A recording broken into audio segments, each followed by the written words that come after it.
grander. She turned in a small circle, looking for some glimpse of life. I remember it rather differently. Fields of flowers and butterflies. Then again, she'd been 6.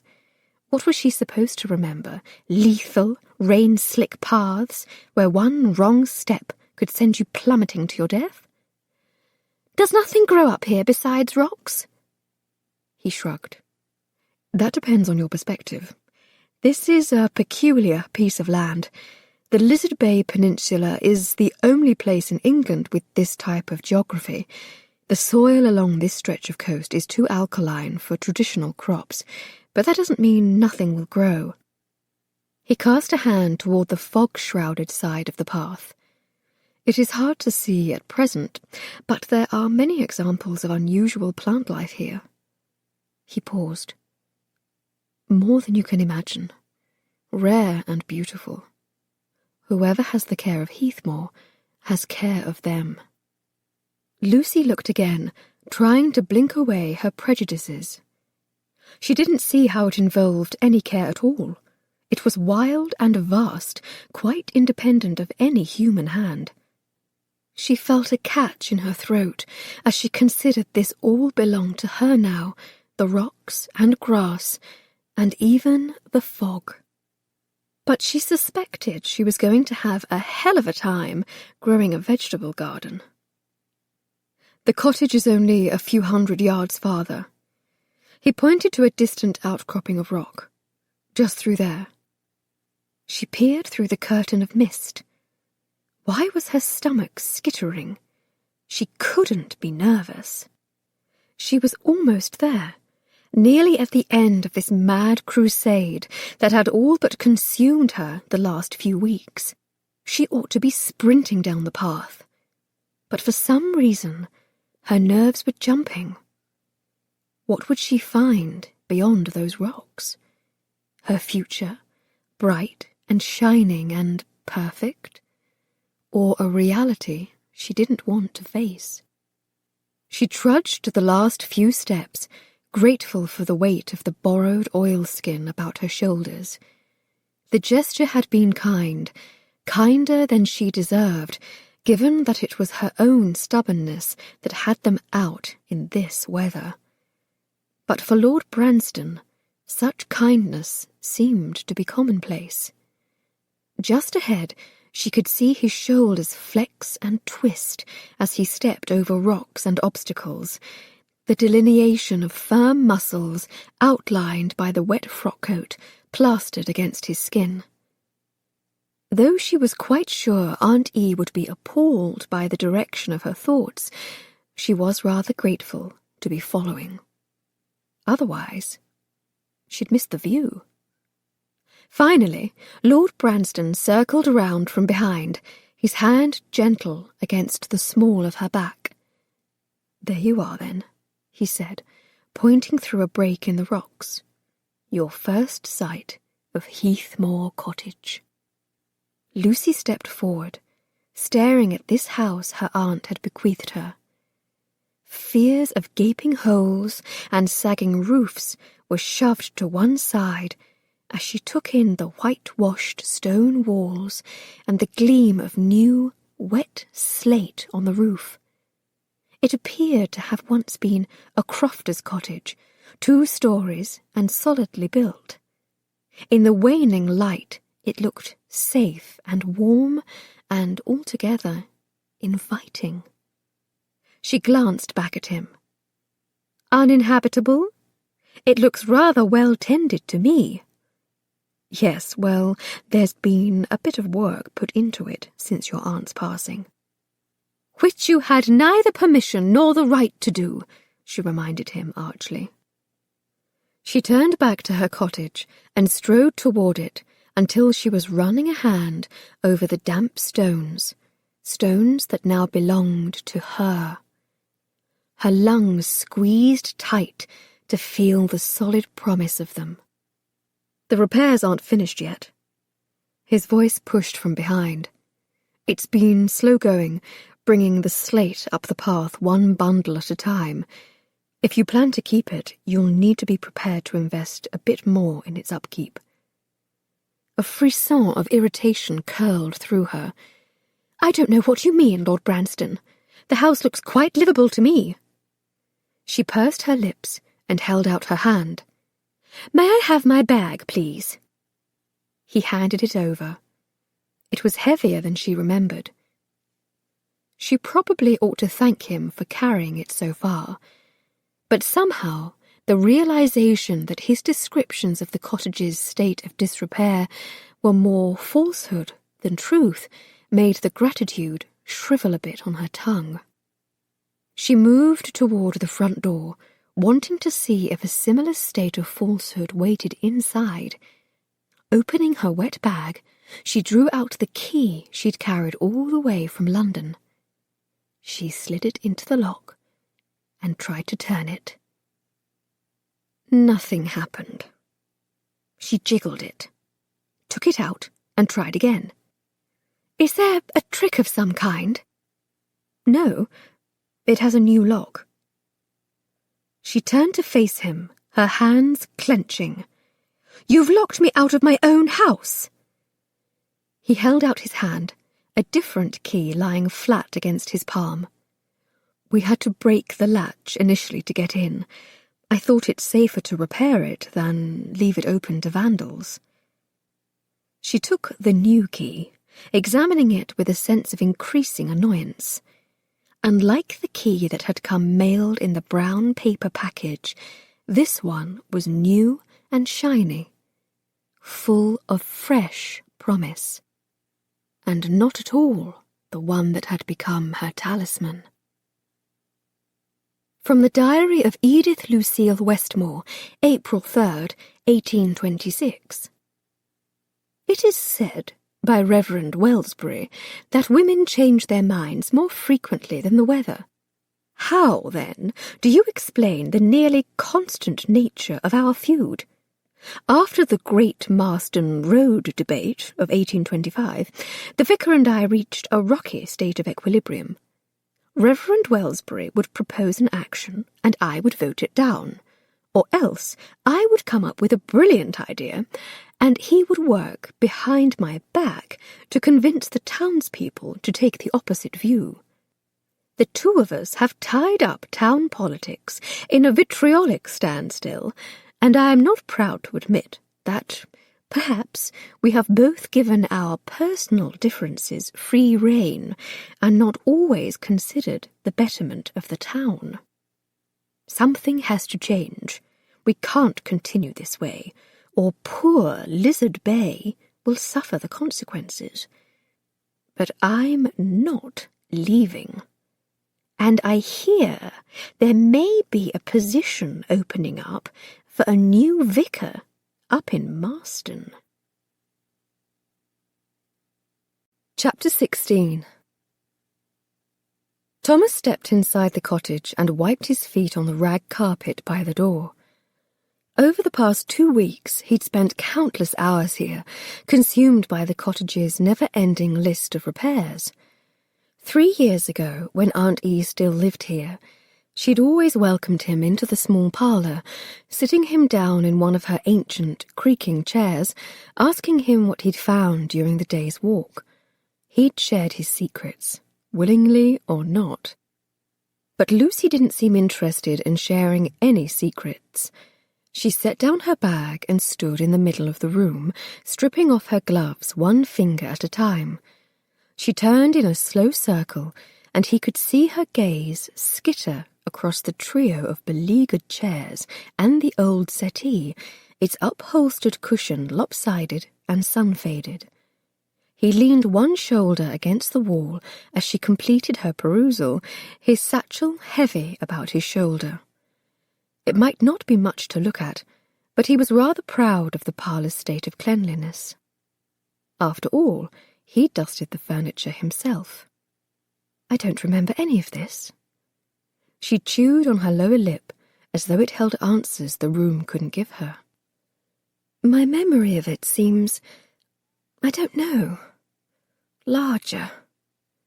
She sighed, looking around again. Then again, I was only 6 years old.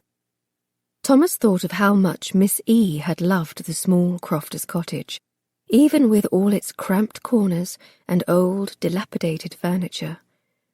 There were 4 rooms in total, a sitting room and kitchen on the bottom floor, and 2 bedrooms on top. Small by London standards, but it had been more than large enough for Miss E. He shook his head, a bit disappointed by the girl's lack of enthusiasm.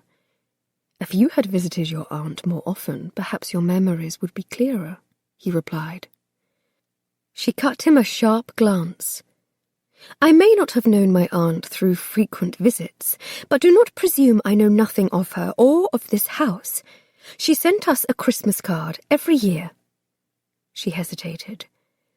And she left me her diaries. Ah, I had wondered how you knew she hated roses. She blinked at him. You mean you knew about the roses? And Mr. Bentley? Thomas nodded. In her old age, Miss E. had been a chatty thing, prone to the occasional bout of dementia. As someone who spent time with her, he was bound to collect odd bits and pieces of her history. He hadn't known Miss E. kept a diary, but it didn't surprise him.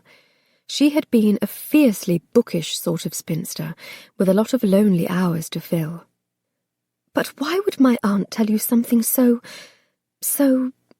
personal? In the room's muted light, Lucy's eyes seemed huge. I reckon she was glad for the chance to simply talk to someone. He crossed his arms.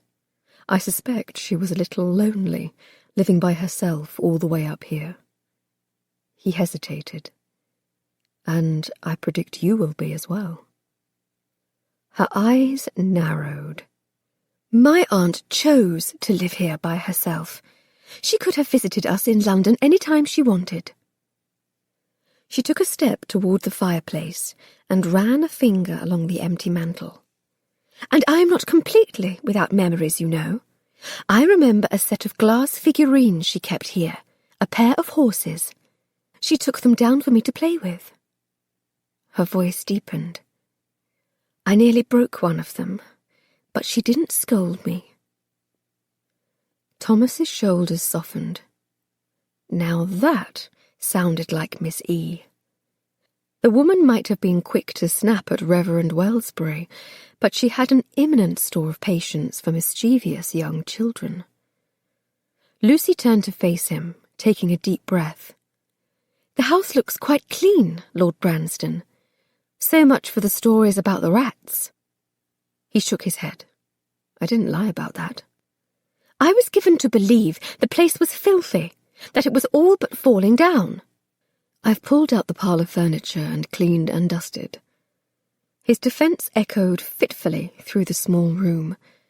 He could well imagine how it looked, but she was leaping to a conclusion she didn't understand. But there are other rooms still waiting for a proper cleaning. I've had trouble finding anyone to come up and help of late. Because they knew the place didn't belong to you? Her voice was sharper now. No, because they think it is haunted. She rolled her eyes. This talk of ghosts again. She took a step toward him. Lord Branston, I've heard quite enough. The evidence speaks for itself. You were untruthful about the condition of this house, no doubt to try to convince me to sell it to you sight unseen.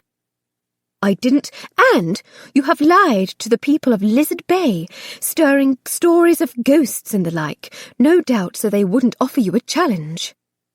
He spread his hands, growing a bit angry himself. Was she truly so blind that she couldn't see how hard he was trying to help her? I have offered to pay more than the house's actual value. But not at first. Your initial offer was far too low. He gritted his teeth. She had him there. But he hadn't wanted to arouse suspicion as to the property's true value. Not with so much at stake, and not when he'd still believed her an empty-headed debutante. I will pay you whatever you think the property is worth. That's a generous offer. But her voice echoed with doubt. She took a step toward him, cocking her head. But such generosity only rouses my suspicions more. Why do you want Heathmore so badly you would at first try to purchase it for a blind pittance, only to now offer whatever I might ask? What hidden value does it have to you? There was enough truth in her musings to make him swallow, but he wanted to show her, to explain his thinking. If you would just let me show you. Show me what? She interrupted, shaking her head. Can you conjure a house full of rats now? Wave a magic wand and turn the place filthy again? I don't trust you, Lord Branston. There was a moment of painful hesitation, and then she sighed. And I can admit to being disappointed that my lack of faith seems well-founded. She shrugged out of the oilskin. Thank you for showing me the way here, but I no longer require your assistance. She tossed the coat toward him. I'll thank you to leave now. He caught it with an awkward hand, droplets of water flying here and yon. She wanted him to leave. Oh, bugger it all! There she went, leaping in without thinking again. He recognized the sharp tilt of her chin. She'd looked much the same yesterday afternoon when they sparred on the street. He widened his own stance. Absolutely not. I am not leaving you here alone. The choice does not lie with you. She pointed toward the door. Please go now. Thomas tried to find a calming tone, something to ease the rising redness in her face. Lucy, you are cold and wet and not thinking clearly. He'd meant to soothe her, soften the tightness of her jaw, but instead his words seemed more like a match touched to tinder. Oh, for the love of bloody Christ! Would people stop telling me I am not thinking clearly? She exploded, throwing her hands up in the air. First my father, then my sister Lydia, and now you. Why must my thoughts be muddied simply because they don't agree with yours? Thomas gritted his teeth. Right then. Perhaps a soothing tone had been the wrong tactic to take. Well then, don't be foolish, he said next. The path was dangerous enough in daylight. If we delay returning until dark, it could well prove lethal. Her face turned a bright red. Foolish, am I? I have breasts, I suppose, which makes me capable of nothing more than a touch of hysteria every now and again. Well, if you are so afraid of the dark, best get started back. I will not be returning to Lizard Bay tonight. Not even the mention of her breasts could cool his rising ire. Damn it, but would she not listen to reason? He knew she was smart enough and brave enough to find her way to Cornwall against all odds. She'd waited for 2 long days to try and locate a guide, so she at least understood the risks of being alone. So why was she insisting on doing something so dangerous now, without stopping to think it through? Was it because the house was not as large or grand as she remembered, and she was battling the sting of her pride? Or was it because she felt like he was still trying to somehow force her hand? You can't stay in a house like this, Thomas protested. It isn't safe. Because I'm a woman? She threw her hands up in the air again. You sound just like Reverend Wellsbury. I have to stay in a house like this. I don't have a choice. I can afford to stay in town another night, and unlike you, I don't have entailed property at my disposal or an income I can depend on. Thomas scowled at her. Was she truly so blind to the privilege she enjoyed? You toss out excuses rather easily, but need I point out your father is a viscount? Yesterday you mentioned a dowry. Shall I guess the amount? 5,000? At her scowl of annoyance he pressed on. 10,000. He knew he had her when she began to bite her lip. Admit it, Lucy. You are scarcely the impoverished chit you are claiming to be. Her hands gripped the fabric of her skirts. If you think a woman's dowry is her own, she ground out. "Then you are delusional. It will only be delivered into the hands of a husband, a fact my father has made more than clear. And given my plain appearance and contrary notions about life and love and everything in between, any man who offers for me will most assuredly only be interested in putting his hands on my dowry." She drew a ragged breath. "Not on me." A strange, telling silence descended. He wondered if she even realized just how much she had revealed. She'd been claiming from the day he met her that she didn't want to marry, that she intended to be a spinster like her aunt, but this confession suggested a deeper, underlying doubt. And not only a doubt in men and their intentions, a doubt in herself. His eyes lingered on cheeks flushed pink with agitation, the rise and fall of those lovely breasts. Christ above. Plain? Was that really how she saw herself? Had she any notion of how she looked at the moment, her wet dress moulded to her curves? Her chin tilted even higher.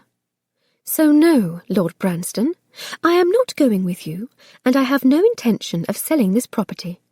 You can't imagine what Heathmore represents to me." "Then tell me," he said, more quietly now. "Convince me why I should leave off. Tell me you can handle this house, manage its repairs and upkeep. Promise me you won't sell it, and I will walk away and leave you in peace." "Heathmore means my freedom, independence."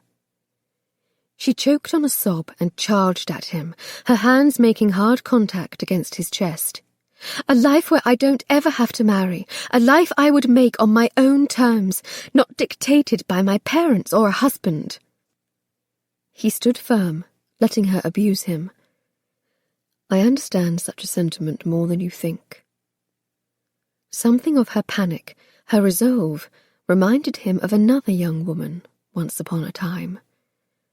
"My sister, you don't understand." She pushed again, and this time he yielded, stumbling back toward the open front door. "I can't muddle through life the way my father expects me to, and I can't be what my mother would make me." She was shouting now, nearly shaking the rafters. "I can't face the season they have planned for me, or marry a perfect, titled stranger just because it's the done thing. God knows I have tried through the years, but that is a shoe that will not fit. My aunt wanted me to have Heathmore because she knew from a single childhood visit that I was different, that I would never fit into a life someone else made me. And I can't sell the house she intended as my salvation." Now, finally, they were getting to the heart of the matter. She was determined he'd give her that. But had she really thought this through? She was fixated on a path she knew nothing about, nothing beyond the hazy image she held of Miss E. as a saintly do-gooder and a kindly aunt. But he'd known Miss E. well enough to recognize the restlessness that lay inside her. The woman had never been content, always floating from project to mad project, as if she were trying to fill some endless hole in her life, always searching for something, company, grand causes, something to ease that ache in her heart. "I can understand a need to make your own life," he said, wincing as another hard shove knocked against his chest, pushing him ever backward. "But are you meant to be alone in that future?"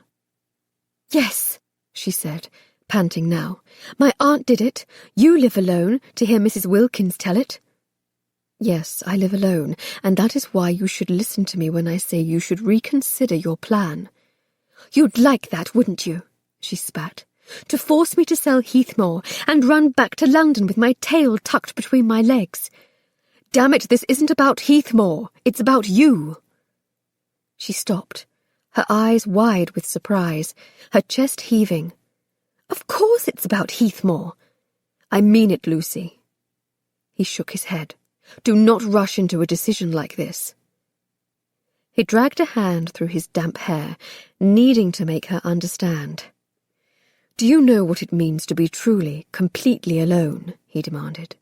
"Sitting in a room for hours, for years, with naught but the crack of a fire in your ears. To feel the weight of your own thoughts, second-guessing every decision you ever made, every person you ever disappointed, until you think you might go mad from it." He threw up his hands. "Your aunt understood it. I understand it. It isn't for the faint of heart, Lucy. You can trust me on that."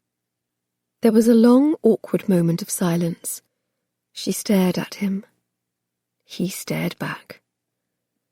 "How can I trust you?" she whispered, her eyes welling with tears. "I can't even trust you to use my name properly, much less tell me the truth." Her voice was a catch in her throat now, and the sound made him want to reach for her. "My name is Miss L now, not Lucy." She gave a new, hard shove, and suddenly he was standing outside the door. "And I can't trust anyone." Lucy shoved the door closed and turned the shiny new key in the lock. Her heart was thumping with emotion that, admittedly, had little to do with Heathmore Cottage. Oh, God. Oh, bugger it all. Had she really just confessed to Lord Branston? She was afraid a husband would not want to touch her. And more to the point, was it true? Until that moment, she hadn't realized just how much of her obsession with this house and her fears for the season were tied up in her own confused feelings about her future. She had claimed, loudly and often, that she didn't want to ever marry, that she wanted to be a spinster and live life by her own rules, the way her aunt had. But in that mad, miserable moment, when she choked it all out to Lord Branston, it had all become clear. It wasn't that she didn't want a husband, as she had been claiming. It was that she wanted that husband to want her. And that, she realized with a sudden sob, was the crux of everything. She clapped a hand over her mouth, trying to hold it in. That was why she didn't want a season, why the thought of setting up a spinster's house in a crofter's cottage in Cornwall held such appeal. But if the thought of a loveless marriage frightened her, she was also scared to find herself eventually wanting things like children, a desire to share her world and her worry with someone other than felons and orphans. Would she feel empty without them, the way Lord Branston implied she would? She was suddenly frightened she would never be happy, no matter which decision she made. She swiped at her traitorous eyes and stalked to the front window. Brushing aside a faded curtain, she peered out. He was shrugging on the oilskin she had thrown at him. It had smelled of him when he draped it around her shoulders on their walk up. She had closed her eyes when he'd done it, breathing him in, trying to believe he wanted the best for her. But that was just wishful thinking, it seemed. There were too many reasons to distrust him. In the drizzle, she could see him offer one last glance toward the door. He took a hesitant step away, then another, until his damp, dark head disappeared through the rocks. How long she stood there she couldn't say, but eventually her emotions began to calm and her tears to dry. With it, the chill of the house began to seep through her clothes. She pulled the wet shawl off her shoulders and turned to face the room she had just fought so hard to win. Already the shadows were lengthening, and not only because of the dreary day. It was starting to get late, and it was definitely getting colder. As she knelt in front of the parlour's fireplace and sorted through how she might start a fire, she realized with dismay she didn't know how. Much like laundry, she'd never even considered learning how to do it. Could she really be stymied by such a basic, primal skill. Give her a pen and paper, and she could change the world. But start a fire? She hadn't a bloody clue. She searched her memory. How did the servants light fires at Cardwell House?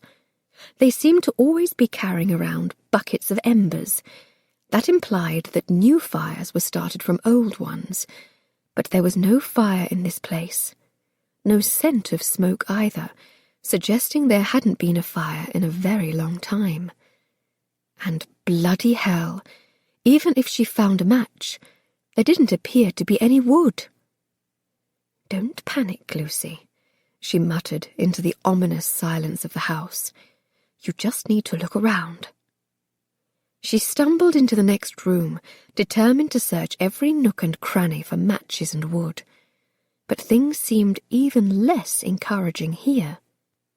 She was standing in a kitchen with a wobbly old table and a few chairs. Dust coated the table, and the floor crunched menacingly under her boot, 2 years of dirt and neglect impossible to ignore. There was no stove to speak of, but she saw a cooking hearth that appeared to be stuffed with hay or dried grass. She sniffed, searching for evidence of a recent fire, but all she received was a nose full of ammonia for her trouble. Worse, something rustled in the grass. "Oh God, oh God, oh God!" Lucy turned and ran out of the kitchen, slamming the door behind her and breathing hard. She hadn't believed it, not really. She'd thought her father and Lord Branston must have made that part of the story up, like a twisted fairy tale meant to keep children from wandering into the woods. But stories didn't rustle about in the grass, nor urinate in hearths either. She placed a trembling hand over her heart. She wasn't the Westmore sibling who was terrified of rats. She wasn't. And as long as the dreadful beast stayed on their side of the house, everything would be fine. She somehow pulled herself together, her wet skirts dragging the floor and leaving a dirty smear behind her. She knew she needed to get dry, but how could she in the insistent damp of the place? She fumbled out of her skirts and bodice, laying them across the back of a chair. But she soon discovered that dry clothes were going to be in as short supply as firewood. Everything in her bag was soaked through. Even the snuff she'd bought from Mr. Jameson was clumped inside its tin.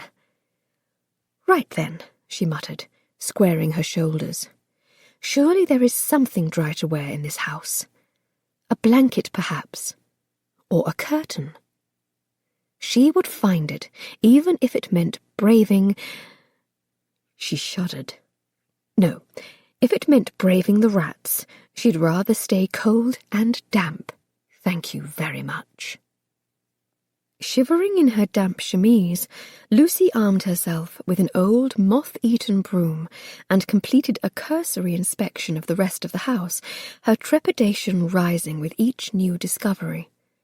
She found the half-finished roof and the rain-slick floors that lay beneath, the rotting floorboards in the upstairs bedrooms, and the closet full of old, musty linens, which had at first caused a hopeful leap of her heart, only to have those hopes curdle as she realized the cotton had all been chewed through by rats.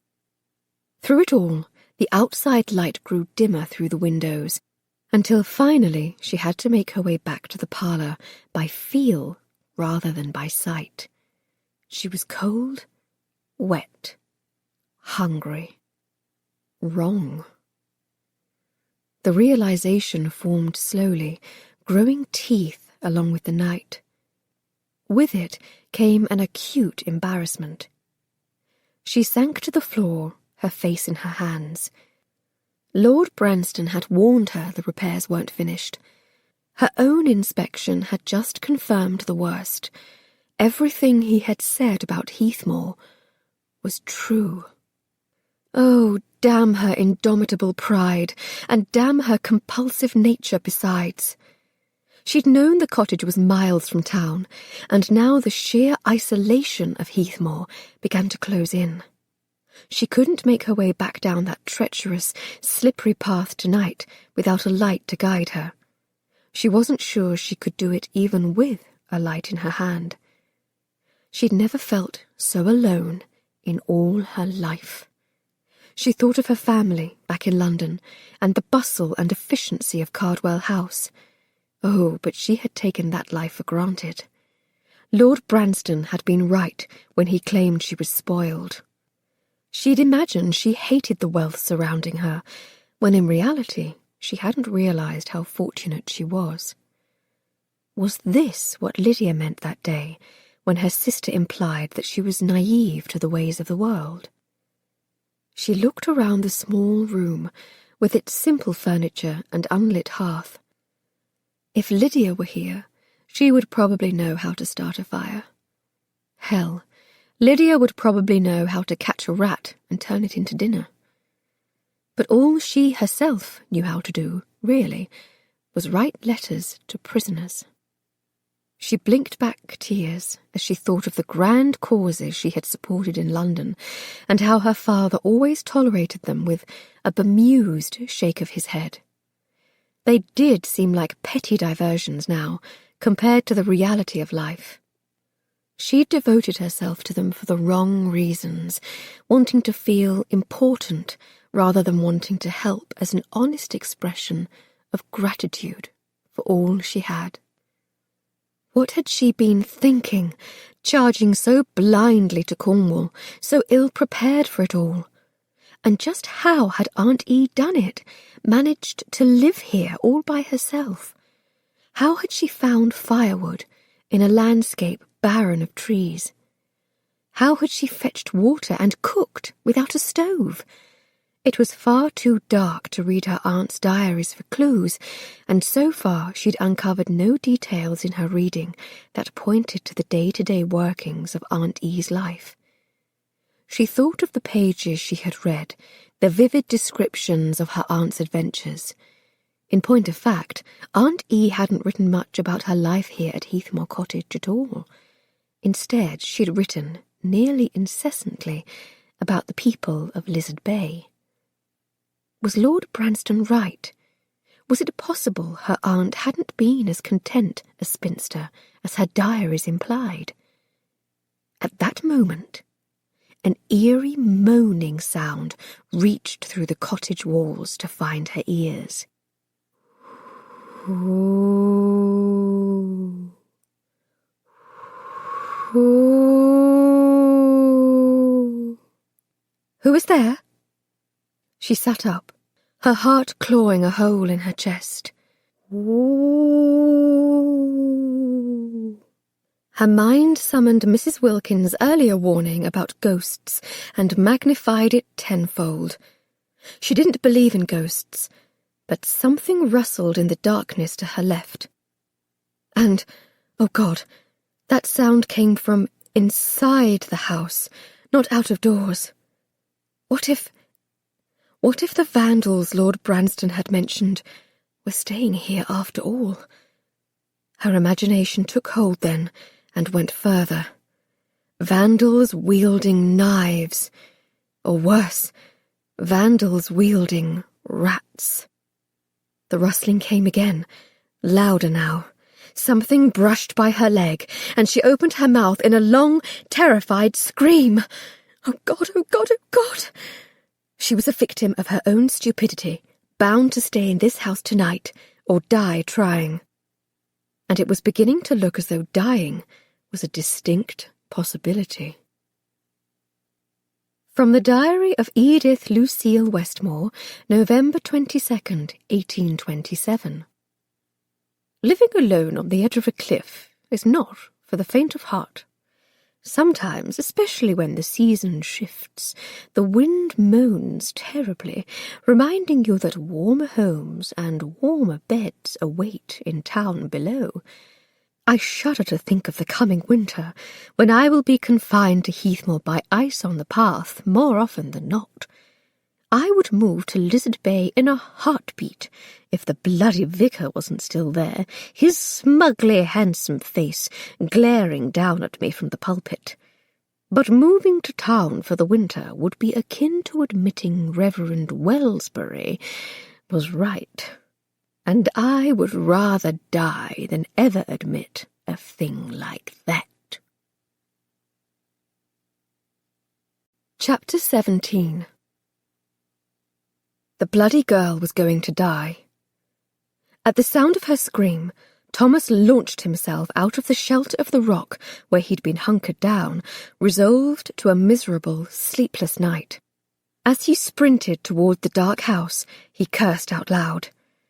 There was no wisp of smoke curling from the chimney, no glimmer of light in any window. She was going to break her goddamn neck, puttering about in that treacherous house with no lamp, and it was going to be his fault for bringing her here. The moaning wind battered its way through his oilskin, but not even the thought of his warm, dry manor on the west side of town was enough to deter him from reaching her. She was trapped inside the cottage, cold and terrified and impossibly naive, and that meant he couldn't yet leave. Thomas threw his shoulder against the front door, cursing his foresight in repairing it so well. As his body made impact, she screamed again. He slammed his shoulder against the door again, then again. Finally, the weathered wood splintered around the new lock, and then he was tumbling inside, blinking, ready to defend her to the death. There was another shrill scream, followed by a foul curse that would make a sailor blush, and then an acrid cloud of cloves and tobacco enveloped him. He twirled into the darkness, grappling for both air and understanding. It smelled like snuff. More specifically, it smelled like Miss E's snuff. Bloody hell! What was going on? Choking, he dropped to his knees, clawing his throat for relief. The snuff assault was followed by a blow that seemed to come out of nowhere. Whack! His head jerked back against the scratch of straw against his cheek. What the devil? He managed to choke out. He searched through the murky darkness until his gaze landed on a white ghost of a girl. Lucy was wielding a broom in both hands, brandishing it like a sword, and she was dressed in little more than a dream. He coughed long and hard, doubling over, then lifted his hands in a gesture of surrender, forcing his eyes to keep to the prescribed path of her huge eyes and pale face, rather than the rounded, full shape of her breasts beneath her slip. "Lucy," he croaked out. "It's me." The broom lowered. "Thomas," came her agonized whisper. He nodded, the sound of his name sounding like heaven on her lips, no matter that her voice was strained with terror. He climbed awkwardly to his feet. So much for defending her to the death. He'd barely managed to survive his own entrance. He glanced around the dark room for evidence of whatever had sent her to arm herself with a tin of snuff and a broom. "Do you, need my help?" He half expected her to fly into a rage at the question, at the evidence he was still here, despite her order to leave. Instead, she flew into his arms. He caught her up as the broom fell to the floor with a loud clatter. His eyes and nose were still burning, but his arms proved entirely capable of closing about her quaking body. He'd seen this woman angry on more occasions than he could count. He'd seen her square her shoulders, stronger than any soldier. He'd seen her skin warmed by candlelight, that tempting mouth begging for a kiss. But he'd never seen her so vulnerable. "You came," she sobbed, her hands clutching at his oilskin. "I never really left," he admitted. She was trembling, shivering so hard, in fact, her teeth were chattering. He forced his arms to loosen, though it was a battle to get them to follow orders, given the screaming knowledge that she was dressed in nearly nothing. I don't know why you are here." Her breath hitched, and he could feel her warm tears soaking through his frock coat. "I don't deserve it, given how foolish I have been. But I am so, so glad of it." Though his eyes were still stinging from the snuff, Thomas smiled above her head. Well, he had finally received a word of thanks from this sharp-tongued girl. But instead of feeling self-satisfied, guilt crept in. She wasn't aware of all his motives regarding Heathmore yet, and apparently she wasn't aware of the very inappropriate direction of his thoughts. He cleared his throat, still smelling snuff with every breath. "Well, you armed yourself admirably. I am not sure you need my help after all. You seem capable of handling yourself in the event of vandals." "I'm not so worried about the vandals," she said, shaking against him.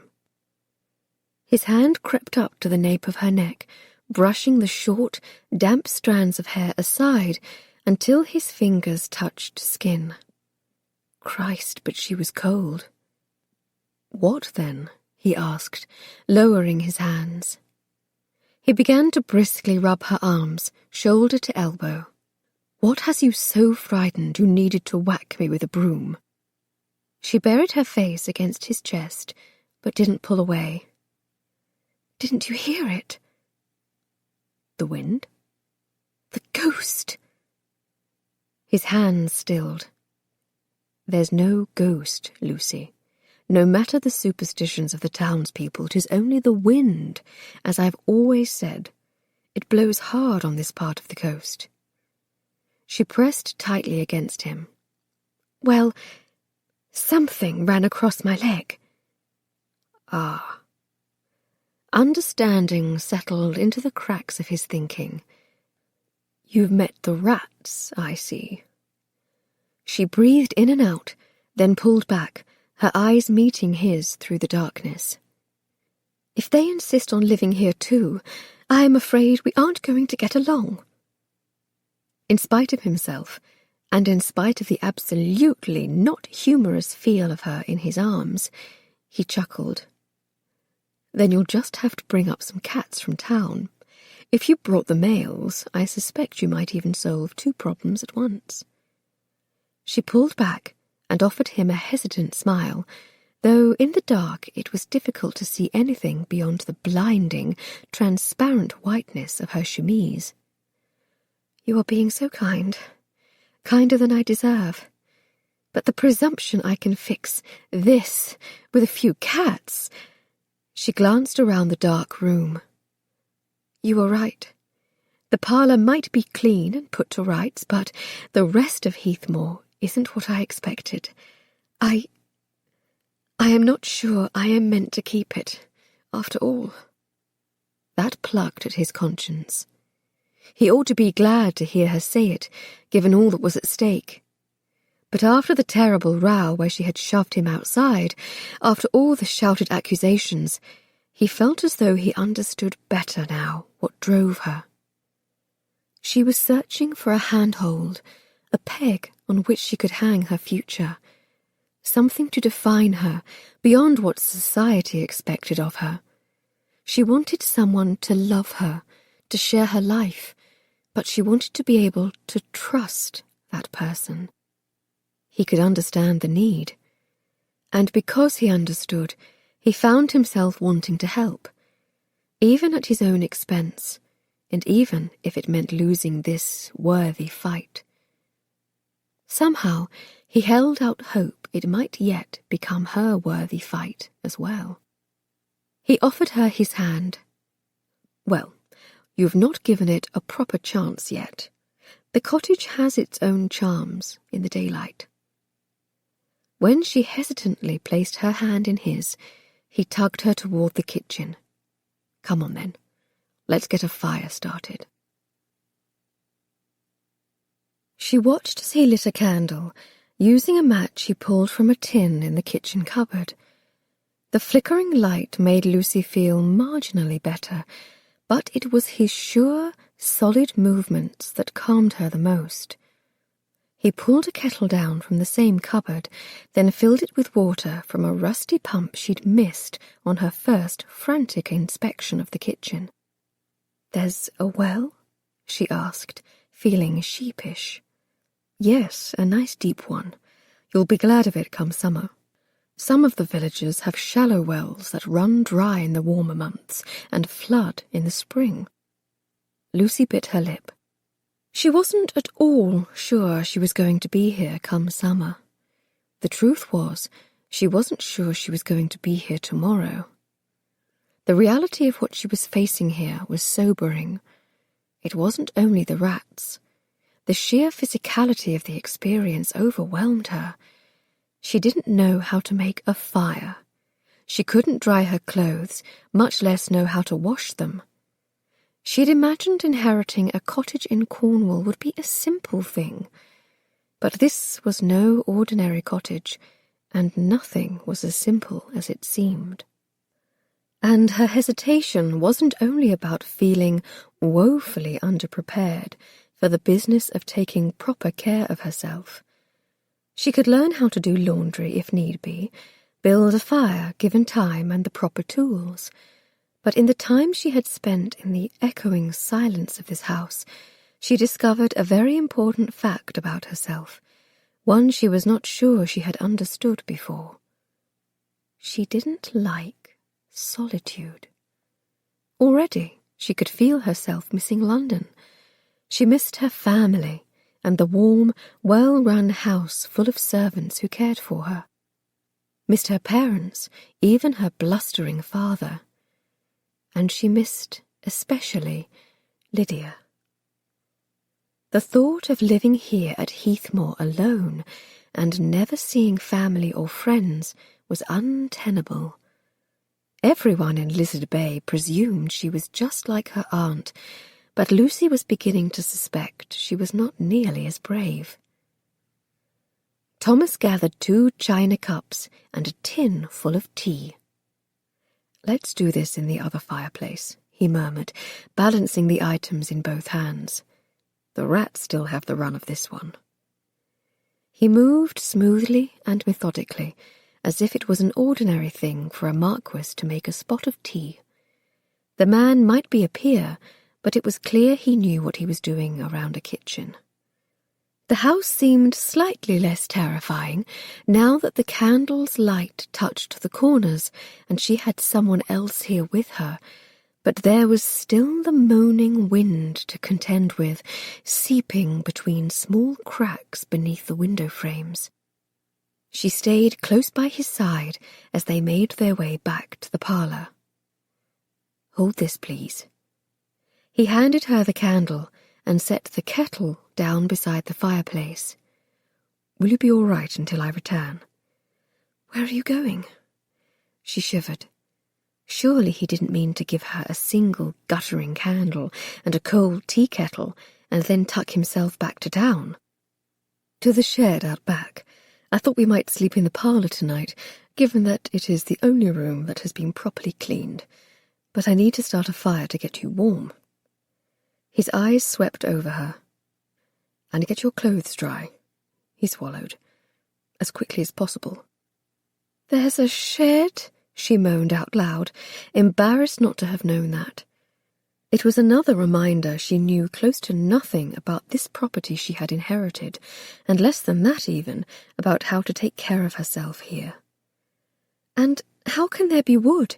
There are no trees within 2 miles. "We burn peat in our fireplaces here." He cocked his head, looking impossibly handsome in the candlelight. "Unless you would like to burn some of the furniture instead." He grinned. "We could start with the dining table. It has a wobble on its right side, one I haven't been able to fix, but we might want to hold off breaking it apart for firewood until we've had breakfast in the morning." Her stomach churned. He planned to spend the night here with her, and apparently eat breakfast in the morning. For her safety, she told herself. It was clearly too dangerous to go back down the path tonight, given the foul weather. She forced a smile. If there is dry fuel somewhere, by all means carry on. So he brought in 2 armfuls of peat logs, then shrugged out of his oilskin and frock coat and crouched in front of the fireplace in his shirt sleeves. She watched as he laid the fire, the dark bricks of peat propped in a pyramid and a handful of straw on the bottom. He took his time, showing her how to do it, patiently waiting for her to assemble some of the pieces herself. Starting the initial fire is the hard part, he explained, holding the candle to the straw. Once it is started, you shouldn't let a fire go completely out. Just stir the hot ashes back to life and add fresh kindling. It took a few moments for the flame to take hold. The peat gave off a smoky, acrid smell, quite different than the coal fire she was used to in London. But fire was fire, and when the orange flames began to lick through the darkness, she breathed a sigh of relief. "Where did you learn to do all this?" she asked, sitting down cross-legged in front of the fire, in the vain hope it might help her stockings dry faster. "Not Eton." He chuckled as he put the kettle on the grate, then rocked back on his heels and dusted off his hands. "Nor university either. In London I had scores of servants to do this sort of thing." His eyes met hers. "Your aunt showed me how, actually." "My aunt?" Lucy echoed. I arrived in Cornwall imminently ill-suited for the environment. Tea was something that had always been brought to me by servants, and I had no idea how to go about the mechanics of it. Whisky was far more convenient to pour, and I made a habit of pouring it early and often. He sat down himself, one leg stretched out, the other bent lazily at the knee. Miss E. recognised a fellow Londoner set adrift, having once been in my shoes. She also disapproved of spirits in all its forms, so, after she punched me, she showed me how to make tea. Lucy choked on her surprise. "She punched you?" "Well, she'd honed her instincts for self-preservation, I guess, living up here alone all those years." He stared into the flames. "I stumbled across her property during a long walk, quite by accident, mind you, and she punched me in the eye for trespassing." Her gaze lingered over his strong profile, the curve of his cheek below his eye, where Aunt E's fist must have struck him. "I am sure you deserved it." "Probably." He leaned forward and busied himself with their meagre place settings, fiddling with her cup, not quite looking at her. Looking back on the man I was, I could almost punch myself. I still don't know what she saw in me to prompt her to try to help. I wasn't good company. I'd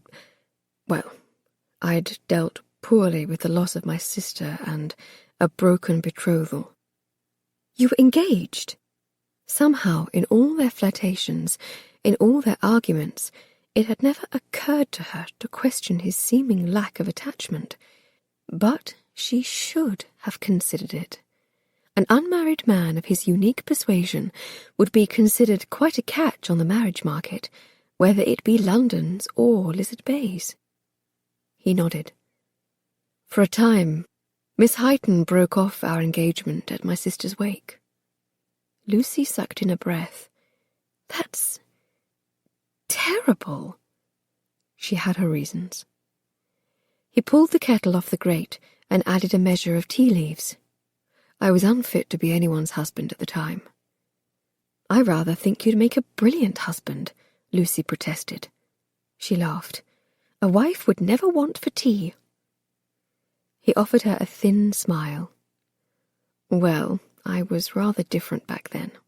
Useless, really. I'd spent 4 years studying plants and rocks, only to discover that sort of knowledge provided no advantage for someone in my position. I should have studied other things as well, as you enthusiastically pointed out yesterday." Lucy flushed. "Sorry. No, you were right." His smile faltered. After university, I didn't know what to do with myself. I was a bloody marquess, not the botanist I wished to be, and I truly had no idea what that meant. I drifted through London and fell in with the wrong sort of crowd, friends who spent their nights bent over bottles instead of books. So I was drunk that day Miss Hyton left me. Drunk, too, the day I met your aunt.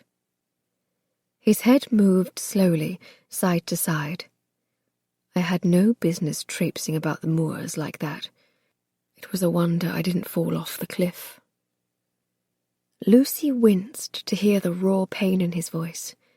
She thought back to how he'd smelled faintly of brandy 3 days ago on the train. She hated to, but she needed to ask. "Are you still tempted by such vices?" He stared straight ahead. "I thought I'd gotten over all of that. 3 years, after all, is a long time to go without a drink. But the trip to London proved me wrong. I was so angry. Everything I saw reminded me of her." He pulled a hand across his face. "I've been telling myself I stayed here in Cornwall because I didn't like London, but now I can't help but think staying away has simply been an excuse to avoid facing my fears." He lowered his hands to stare again into the fire, to avoid facing her and what she might think of me now. Lucy's stomach contracted. It sounded as though he was still a little bit in love with the silly girl who had left him, even after she'd treated him so callously. God, men were stupid. "If you ask me, you shouldn't think of her at all," she told him. "Miss Hyton should have stood by you, not left you. She should have helped you, the way my aunt did. If someone really cares for you, they stay." She hesitated, thinking of how he'd not gone back to town, even when she'd ordered him to. No matter what. His head jerked up, and she gamely met his gaze. Heat crackled across the space between them, heat that had nothing to do with the crackling fire or the warming kettle. She swallowed, her gaze lingering on the sensual curve of his mouth, the compelling little quirk on one side. And then the kettle began to whistle, making Lucy jump. The moment slid by. He poured tea into her cup, then his own, the picture of gentlemanly behaviour, if one overlooked the fact that she was unmarried and he was wearing little more than a damp shirt and trousers. "There's no sugar, I'm afraid," he said. "I am simply happy to have it hot," she assured him, accepting the cup he offered. She took a gulp, wincing as the hot black tea burned her tongue. "Damn it!" she gasped, choking for air. She rocked backward, wishing now for a sliver of ice. Thomas laughed, and then blew gently across the surface of his own cup. "As impatient as Miss E, I see." She was forever burning her tongue. In spite of the pain, Lucy laughed too. "Yes, well, I have trouble believing she would have been quite as impatient tonight as I have been." She cupped her palm around the cup, waiting for it to cool. She thought of how terribly she'd acted earlier, screaming at this man who was now pouring her tea, shoving him out the door into the rain, putting both their lives in peril. She looked down at her teacup, swallowing. "Knowing my aunt, she would have had the foresight to tie you up here, just to make sure she had a handy accomplice to start her fire." "Ah, so her diary mentioned the incident with Mr. Jameson, I take it." Lucy looked up in surprise. "Has she told you all her secrets?" He shrugged. She seemed to trust me for some reason. A notion struck her. If he'd been something of a confidant to her aunt, was it possible he knew about the package? "Thomas," she began, surprised to realize how comfortable his given name was beginning to feel on her lips. "Did you perchance mail a package for my aunt after she died?" No. He shook his head. I would have, of course. It would have been the least I could do. After all she did for me, but she didn't ask me to do anything of that sort. Oh. Lucy felt disappointed. It's just that, well, you seem to know an awful lot about my aunt. She looked back down at her cup. It doesn't seem fair that you knew her better than I did. There was a drawn-out moment of silence where the crackling fire held sway. Finally, he sighed. I am sorry for what I said earlier, about not visiting her enough. She looked up to discover he was watching her intently. That was not kind of me. Yes, well, I should not have said those things about you yesterday either. She offered him a tentative smile. I only said it to hurt you, and I regret it now. I know all too well how disastrous the outcome may be when you are forced to do something you are not ready for. You only stated the truth, he said. His jaw hardened. I should take my seat in the House of Lords. You've made me think perhaps that I have been neglecting my duties, that staying away from London so long has carried a price I hadn't considered. She took a sip, grateful that the tea was cooler now. Well, I should have visited my aunt instead of expecting her to come to London. But after my father inherited the title, all contact with her ceased, and I gradually began to think of her as someone who didn't care. She frowned. I still can't understand why she didn't just come to London. She could have made an effort to know me, but she never did. We only got a card from her once a year at Christmas. There was a cramped moment of silence, punctuated by the pop and crackle of the flames. I don't know why either, but I do know Miss E. cared about you, he said slowly. She told me several times how much she wished she could know you better. But if I know anything about your aunt, he added, she had her reasons for staying in Lizard Bay and for staying away from you. Perhaps, but whatever they were, I haven't uncovered them yet in her diaries. He turned back to the fire, staring at the flames. These diaries you speak of, did she write anything in there about me? Or Heathmore Cottage? I haven't finished reading them yet, Lucy admitted. So far I am only up to... She closed her eyes, trying to remember. 1827. She opened her eyes to find him watching her. Why, are you afraid my aunt will tell me all about your public drunkenness, or your fiancé's stupidity? She teased. I already know all those things. He shook his head, his mouth spreading in a rueful smile. No, I am afraid she will tell you all the rest. From the diary of Edith Lucille Westmore, May 2nd, 1828. Today I did the unthinkable. I voted with the vicar instead of against him. I know. It was something I had sworn to never do, but the man had a brilliant idea, and I couldn't see thwarting him just to continue making a point. You see, Reverend Wellsbury proposed a lending library for Lizard Bay. I have long ordered diversionary reading material from London. It gets lonely living by oneself, and reading is one of the few pleasures that helps soften Heathmore's solitude. I have a habit of loaning my copies to some of the women in Lizard Bay when I have finished reading them, hoping to improve their narrow view of the world.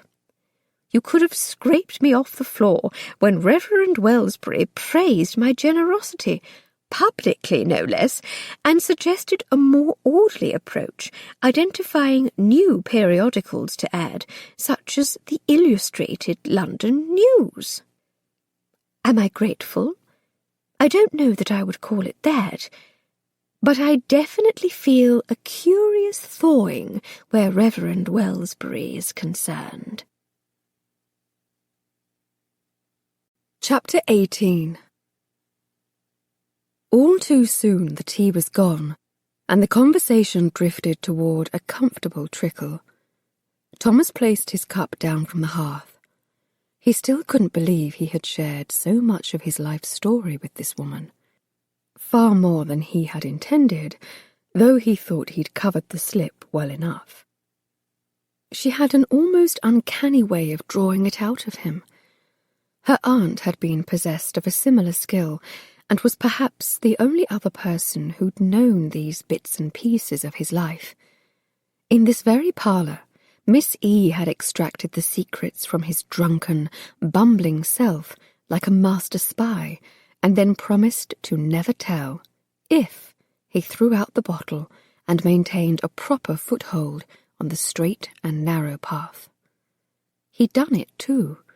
It might have been blackmail, but there was far too much at stake back in London to risk not complying with her terms.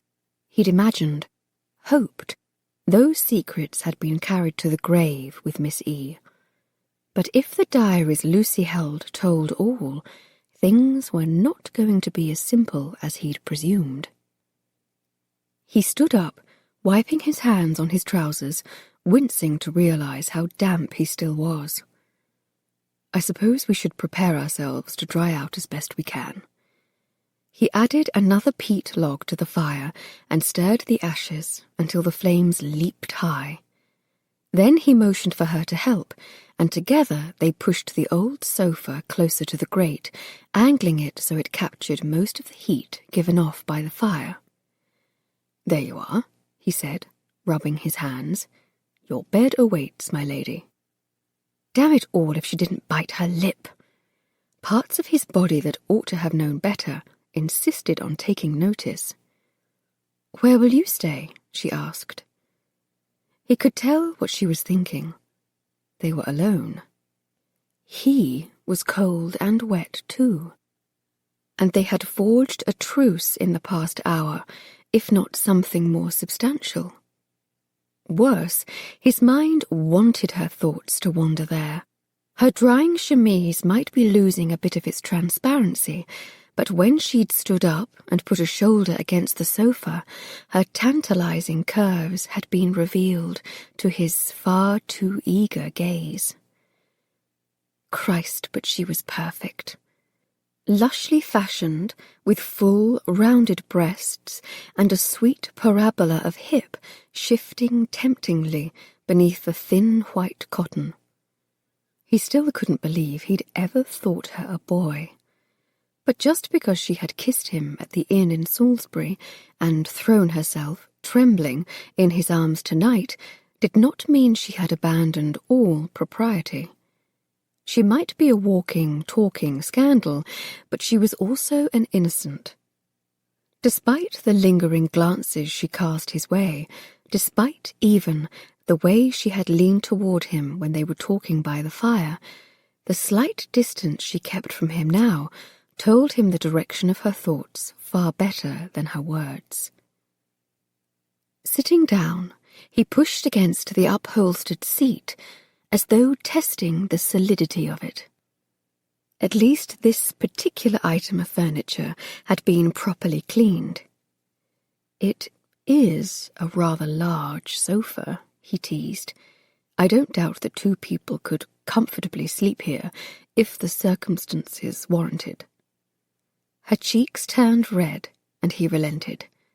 "But as I am nothing if not a gentleman, I will happily sleep on the floor." He grinned at her. "Don't worry. I will be but an arm's length away if you need me to save you from the rats." She sat down at the far edge of the sofa, keeping several feet between them. But the cushion tilted, tempting him to slide toward her. "Do you want me to leave while you dress for the night?" Thomas stood up and shrugged out of his damp shirt and draped it across the back of the sofa, where it might have a prayer of drying by morning. His trousers would stay on, for modesty's sake, if not sanity's. "I don't have anything dry to wear," she admitted, looking down at her hands. "Everything in my bag is soaked through." You mean you weren't dressed this way on purpose to greet me? He teased, lowering himself onto the floor. The redness in her cheeks deepened, which, of course, only made him laugh. He watched as she fumbled her hair into 2 short braids, the left side of which promptly unravelled again. She abandoned the effort to scratch at her neck. "Is the rash still bothering you?" he asked, unhelpfully. The skin of her neck below her ear was nearly as red as her cheeks, and against the stark white of her chemise it drew the eye nearly as effectively as her other barely covered parts. But he asked because he wanted to see if they'd at least progressed to truth. "Yes," she sighed. "How long does this terrible scourge last?"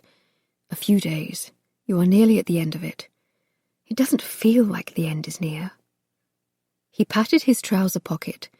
"You have only to ask." "Lord Branston, he wagged a finger. "Thomas, if you would." Her lips flattened. "Thomas, then. I might like some of that salve, if you still have it."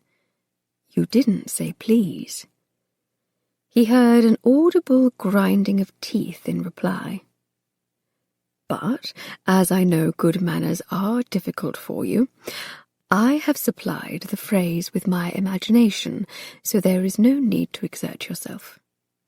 He stood up and sat down next to her, pulling out the tin. "Now then, you might want to lie back." She stretched out on the sofa and pulled her short hair to one side, baring her long, lovely neck. As he stared down at the tempting image she presented, Thomas swallowed. Christ, what was he thinking? What was he doing? He could just let her put the salve on herself. It would certainly be the safer choice. But some stubborn part of him insisted on accepting, taking the honour. After all, he'd fought hard to earn the privilege. But as he touched her skin and a soft moan escaped her lips, he realised how stupid such thoughts were. Had he naively imagined the salve might be a sort of peace offering, a means to pave the way to an easier friendship? It was proving instead to be the match to a fuse. He dipped his fingers beneath the delicate ribbon of necklace she wore, the serpentine charm winking up at him like a promise. Who needed a fire when the simple act of touching her threatened to set off sparks? As the salve warmed on her skin and slipped over his fingers, Thomas began to learn the true meaning of the phrase, "trapped in hell." Because, holy God, he wanted this woman, wanted her like he'd never wanted anything or anyone in his life. Wanted her more than he wanted to save Heathmore, more than a bottle of whiskey. It might not have been the most honourable thing he'd ever done, but his fingers insisted on staying to ensure a very thorough job. After all, he was being permitted to touch her now with impunity, though the gesture paled in comparison to what his fingers really wanted to do to her. Who knew whether this might be his last, his only chance? Finally, she shifted on the sofa, pulling her knees up and slipping her hands beneath her cheek. "Thank you," she told him, her eyes drifting closed. Thomas put the cap back on the tin and laid it down beside her. "In case it begins to bother you again in the night." He pulled his oilskin from the back of the sofa and placed it down over her, laying his palm against her cheek. "Sweet dreams, Lucy." She cracked open one eye. "Not bloody likely." "Don't worry. The ghosts shall stay outside, and the fire will keep any rats at bay." Both eyes flickered open. "I'm not worried about them," she whispered. "I know you will protect me." He hesitated, his hand lingering over the soft curve of her cheek. Christ, but she was lovely. Lovely, lovely, lovely. He was an educated man, a peer of the realm, though it was too easy in Cornwall to forget it. He knew the names of over 1,000 plants, the English and the Latin, and she had reduced him to mentally chanting a single, wholly inadequate, 2-syllable word over and over again in his mind. "If you know I will protect you, then what worries you?" he asked. She sighed, and in the gentle lift of her chest he felt it, the same coiled frustration he felt himself. She closed her eyes as though seeking courage.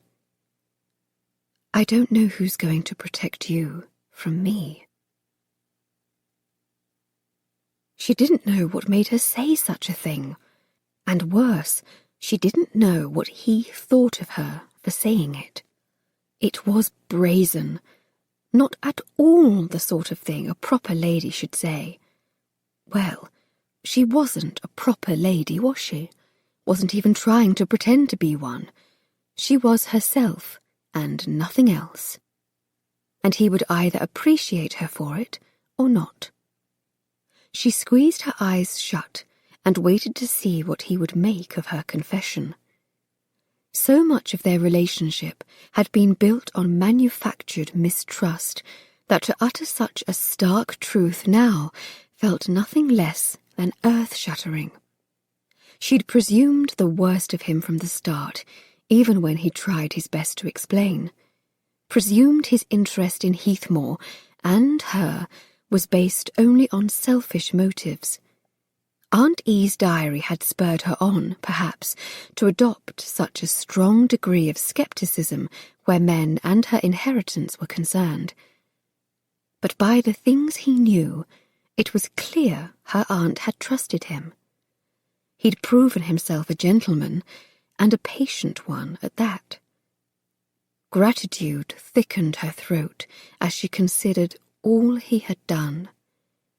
Oh, but she had misjudged this man. Worse, she had misjudged herself. She'd presumed she couldn't stir a man's romantic interest, that she wasn't meant to, being fashioned instead for more spinsterly things, such as improving the lives of orphans, or felons, or cats. But need those qualities be mutually exclusive? In this moment, she could nearly believe that in his eyes she was more than a plain, short-haired miss, more than a shrill, outspoken harpy, more than a lonely, unlovable spinster. "What are you planning to do to me, then?" His voice was husky, deeper than she'd ever heard it. It sent her head spinning in glad circles. She opened her eyes and pushed herself up on the sofa until they were only inches apart. In her mind, she counted all the times he had previously touched her. That night at the inn, when she had burned her thumb and he picked up her hand to inspect it. Their disastrous kiss, which had led to so much mistrust. Yesterday on the street, when she'd felt the electric pull of his hand on her arm. And most recently, that sweet, seductive touch there against her neck. But it was a collection of small moments, not nearly enough. She could smell the salve he had rubbed on her skin. It had already started to do miraculous things by way of relieving her discomfort. As she breathed in the sweet, pungent scent, along with the sharper underlying fragrance of snuff, she felt a spreading warmth in her stomach that had nothing to do with hot tea or peat fires. This time, she was the one who pressed her lips against his, taking the kiss she sought instead of waiting for it to come.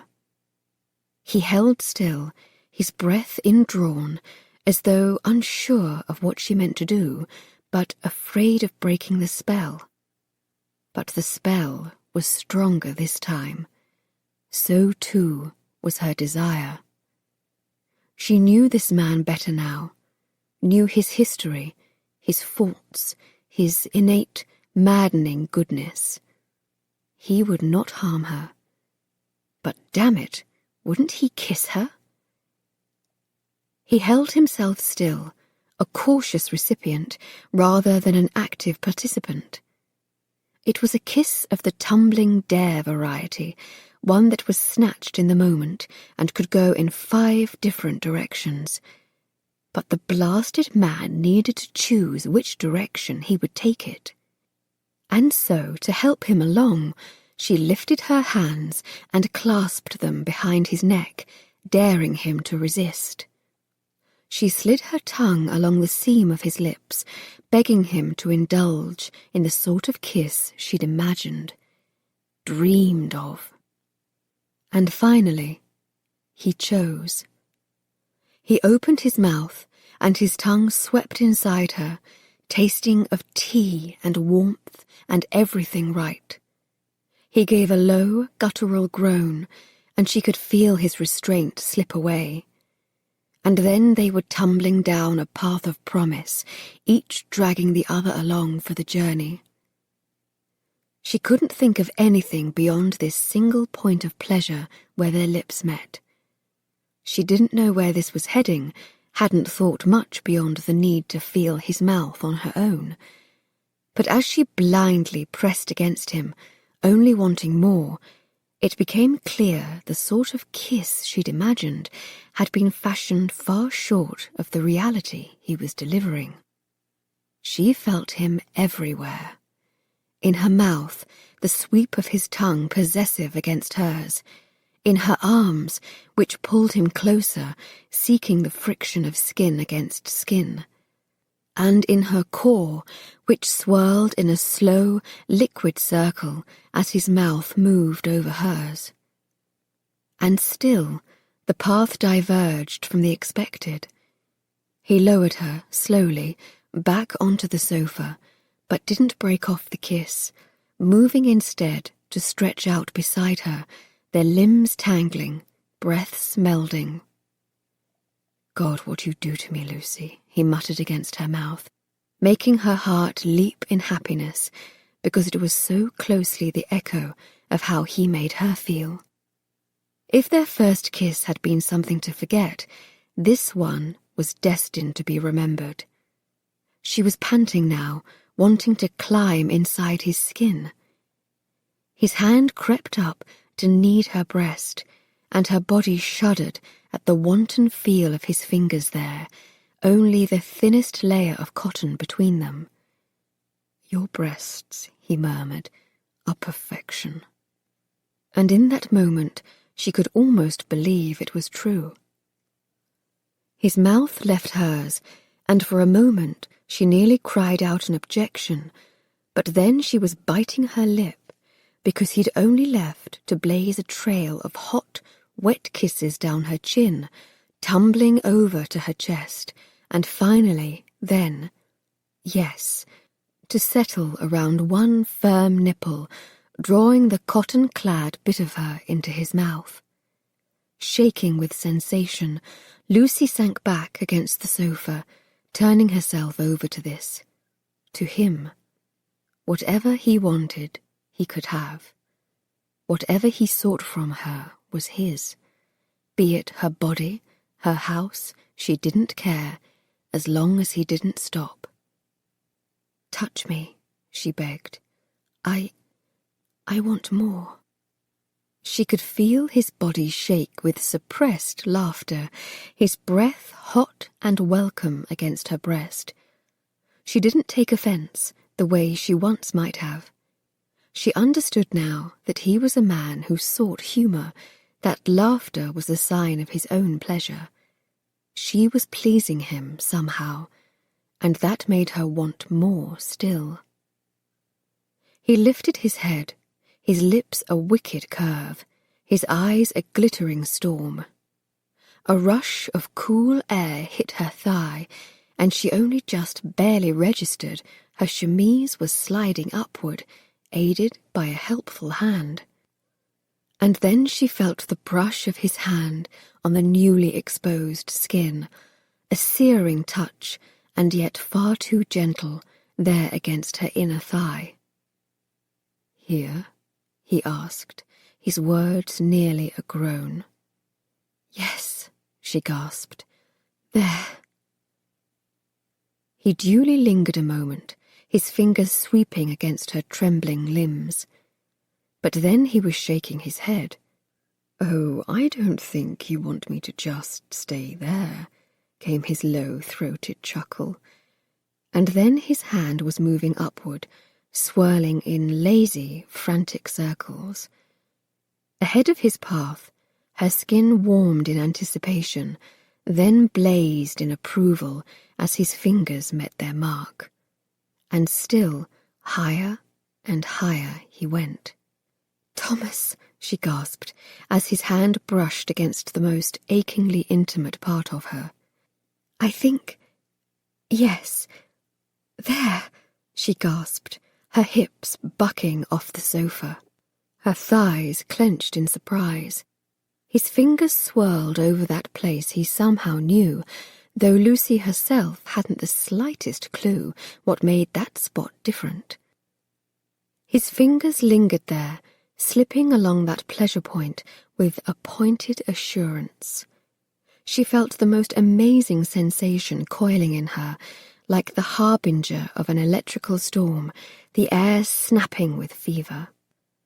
Her legs fell open, practically insisting on it in reaction to such a wicked, warm feeling. He could not mistake the invitation she was issuing, though she wasn't sure she understood it herself. The truth was, she didn't know what she wanted. She only knew she didn't want him to stop.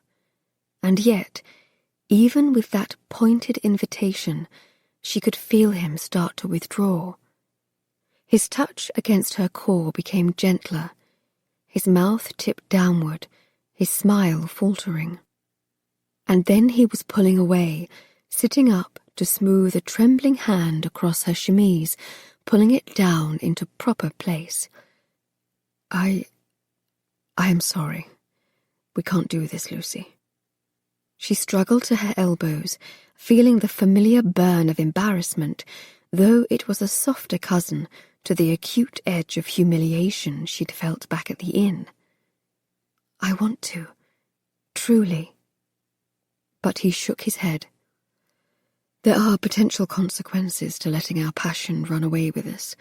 I can't let you take the risk, not outside of marriage, and as you seem to be a rather determined sort of spinster—" His voice trailed off, and he offered her a thin, strained smile, his jaw tense with a question he seemed to not quite know how to ask. "I don't suppose you might consider more than just an offer for Heathmore?" She sucked in a breath. Are you proposing?" "Yes." At her stunned silence, he shook his head. "Maybe." He swung his legs over the side of the sofa, sinking his head into his hands. "I don't know." The war being waged in his head was written clearly in the line of his shoulders. She ought to be offended that he felt he must offer for her now, when it was clearly such a difficult thing for him to do, and when he had so recently mentioned his regrets over his fiancée. It was a fumbled farce of a proposal, but despite its poor delivery, his words still made Lucy hesitate and actually consider the possibility. And that, perhaps, was what surprised her the most, even more than the surprise of the proposal itself.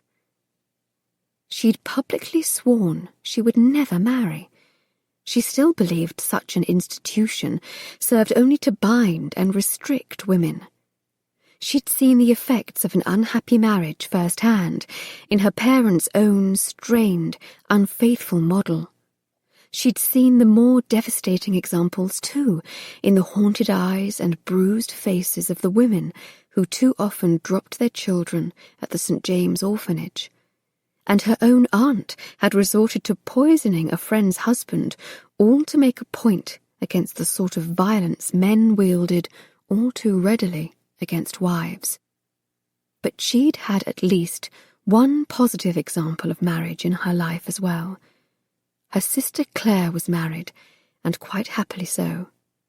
She could see now there were benefits to be had. More kisses, for one thing. She wouldn't mind a few more of those. Worse, she could almost believe this man wanted her just as she was, not as the sort of woman society expected her to be. He didn't have to do any of this. He delivered her an aching pleasure, meted out in slow, tortuous degrees, touched her reverently, as though there was something more portentous between them than a tumbling-down cottage or a £10,000 dowry. But was it real? That was the question, and to believe it took an uncertain leap of faith, one she was not at all sure she could manage. She felt nervous, possibly even afraid. To agree to his offer would mean giving her body, her dowry, her soul to another human being, one that, in spite of the pleasure he kindled beneath her skin, might, in the end, only be interested in her dowry, or worse, her property. That seemed an awfully big sacrifice just to get him to kiss her properly again. "Thomas," she said, reaching out a hand to cup his face. "It was only a kiss." Though that was not exactly true. She could almost imagine she still felt his touch, there where her skin burned beneath the damp cotton. Where would he have taken her, if only his gentlemanly senses hadn't gotten the best of him? A kiss I started this time, no less.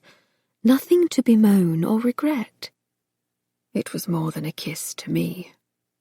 His hoarse voice tore at her resolve, weakening it, but not quite breaking it. His proposal and all the fear that accompanied it made her breath feel knotted in her lungs. That had to mean, that it was the wrong decision. Didn't it? She reached out and kissed him again, gently, once on the lips, her mouth closed. And then she pulled away to meet his hazel eyes. "Still, I would not consider another sort of offer. I have no intention of marrying, as I have long said." She tipped her forehead against his. "But that does not mean I do not hold you in the highest regard." He nodded, swallowing hard. She tugged him down beside her and pulled the oilskin over them both. "You are right, I think. There is room on the sofa for two, if the circumstances warrant." She closed her eyes with a tired yawn. If there were to be no more kisses, no more breathless moans, at least they could both be dry. And these are unusual circumstances, are they not? She mumbled sleepily. He didn't answer. But thankfully, neither did he leave. From the Diary of Edith Lucille Westmore, July 20th, 1829. There's something about waking up to the promise of a new day that makes the world seem right. Heathmore might be lonely, but it is glorious on a summer morning, the moors bursting with colour and bird life. I often try to take morning walks during this time of year, and truly I have never seen flowers like these anywhere else in England. I like to think Heathmore is misunderstood. A spinster of a cottage, with its hidden secrets and slightly sagging roof, and stiff upturned chin, bravely facing the wind. Like me, it is starting to feel a bit old and creaky. But, like me, I have to believe there is strength below its crusty surface. Chapter 19. Thomas jolted awake, his arms full of soft, feminine flesh. Lucy was pressed against him, one arm draped over his chest, her body rising and falling in a peaceful rhythm. His body was more than a little enthusiastic about the discovery. His heart, however, was conflicted. She'd refused his offer of marriage, but then pulled him down to sleep beside her. Christ, but could she be a more confusing mix of emotions? He scrubbed a hand across his face. How long had they slept? The peat fire had burned down to little more than ashes, and a faint, grey-pink light flooded the room through the windows, signalling the approach of dawn and the end of the stormy weather. He looked down at her cheek, where it nestled against his bare chest, following its subtle curves and hollows in the pre-dawn shadows. The oilskin had slipped off during the night, leaving a smooth, pale shoulder bared to his gaze. She looked utterly dishevelled, her hair a wild golden tangle about her peaceful face. He ought to get up, fetch more fuel, stir up some breakfast. But he didn't want to shatter the spell. God, but she was beautiful. The sort of woman a man would happily wake up to every morning, if given the chance. He breathed in, inhaling the warm, familiar scent of her. The novelty of waking up next to a woman was not lost on him. The impossibility of waking up next to this woman nearly was. It felt right. He had no more eloquent word for it than that. He wanted to lie like this for hours. He wanted to wake her with kisses, pull her chemise up higher until he reached greater treasures. He wanted to protect her, to push her to reconsider his offer of marriage, show her the potential benefits to be found in such a union, instead of simply posing the question. But he knew it was an illusion. The dream of a lifetime dangled just out of reach. Last night, he'd nearly lost his head over this woman, and she very nearly lost her innocence. It had taken every bit of willpower in his bones, and some, no doubt, provided by divine intervention, to halt their reckless path. He'd offered her marriage, and not because he felt compelled to do so by society's dictates.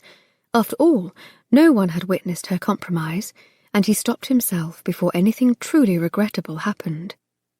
He'd offered her marriage because he wanted more. More breath sighs, more mind-robbing kisses, more.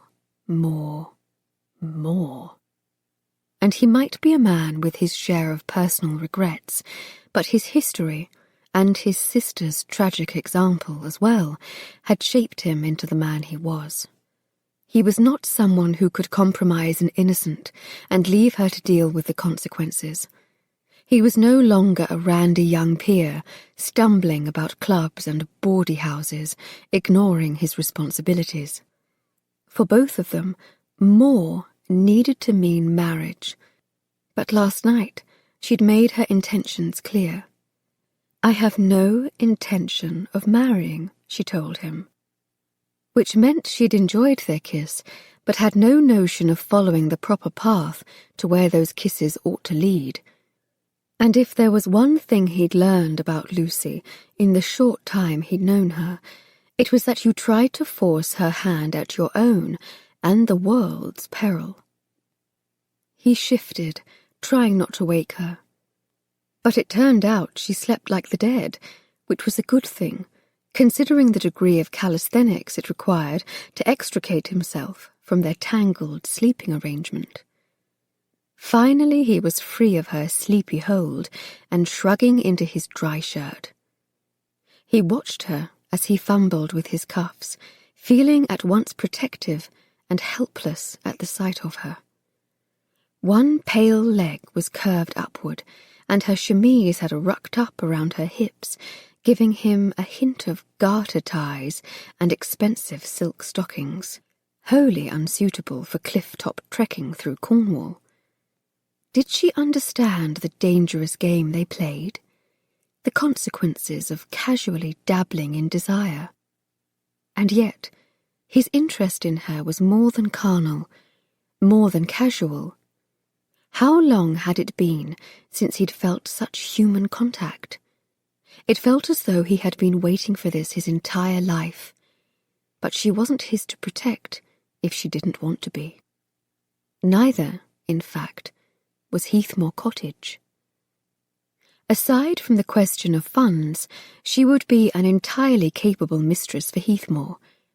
In the course of the last few days, he'd seen the unusual strength in her, the kindness and even the patience she showed to Lizard Bay's grizzled, eccentric residents. She might have kissed him madly, but he'd also seen her apply that same unfettered passion toward trying to solve the problems of the world around her. He smiled to himself. Had Miss E somehow known all along her niece was the right choice to protect Heathmore? He supposed he hadn't trusted either of them enough to know their own minds, and that was a mistake he needed to correct. He scribbled Lucy a note with paper from his satchel, then replaced the oilskin over her sleeping shoulders and tucked the letter where she would be sure to find it.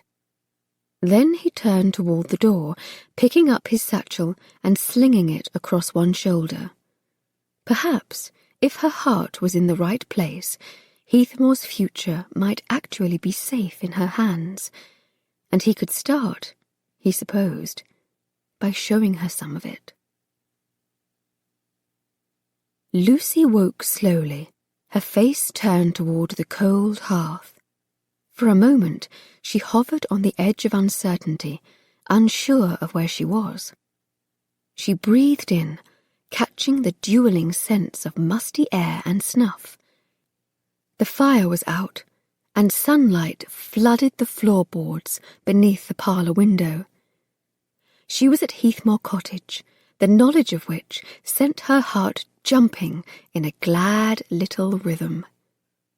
But just what she was doing at Heathmore was something she still needed to sort through.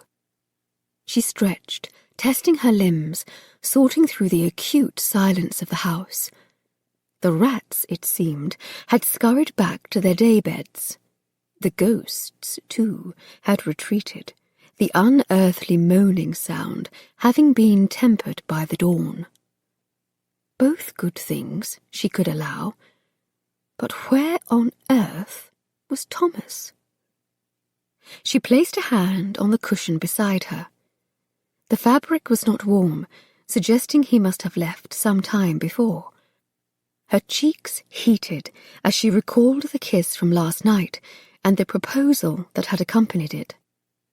Had he awakened to regrets and then left because she had refused him? But how could she have reacted differently? She couldn't think of marriage and imagine herself in anything besides a sort of prison. Bedlam itself could scarcely strip a woman's freedom, her choices, any more effectively. And in spite of his inarguably honourable proposal, it was clear the man was still tormented by thoughts of his former fiancé. She couldn't help but feel a burn of jealousy at the thought. She closed her eyes with a soft, confused sigh, only to realise that something was poking her neck. She sat up, fumbling at her neckline.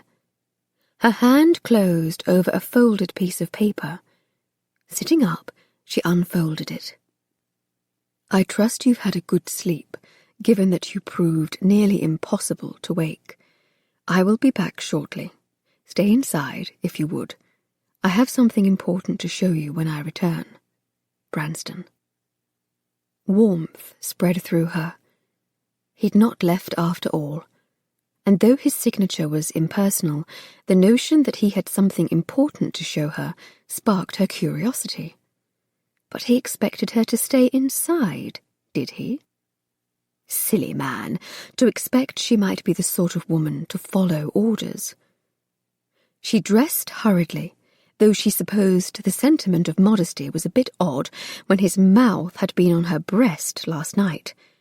Next, she shoved the sofa back to its proper position, though it took a good deal of non-demure, ladylike cursing and grunting to move the heavy item back into place. "There now," she said, collecting the cups from the hearth and carrying them toward the kitchen. No evidence of indiscretion to be had, although the memory lingered. So, too, did her smile. But as she stepped into the kitchen and took it in properly in daylight, her smile faded. The parlour might be put to rights, but the kitchen was still a mess. The cupboards were all but bare, and several of the cabinet doors were hanging by their hinges. The pump, while functional, was rusty and wouldn't budge for her when she tried to get a bit of water from it to wash the cups. She set the unwashed cups down and faced reality. Her empty pockets were a problem she couldn't precisely ignore, but they weren't even the worst of it. She had no idea how she was going to deal with the reality of owning a falling-down house, but neither did she know even the most basic facts about how to take care of herself. Take her walking gown, for instance. She'd been wearing it since she left London because she'd not known how to properly pack, much less tackle the terrifying chore of laundry. She flushed, recalling how last night she'd not even known how to start a fire or heat water for tea. And her rumbling stomach told her she had no idea how to fill her belly this morning either. Perhaps she should accept Thomas's offer to buy the property and return to London. It might truly be the best, the only option available to her. It would hurt to lose Heathmore and this connection to her aunt. She felt as though she was slowly discovering who Aunt E had been, through the diary entries and the memories of Lizard Bay's residence, but the fact was, even if she sold the property, she would still have those. It would hurt, too, to return to London and face her mother and the tatters of the season she had ruined. But it would hurt more, she suspected, to be the one responsible for destroying the cottage her aunt had loved. And she would surely destroy it, out of financial neglect and stupidity, if nothing else. Thomas, at least, could afford to invest in its upkeep, though she still didn't quite understand why he wanted it so much. She drifted back to the parlour and looked up at the hint of new slate peeking through the rafters.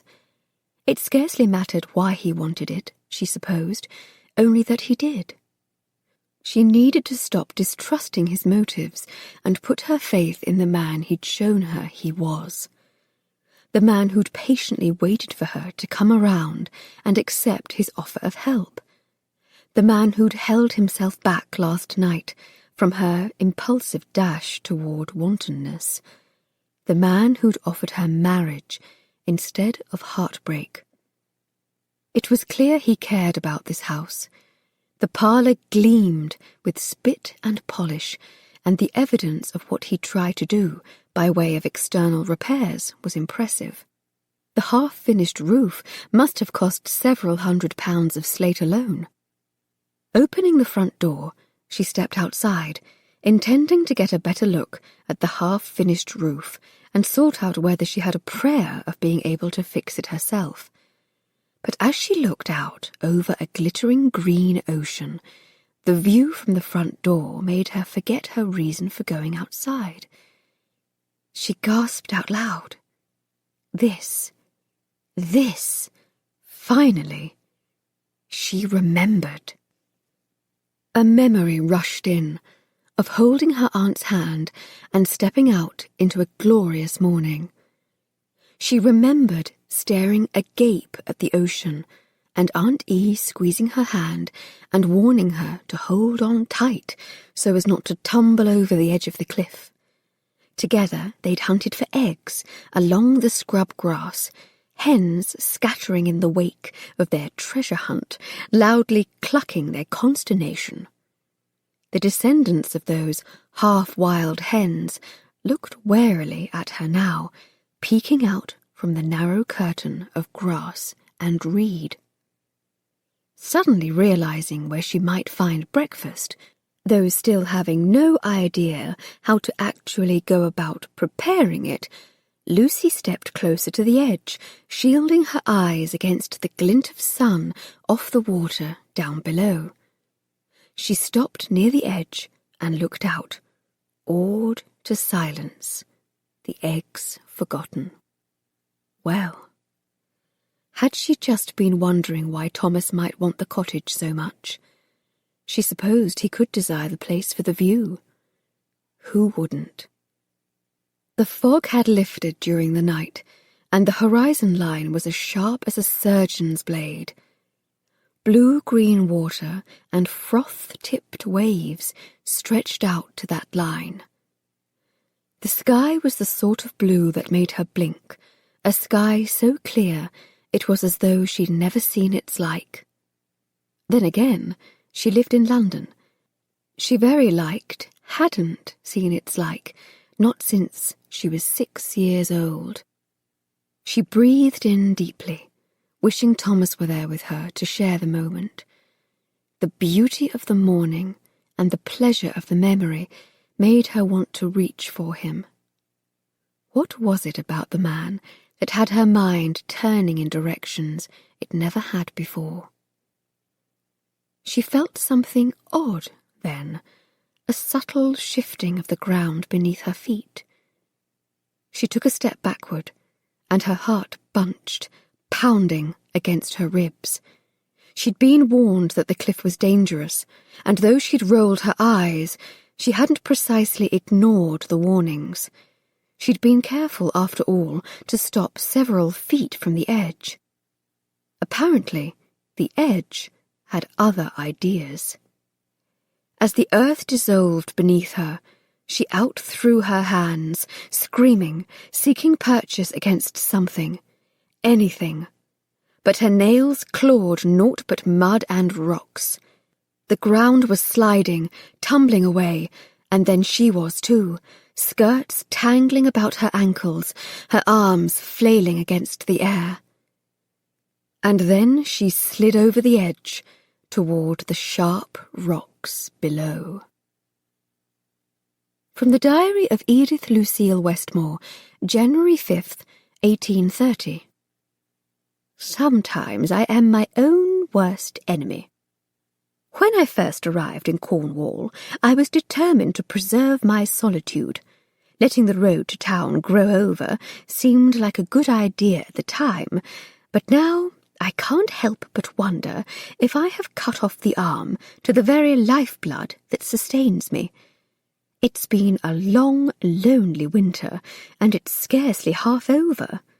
It has snowed for a week straight, and the icy path has kept me confined to my house and away from the warmth and companionship to be found in town.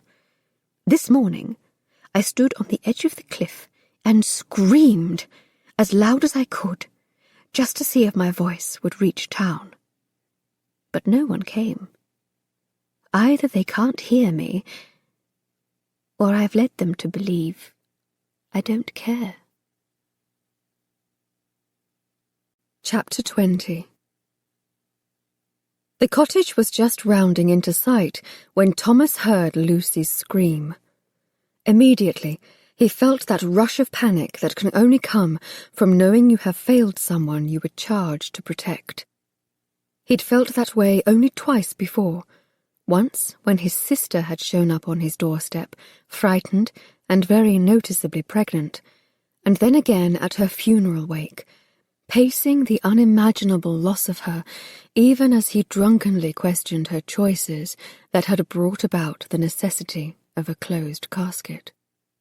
He'd known the cliffside was unstable, especially with all the rain last night, and if he'd hurt Lucy with his neglect, he'd never forgive himself.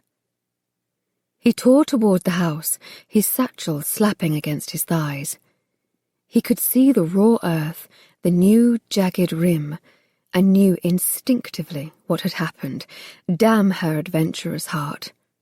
She'd wandered too close to the waterlogged edge, and it had given way. He began tossing up prayers for a miracle to a god who'd rarely answered his entreaties these past 3 years. Damn it all, why hadn't he been more specific in his note? Stay inside, he told her. Stupid, stupid, to not tell the girl why she ought to heed his warning. "Lucy!" he shouted, his feet sliding on the wet ground, his voice a hoarse knot of terror. "Can you hear me?" A feeble voice reached up toward him. I am all right." She sounded winded, frightened, but whole. This time the words he'd muttered to God were words of thanks. He skidded to a halt, several feet from the edge, and lowered himself to the ground, fearing what was left might shift again. Sliding forward on his hands and knees, he inched forward, trying to distribute his weight so as not to create undue pressure points on the fragile earth. Peering over the edge, he exhaled in relief to realize she had landed on a shelf of rock some 20 feet or so below. She was standing still as a dormouse, her arms tucked tight against her, a blue backdrop of sky reminding him just how dangerous a position she was still in. "Are you injured?" he called down. She peered up at him, her face white as a bedsheet, blonde hair flying about her dirt-smudged cheeks. "Not badly. A few scrapes. I do not doubt I shall be sore tomorrow." She gestured to the ledge beneath her feet. "Can you get me out?" "Wait here. Don't move, not even an inch." She pursed her lips. "You don't have to be so short with me." "Christ above, Lucy, there was a very good reason I told you to stay inside, and there is a very good reason I don't want you to move an inch now."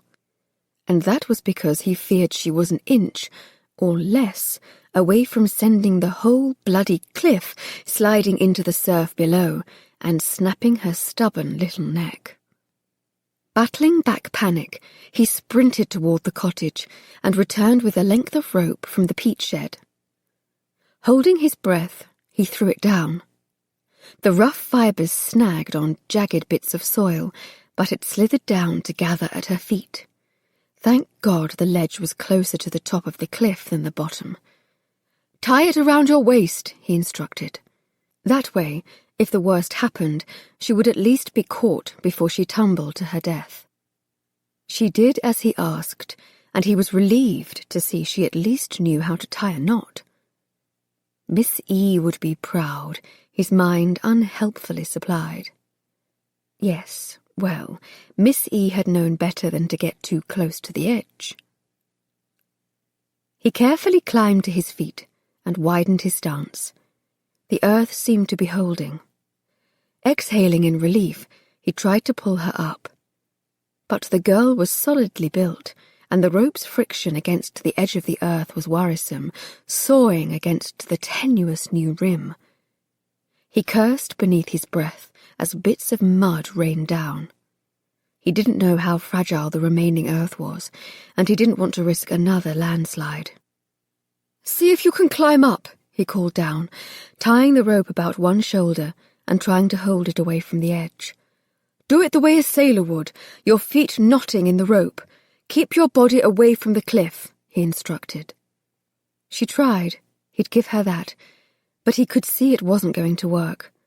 Her skirts kept tangling treacherously about her ankles, and despite several attempts, she only made it a foot or so up the rope before her grip slackened and she slid back down again.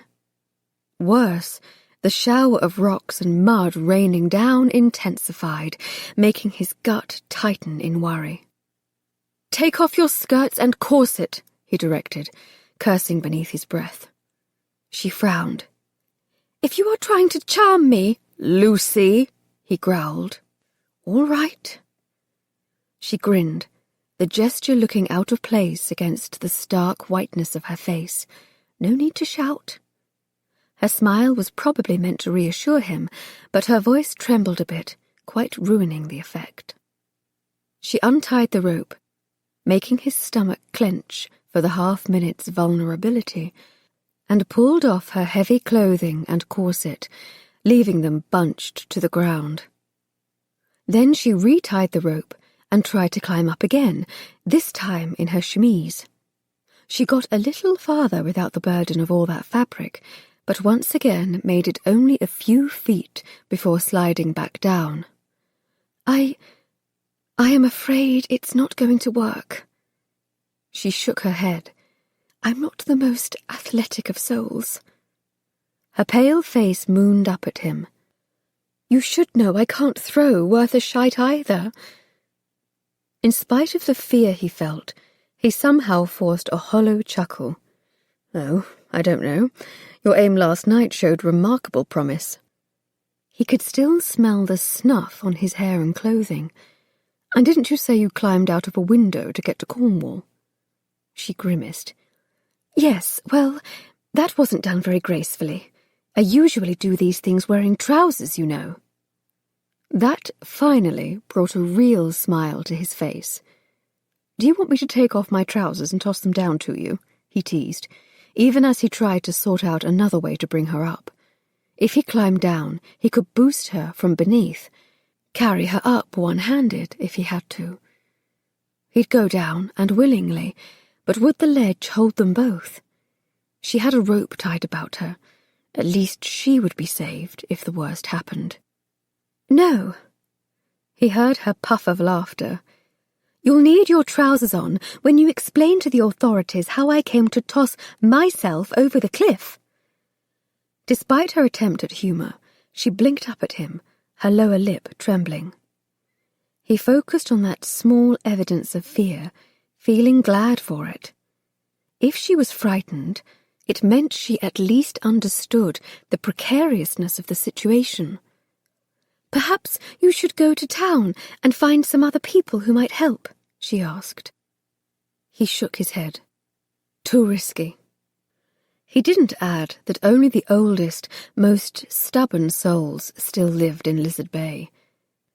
Those who could still earn an honest wage had moved to Marston when the fishing industry had collapsed. There wasn't anyone left in town with the strength to pull a rope. But that explanation would only frighten her more. Some 100 or so feet below lay a rocky coast. He could see the rocks lying in wait, sharp as an axe blade, eager to greet objects falling from above. He would not, under any circumstances, head back to town and leave her in such danger. Sorting through his options, he settled on the only way he could see even a glimmer of success. He wrapped the top end of the rope around a large, jutting rock that rested a dozen feet back from the new edge of the cliff. His knowledge of geology told him it was very likely part of a larger underground constellation of granite, and given the barren nature of the landscape, it was the closest thing to an anchor he was likely to find.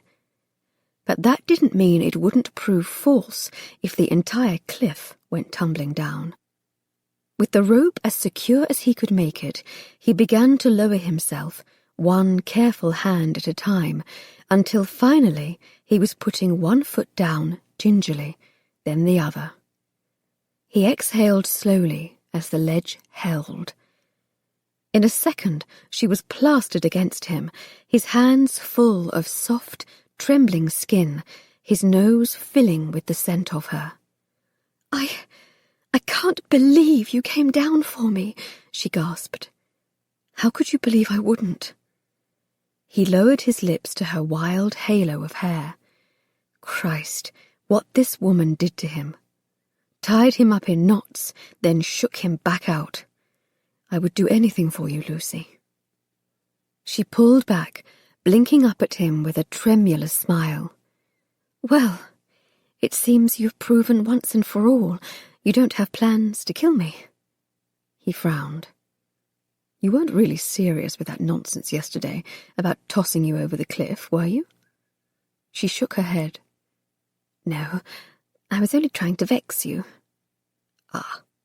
His lips twitched, even as his mind turned itself over to the problem of how he was going to get them out. "A mission you've accomplished all too well this morning." She stilled. "I am sorry." "No regrets, Miss Westmore, and no apologies either. It's not your style." He looked up, assessing the 20-foot climb that awaited them. A short enough distance, one he could make easily on his own. With his arms full of Lucy, however, it was going to be a bit trickier. Though he kept one wary hand on the rope and one on her, the ground seemed reassuringly steady beneath their feet. And from this new, lower vantage point, he could see the earth had slid cleanly away from the cliff, leaving a wall of newly exposed rock. "It seems solid enough," she murmured beside him, echoing his thoughts. "Yes, it appears to be granite," he murmured, though the thick, telltale white veins running through the bedrock were something else entirely. He winced as he took them in, his knowledge of the geology of the land far too sharp. Well, that was one of Heathmore's secrets that was hidden no more. But he would deal with that later. For now, he had a spinster to save. He pulled her against his chest, one arm wrapped firmly around her, the other still clutching the rope. Given the fact that the remaining bit of cliff seemed made of rock, he could see now that they were probably safe enough from further calamity, but that didn't mean he couldn't keep her close as his own skin.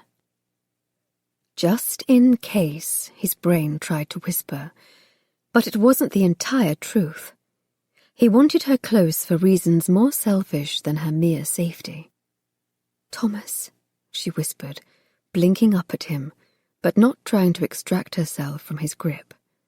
If anything, it felt as though she burrowed closer. "What are you waiting for? We do need to sort out how we are going to get us both back up." "In a moment," he growled, lowering his head. "First, a token. I've played the hero today. It's customary to offer a kiss." He claimed her mouth fiercely, savouring the small gasp of surprise and pleasure that escaped her lips. He pulled her flush against him, welcoming the heave of her breasts against his chest. There was no time for murmured pleasantries or acquiescence, no time for second-guessing or planned seductions. He was driven by the same demons that had brought him down that rope. Grab whatever piece of her he could, for as long as she would let him, and don't look back.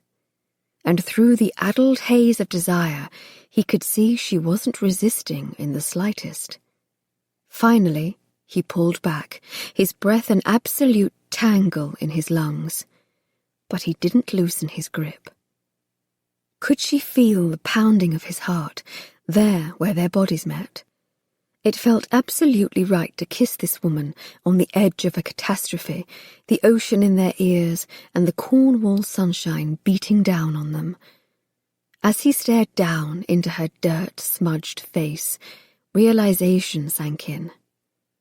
He was meant to marry this woman.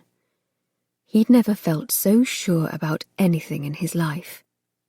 But feeling right and being right were not at all the same thing, and he couldn't quite shake the worry that she might yet resist for no reason other than sheer stubbornness.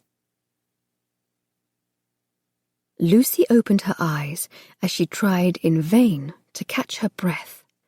Good heavens, what had just happened? She pulled in a great lungful of air, but did not pull away from Thomas. Her lips still burned from the feel of his mouth on hers, bruising and promising all at the same time. This had been yet another sort of kiss, far different than the last two they had shared. And more than the kiss, she could feel the unmistakable ridge of flesh pressed tight against her belly. Suffice it to say, she'd never once imagined herself the sort of girl who might inspire such chivalry. She pressed closer, welcoming the evidence of his desire. He might still be tormented by thoughts of his broken betrothal, but it was clear he wanted her. Wanted her, short-haired Lucy Westmore, vociferous spinster and climber of trees. Even as her pulse bounded with the thrill of such knowledge, even as the thought of where they stood made her head spin, Lucy realized with a start she wasn't afraid. She felt an unshakable faith in the way his arms held her, as though he wouldn't let go until their feet were back on solid ground. The realization of what that meant began to seep through the pleasure of the drugging kiss he had just delivered. She trusted him. And not only trusted that he would save her from a fall, she trusted he was here for the right reasons, that he had her and Heathmore's best interests at heart. She stared up at him in wonder. His eyes were some shade of the soil, rich brown and green, inviting her back. Thomas. She framed his face in her hands, running her fingers across his jaw, reveling in the contrasts to be found there. I am so sorry I ever doubted you. Lucy. She pressed a finger against his lips. You have been honest with me from the start, and I didn't appreciate it for the gift that it was. There was no reason, none whatsoever, for me to have distrusted you as I did. I have been contrary and presumptuous and naive, but I would be honest with you now. You are an honourable man. You have risked your life to save me. She hesitated. And if you would promise to take proper care of my aunt's cottage, I can think of no one to whom I would rather sell Heathmore. He stiffened. There is no need to make a hasty decision. You haven't seen the remainder of the property yet in daylight. You may decide you don't need to sell it at all. She shook her head, knowing it was the truth. I can't afford the property. It doesn't matter how much I want it. I can't continue the repairs you have started. I believe you will be a good steward of the trust I would place in you. His arm tightened around her. We could continue those repairs together. Thomas, be serious. She batted him on the arm. You can't continue to spend money on a house someone else owns. I am being serious. Marry me, Lucy. It would solve everything. She caught her breath, more than halfway tempted to just say yes and be damned the consequences. And not because she'd spent the night wrapped in his arms, or because he presented such a ready solution to the dilemma of what she was going to do about Heathmore. It was because of how he made her feel. Before she'd met Thomas, she never imagined feeling this way.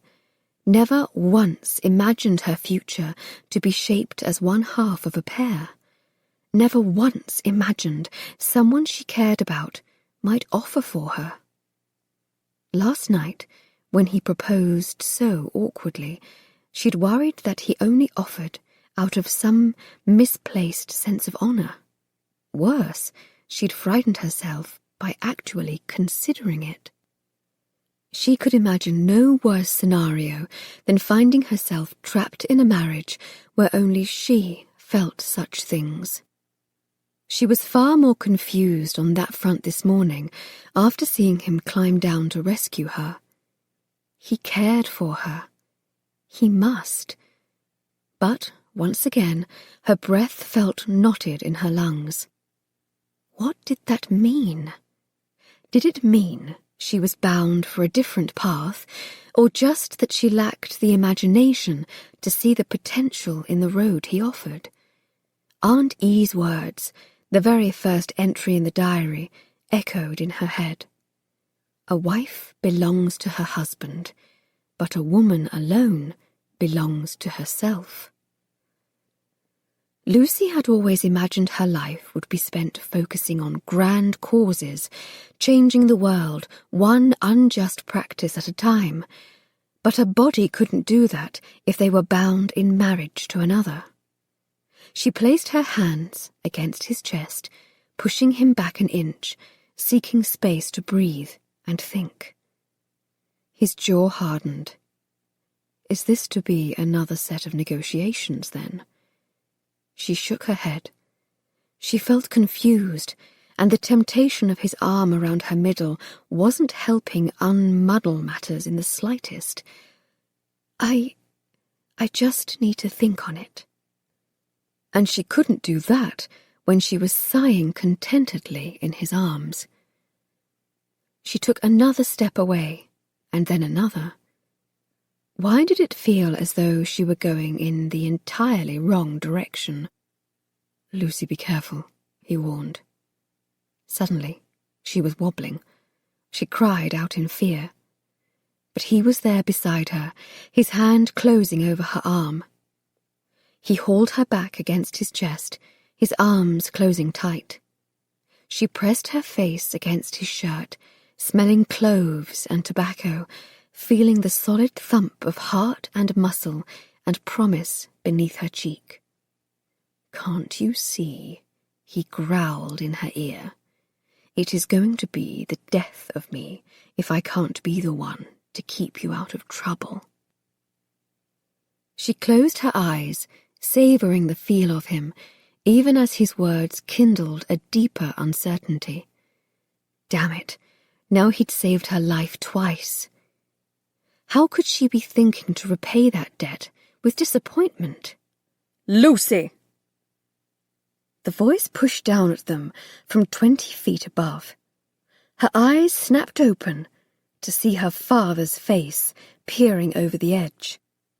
She'd been expecting him to come, of course. The fear that her father would show up was part of what had pushed her these past few days to reach Heathmore as soon as possible. But there was an unanswered question hanging in the balance. And she couldn't help but wish she had a few more minutes to think. Are you hurt? Her father's voice had shifted. Anger churned beneath his curt tone. He looked like hell, his hat askew, dark smudges of exhaustion below his eyes. She was used to seeing her father mad, having caused such reactions frequently enough over the years. But she'd never seen him look quite this angry. I am fine, father, she called up, trying to extricate herself from Thomas's tight grip. But as she braced herself for the expected tirade and lecture, Lucy realised something odd. Her father wasn't glowering at her, though she inarguably deserved it. He was glowering at the man standing beside her. The man who was all that stood between her and the bottom of the cliff. I'll thank you to take your hands off my daughter, Lord Branston, he snarled. Lucy could feel Thomas's fingers tighten over her arm. With all due respect, Lord Cardwell, I don't think that's a very good idea. The distinctive sound of a hammer cocking cut through the air. Lucy caught the gleam of metal in her father's hand, the barrel of a revolver pointing straight at Thomas's chest. No! She screamed, suddenly realising just what sort of picture this little scene painted. She was wearing her chemise. Her dress was bunched on the ground, and she was tied up with a rope and plastered against his chest. Oh, God. Lucy, her father said, his voice hoarse. The barrel lowered, aimed somewhere now in the vicinity of Thomas's upper trouser area. Has the bastard touched you?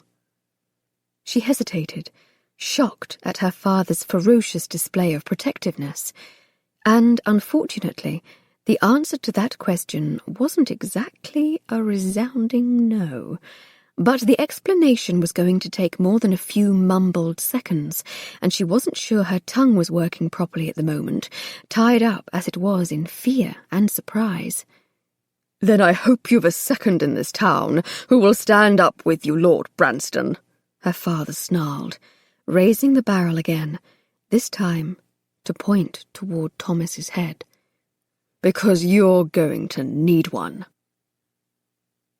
From the Diary of Edith Lucille Westmore, November 14th, 1830. Is there anything lonelier than a life built entirely of secrets? No one here knows me, not really. Oh, they know who I have become, but not who I once was. Even my name is a secret, one I have zealously guarded from the day I arrived in Lizard Bay. Through the years, I have taken such care that no one in town suspects my connections in London. If they knew I was Lord Cardwell's daughter, who knew what might happen? Worse, Heathmore hides secrets of its own. I must confess, as my money wears thin, I wonder if I might need to consider a more mercenary approach to the property. I cannot live on good intentions and fresh air, and I've no more jewels to sell. Yet such a choice would destroy the very life I have built. Worse, I'd have to sign my true name on a contract, and solicitors would be involved. There would be no hiding my connections then. And then, of course, there is the biggest secret of all, the one that carries me down to town so often, particularly on Fridays and Sundays. The one I refuse to confess, even in my diary, because putting words down on paper would be admitting I have been wrong all these years, and a lady never admits she is wrong. Chapter 21. Thomas raised his hands, though he was loath to let Lucy go. It didn't make him happy to relinquish his hold. After all, there were two dangers they were facing. One was obvious, aiming down at them above the cliff. The other was waiting below, the sharp rocks eager to claim their first victim. "Father, give me a chance to explain," Lucy twitched beside him, her agitation palpable. "There is to be no duel. I absolutely forbid it. And put the damn gun away. You know you can't shoot the side of a building in broad daylight." The barrel slowly lowered. The sound of the hammer uncocking had Thomas breathing a sigh of relief. It seemed the girl even cursed around her father, a fact that ought to make him smile. But this was not the time to give in to such an impulse. In terms of explanations, he was curious what Lucy had in mind, because the truth was rather likely to send that barrel pointing again at his head. "We need to get her to safety," he called up to Lord Cardwell. "Can you haul the rope up while I push her up from beneath?" Lucy turned to him, shaking her head. "I want you to go up first.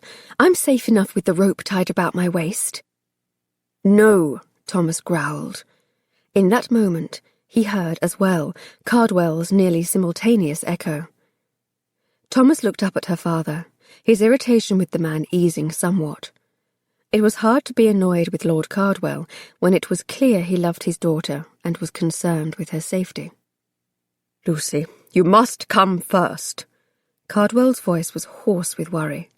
"I insist upon it." Lucy put her hands on her hips. "Do you promise you won't shoot him once I am up?"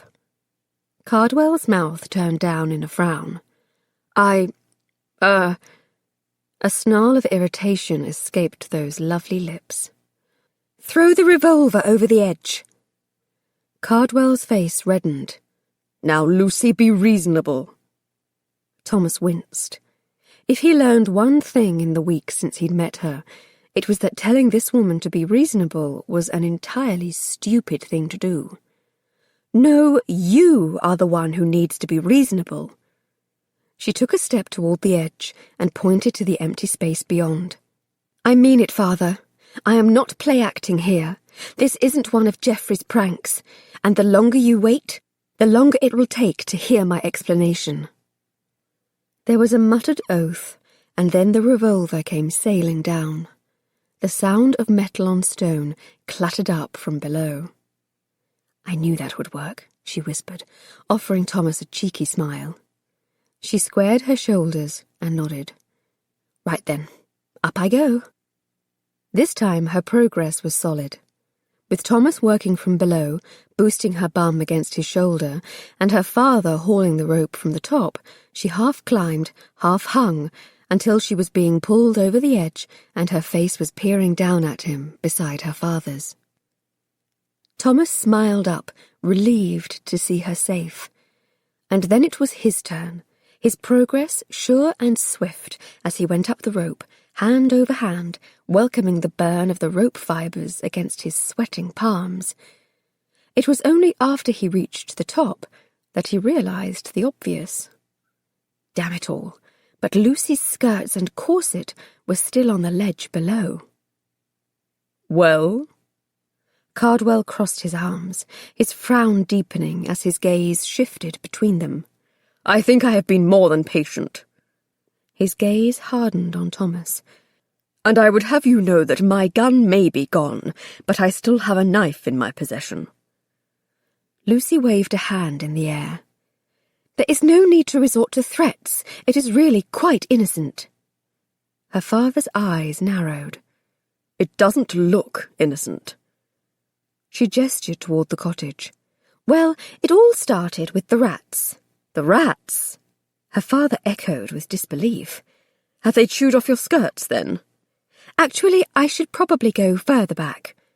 She began to collect the rope, coiling it about her arm and shoulder. She seemed outwardly unruffled, but Thomas had come to know her these past few days. He could tell by the way her teeth were gnawing her lower lip that she was thinking, hard and fast. "Lord Branston escorted me here yesterday to see Heathmore, and I fell off the cliff while, inspecting the property." "That scarcely explains how he came to be down there with you today." Cardwell's gaze turned back to him, and Thomas felt the burn of a father's ire. "Or how your skirts came to be removed." "It is all very simple." She reached the end of the rope. "My skirts were in the way." "In the way of what?" At her father's enraged growl, she took a step toward the rock where the rope was still tied and began to tug on it. "You know, this is really knotted quite tightly," she said. "Do we have anything we might cut it off with?" With a growl of frustration, her father pulled a wicked-looking blade from his coat pocket and handed it over. "Thank you." She cut the rope free, and then promptly sent the knife sailing over the edge of the cliff as well. "Lucy!" Her father's voice was now as hopelessly knotted as the rope had just been. Any meekness in her manner vanished along with the knife. "Well, I can't bloody well think of a proper explanation when you are shouting at me and waving a weapon about." "I wasn't waving it about." "Well, you were threatening to, and proving quite the idiot about it too." "Young lady, you will not speak to me that way." "I'm not a young lady. I am 21 years old." Thomas stepped between them, raising his hands in a bid for peace, or quiet, something beyond shouts and accusations. They both fell abruptly silent. "May I have a chance to explain?" he asked tersely. They nodded, their faces matching shades of red. He turned to Cardwell, determined to erase the censure he saw on the man's face, to make him see his daughter the way he himself did, brave and resilient, and unwavering in her desire to set things right. "You should be proud of your daughter, sir." He looked unconvinced. "I should?" Thomas nodded. "She has proven herself a shrewd negotiator. She sensed from the start something wasn't right about my offer for the property." "Not right?" Cardwell echoed, looking more confused than angry now. I tried to convince her to sell me Heathmore for less than it was worth, and she insisted on coming to conduct a proper inspection of the property so she could determine its true value. Cardwell blinked. She did? She drives a hard bargain, too. Has me up to £1,000. Cardwell's eyes bulged in his head. He looked at his daughter, his mouth open in surprise. She does? But Lucy was glaring at him, no doubt remembering that moment in Salisbury when she choked out the outrageous amount. If you recall, she said tightly, I did not agree to the terms of that particular offer. I would gladly give you my name, Thomas said bluntly.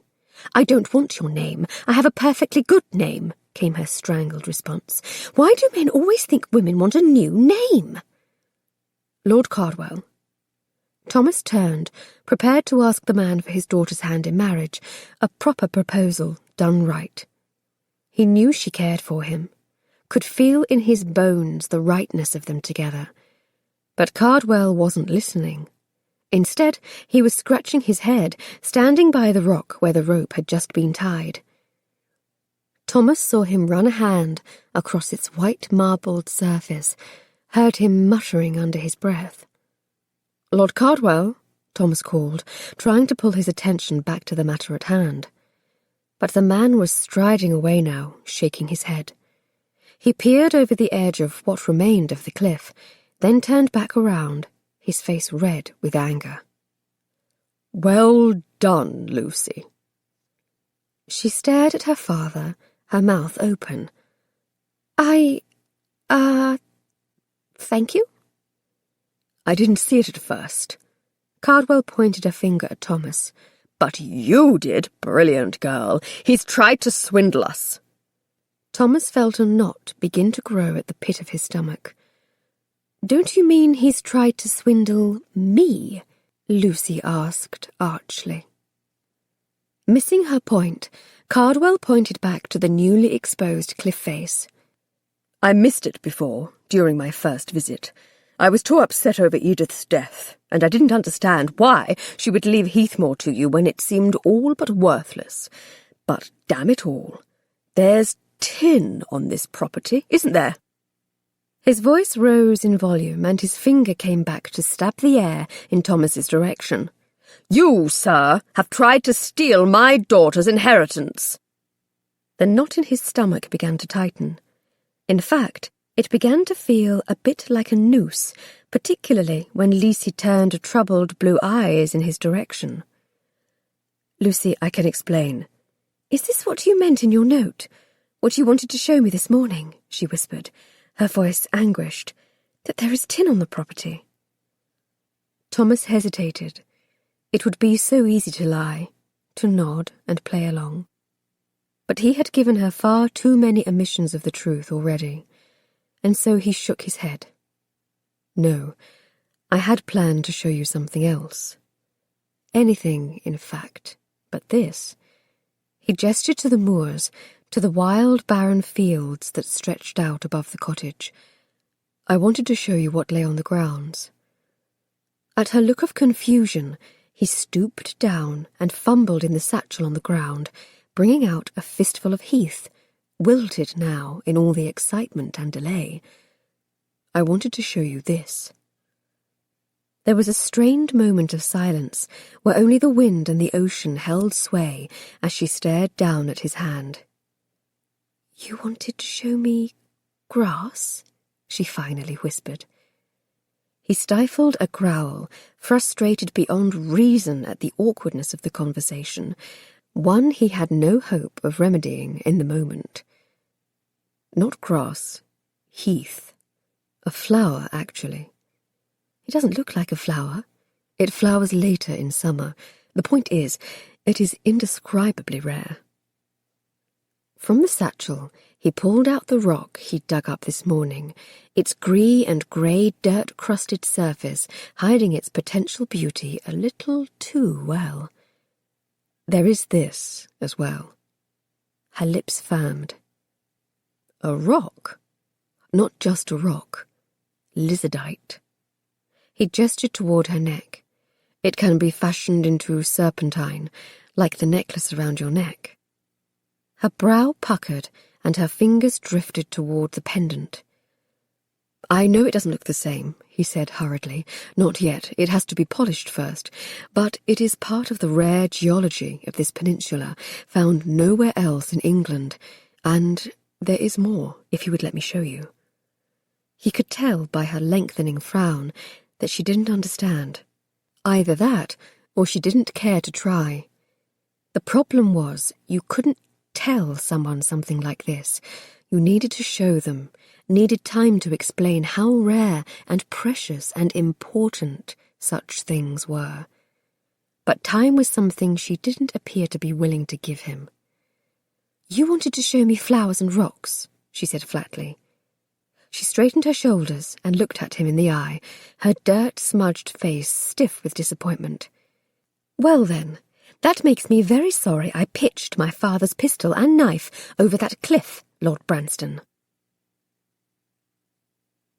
Lucy's thoughts tumbled ungracefully about in her skull. Tin. It would need to be mined, refined. Presumably the entire cliff might need to be dug out, possibly even the entirety of the property.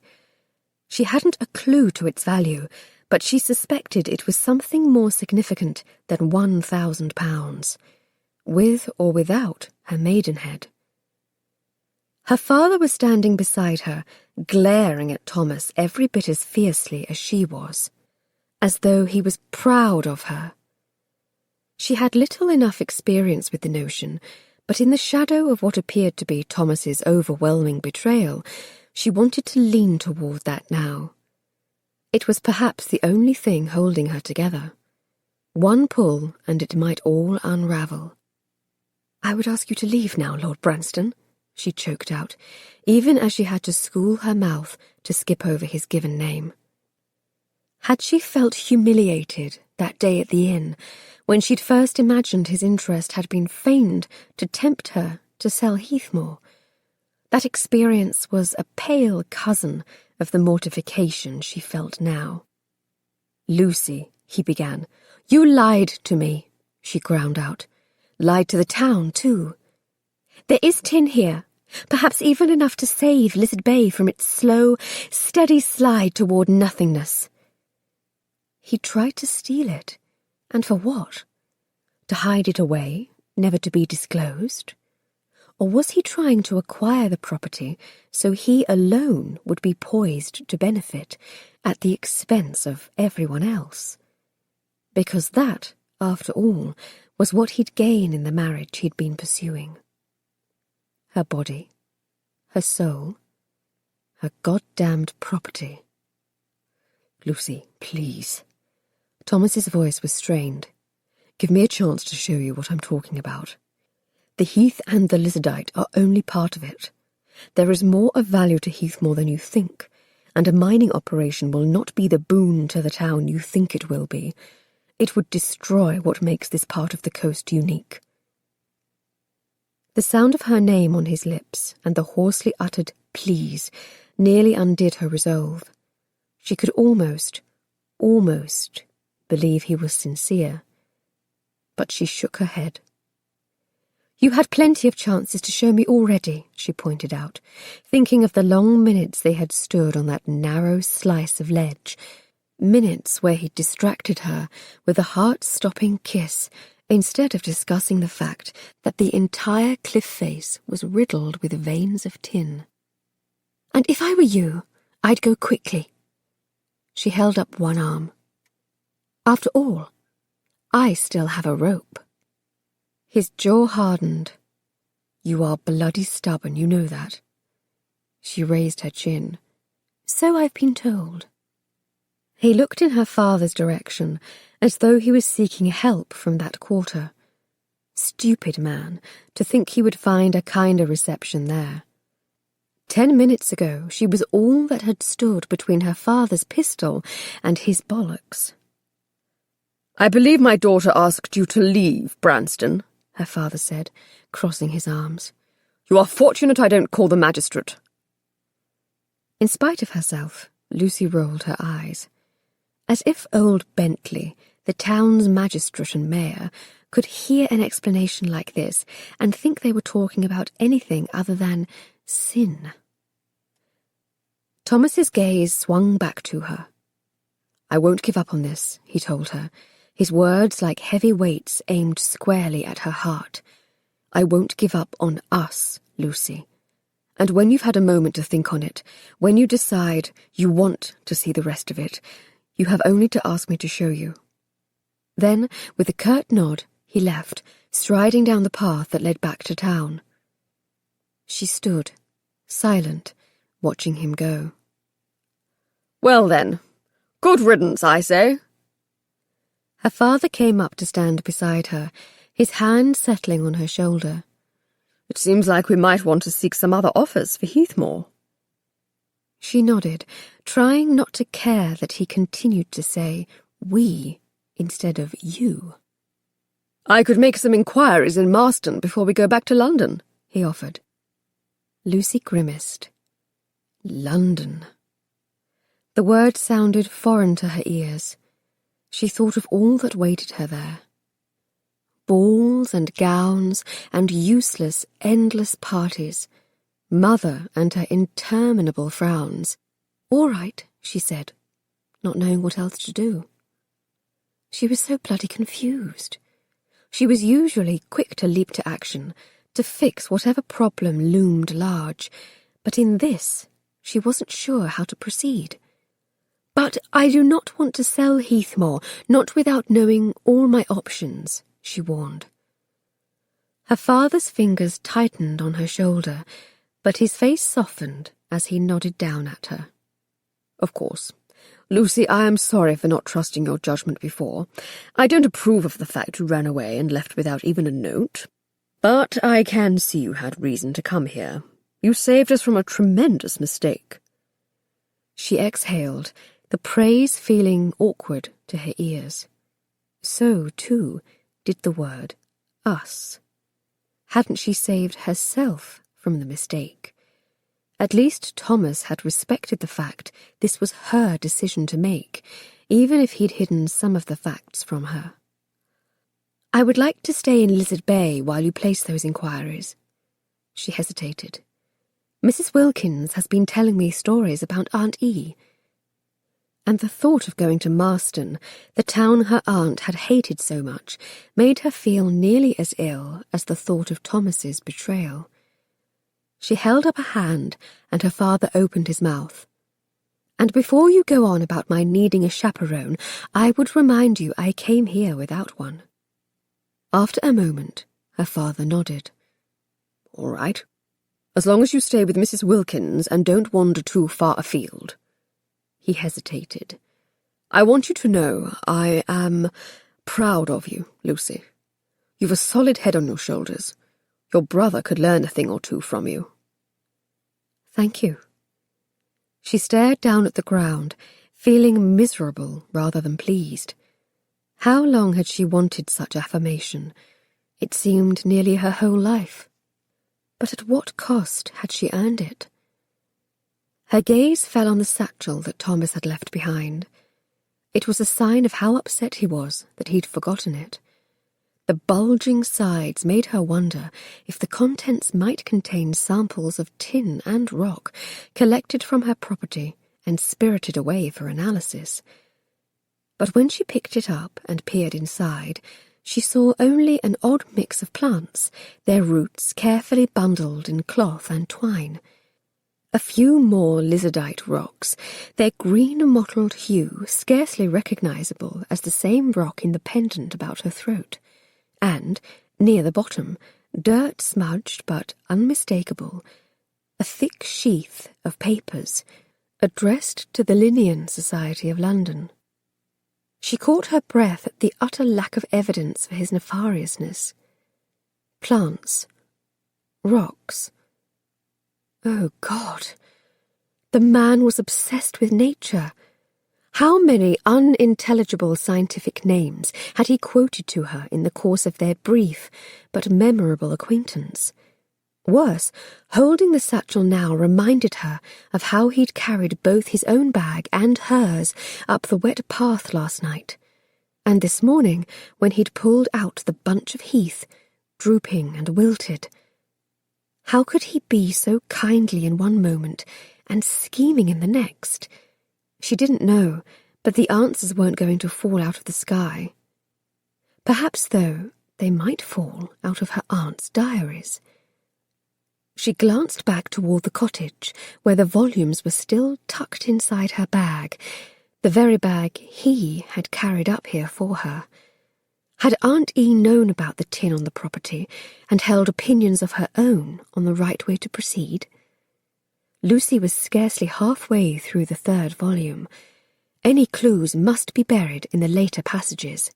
The morning had uncovered one dramatic secret, one she wished she'd known earlier. Could more be waiting?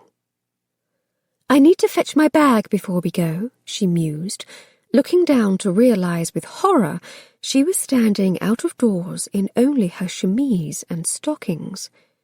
"And put on my spare dress," she said in a rush, wincing at the thought of how this must all look to her father. She might be a scandalous spinster, but she didn't relish the thought of strolling back to Lizard Bay dressed like this. "It's in the house."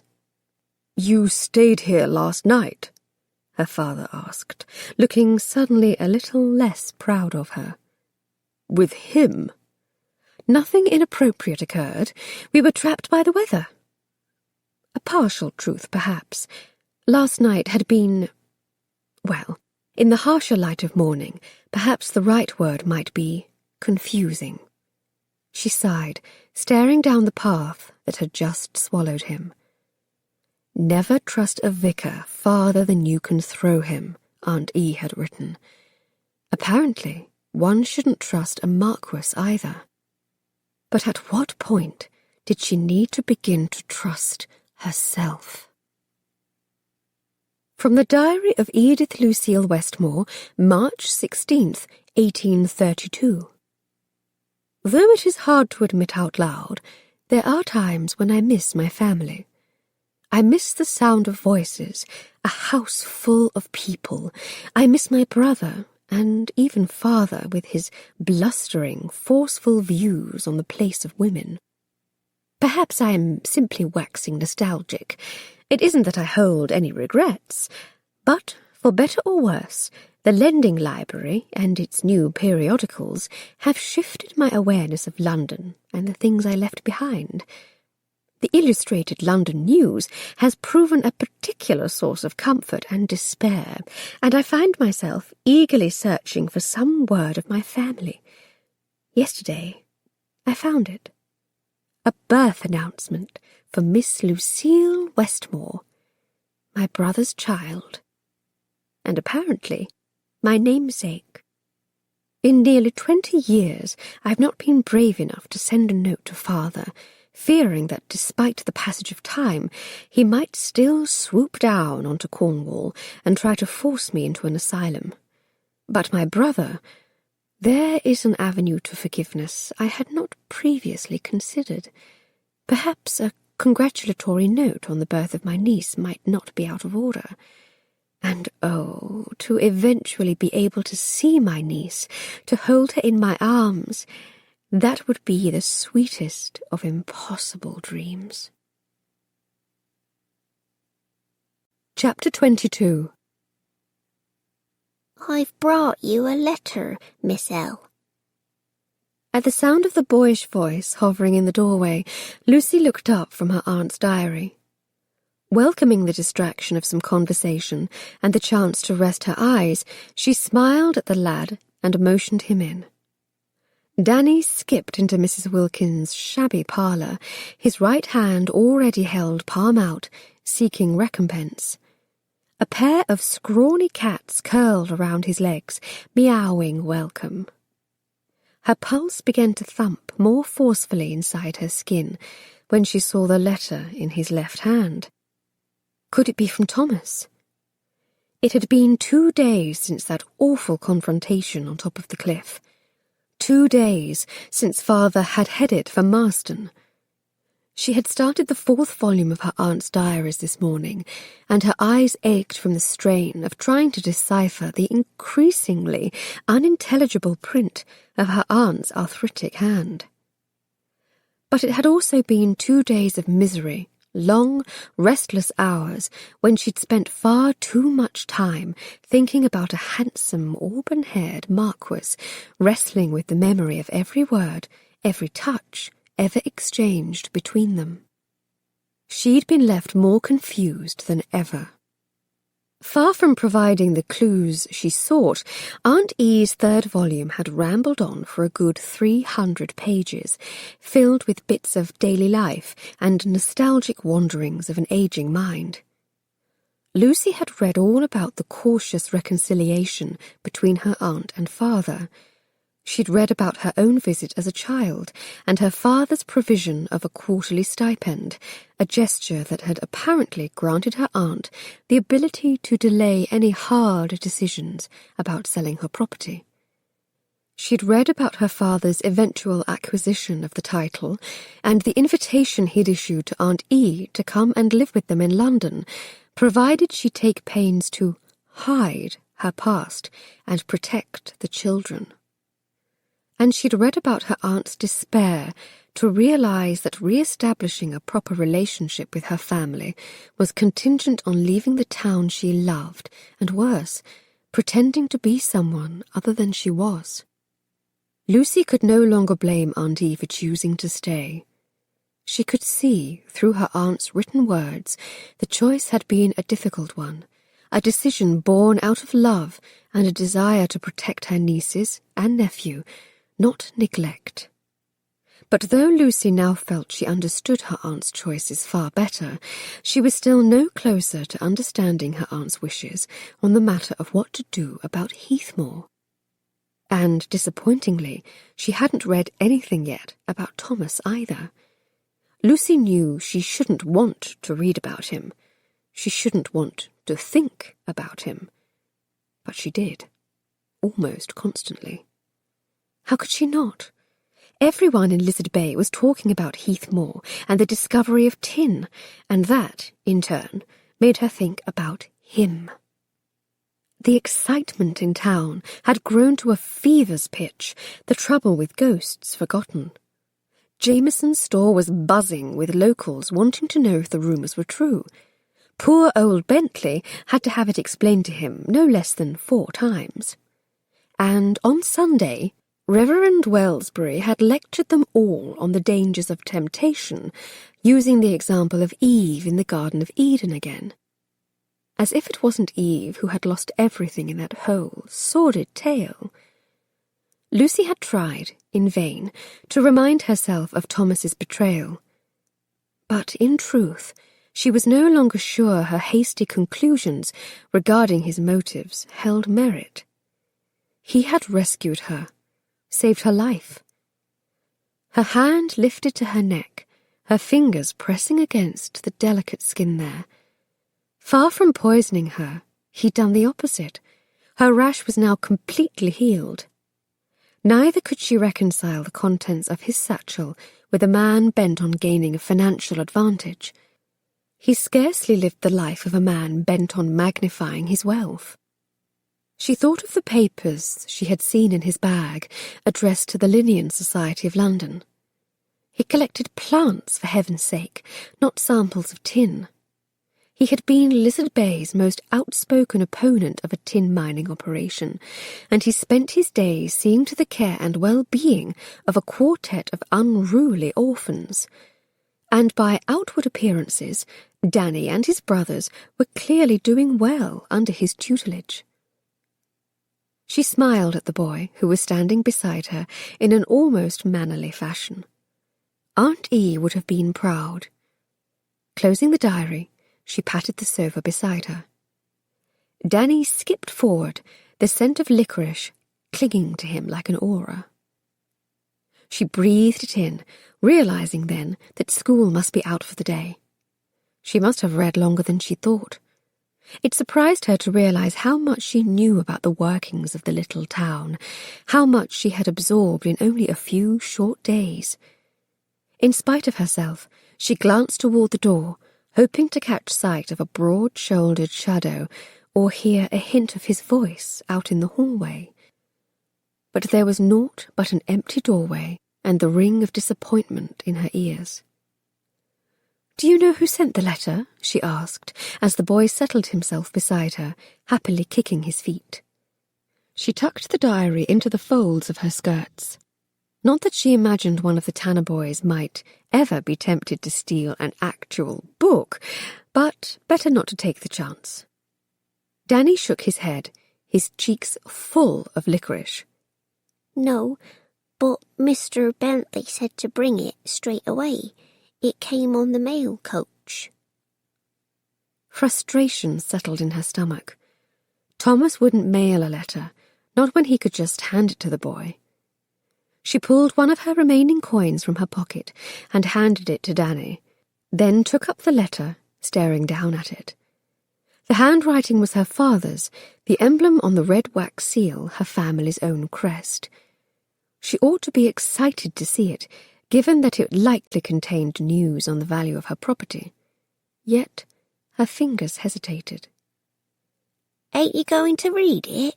Danny asked, sucking his candy. "The schoolmaster makes me read out loud all the time. Lord Branston, too." He made a face. "Says it is even more important than mathematics." In spite of her uncertainty, she smiled at him. "I hate to say it, but I am afraid Lord Branston is correct on the matter of reading." Danny just sighed, rolling the licorice around in his mouth. Lucy handed him the letter. "Why don't you read it to me?" His sour look made her laugh. "I might be convinced to double your tip if you do." That had him sitting up straighter. He swallowed his candy, tore open the wax seal, and cleared his voice in a way only a mischievous 8-year-old could, though it made Lucy wince to realize that, to her mother at least, she probably sounded very much the same way. "Dear Lucy." His eyes widened up at her. "Gor, is that your real name, Miss L?" She nodded. "Go on." "I've met with great—" His nose wrinkled. "What's this word?" He pointed to the page. Lucy glanced over. "Success." "I've met great success in Marston. I gained an audience with the Marston Mining Corporation, and they would like to come and inspect the property. It is likely worth at least 100 times what Lord Branston offered, so it seems you have some important decisions to make. I must consult with a—" He pointed again. "Solicitor," Lucy prompted. "You really do read very well, Danny." And the lad was only 8 years old. Perhaps Thomas's hopes for university for the young scamp weren't entirely unfounded. "I must consult with the solicitor first, but will return with an inspector on Tuesday, and we can return to London thereafter." Danny lowered the letter, his eyes wide. "What did Lord Branston offer?" he asked in a hushed tone. Lucy considered her response. Probably best not to mention the offer of £1,000. That would require more explanation than she was comfortable delivering to an 8-year-old. "He's offered me £700 to buy Heathmore Cottage," she conceded, remembering the last solid offer between them. His eyes grew round. "Gor, that's... His nose wrinkled again. £7,000! She nodded, the amount making her feel ill instead of glad. When it had only been a few £100 at stake, the potential for a misstep hadn't seemed as great. But now Marston Mining Corporation was coming to inspect the property. Wasn't that the company that had poisoned Lizard Bay's fish? "See," she murmured, "ciphers can come in handy." But her mind wasn't on ciphers. Bugger it all. She was going back to London tomorrow. Part of her was glad. She desperately wanted to see Lydia, to tell her every grand thing that had happened on this mad lark. But a part of her, a stubborn, insistent part, wanted to stay in Lizard Bay. "I'll say that's a lot of money to count." Danny jumped to his feet, his face dissolving into the largest grin she'd ever seen. The boy held out his palm. "I think you might want to do more than just double my tip, Miss L," he crowed. "Seems like you can afford it." Lucy smiled as she gave him the last coins left over from Wilson's generous loan. He skidded around Mrs. Wilkins, who was coming through the door with a tea service in her hands, and eagerly dashed for the door. "It's 2:00, Mrs. Wilkins said, setting the tray down. "Time for tea." She glanced back toward the door. "Did Danny give you the letter he brought?" Lucy nodded, staring at the steaming teapot. Thank heavens it was a Monday, not a Friday. She didn't know if she could face the notion of having the entire town crowd into Mrs. Wilkins' parlour, discussing what to do about the tin and Lizard Bay's future. A shadow fell across the doorway, and she looked up, her treacherous heart once again leaping in hope. But it wasn't Thomas. It was only the vicar, his white collar like a stick to the eye. Her heart sank. She may not have read much about Thomas yet in her aunt's diary, but she'd read quite a bit about Reverend Wellsbury. It was exhausting to read about the constant bickering that came from two determined shepherds trying to steer the same flock of sheep. Yesterday, though Aunt E was no longer alive to defend herself, the vicar had stood at his pulpit and spoken of Eve as though she was solely responsible for the woes of the world. Lucy had sat in the front pew, seething. But today he didn't look ready to deliver a sermon. He stood quietly in the doorway, his hands clasped in front of him. "Do you mind if I join you for tea?" "Are you sure tea won't provide too much of a temptation?" Lucy retorted. "Oh, hush now," Mrs. Wilkins scolded. She smiled in the vicar's direction. "You are welcome to join us, Reverend Wellsbury. It will be just like old times when Miss E was still with us." She sat down and began to pour the first cup, only to cluck in annoyance as a cat leaped into her lap. "Here, let me." Lucy scooped up the tabby and held him in her own lap. If she was going to be forced to bear the vicar's company during tea, she'd prefer a feline buffer, thank you very much. She stroked her hand down the cat's back, urging it to settle. She'd become far more accustomed to cats in the past few days, but it was clear that in Lizard Bay, at least, they were still a problem that needed solving. And while she might be terrible at solving her own problems, solving the problems faced by others was her specialty. "You know," she mused as she accepted her cup, balancing it over the purring cat's back, "you are welcome to take all the male cats up to Heathmore. Separate the sexes, as we discussed." She glanced down at the purring animal. "There is plenty up there for them to eat. And now that I've seen it with my own eyes, I have to admit Heathmore could use a good de-ratting." "It's a nice thought." Mrs. Wilkins passed the vicar his cup. "But I would think you wouldn't need to worry about the rats when the mining starts. The cottage will need to be torn down once the excavations begin in earnest." Lucy choked around the mouthful of tea she'd just taken. Tear down Aunt E's house. The thought made her throat close tight. "I beg your pardon?" "Well, if the only thing holding the poor house up is that cliff," Mrs. Wilkins shrugged, "if that goes, everything on top must go as well. And really, the entire property will be trampled by equipment and horses. They'll need to open the road back up that leads to town, I suspect." She poured her own cup. "It's curious we never knew about the property's value. Missy never said a word about the tin, God rest her soul. Then again, she valued her privacy and loved the land. Loved the townspeople, too. Probably thought it was for the best to keep it a secret. She always thought she knew better than everyone else," Reverend Wellsbury shook his head. One might have thought she'd at least have put it to the parish committee. Lucy set her cup down on the table beside the sofa, then placed the cat on the floor, needing a free lap to think. She didn't love everyone in Lizard Bay, she pointed out. It was my aunt's property, her decision. She didn't need to discuss it with anyone. Reverend Wellsbury's jaw hardened. She almost felt guilty for needling him in this matter. But if he continued to use his Sunday pulpit to besmear Aunt E's memory, she wasn't going to quibble over the moral dilemma of pointing out the obvious. If she'd not been so set on remaining a spinster, the vicar said slowly, Miss E might have had a husband to share such an important decision with. Lucy gritted her teeth. She didn't want a husband.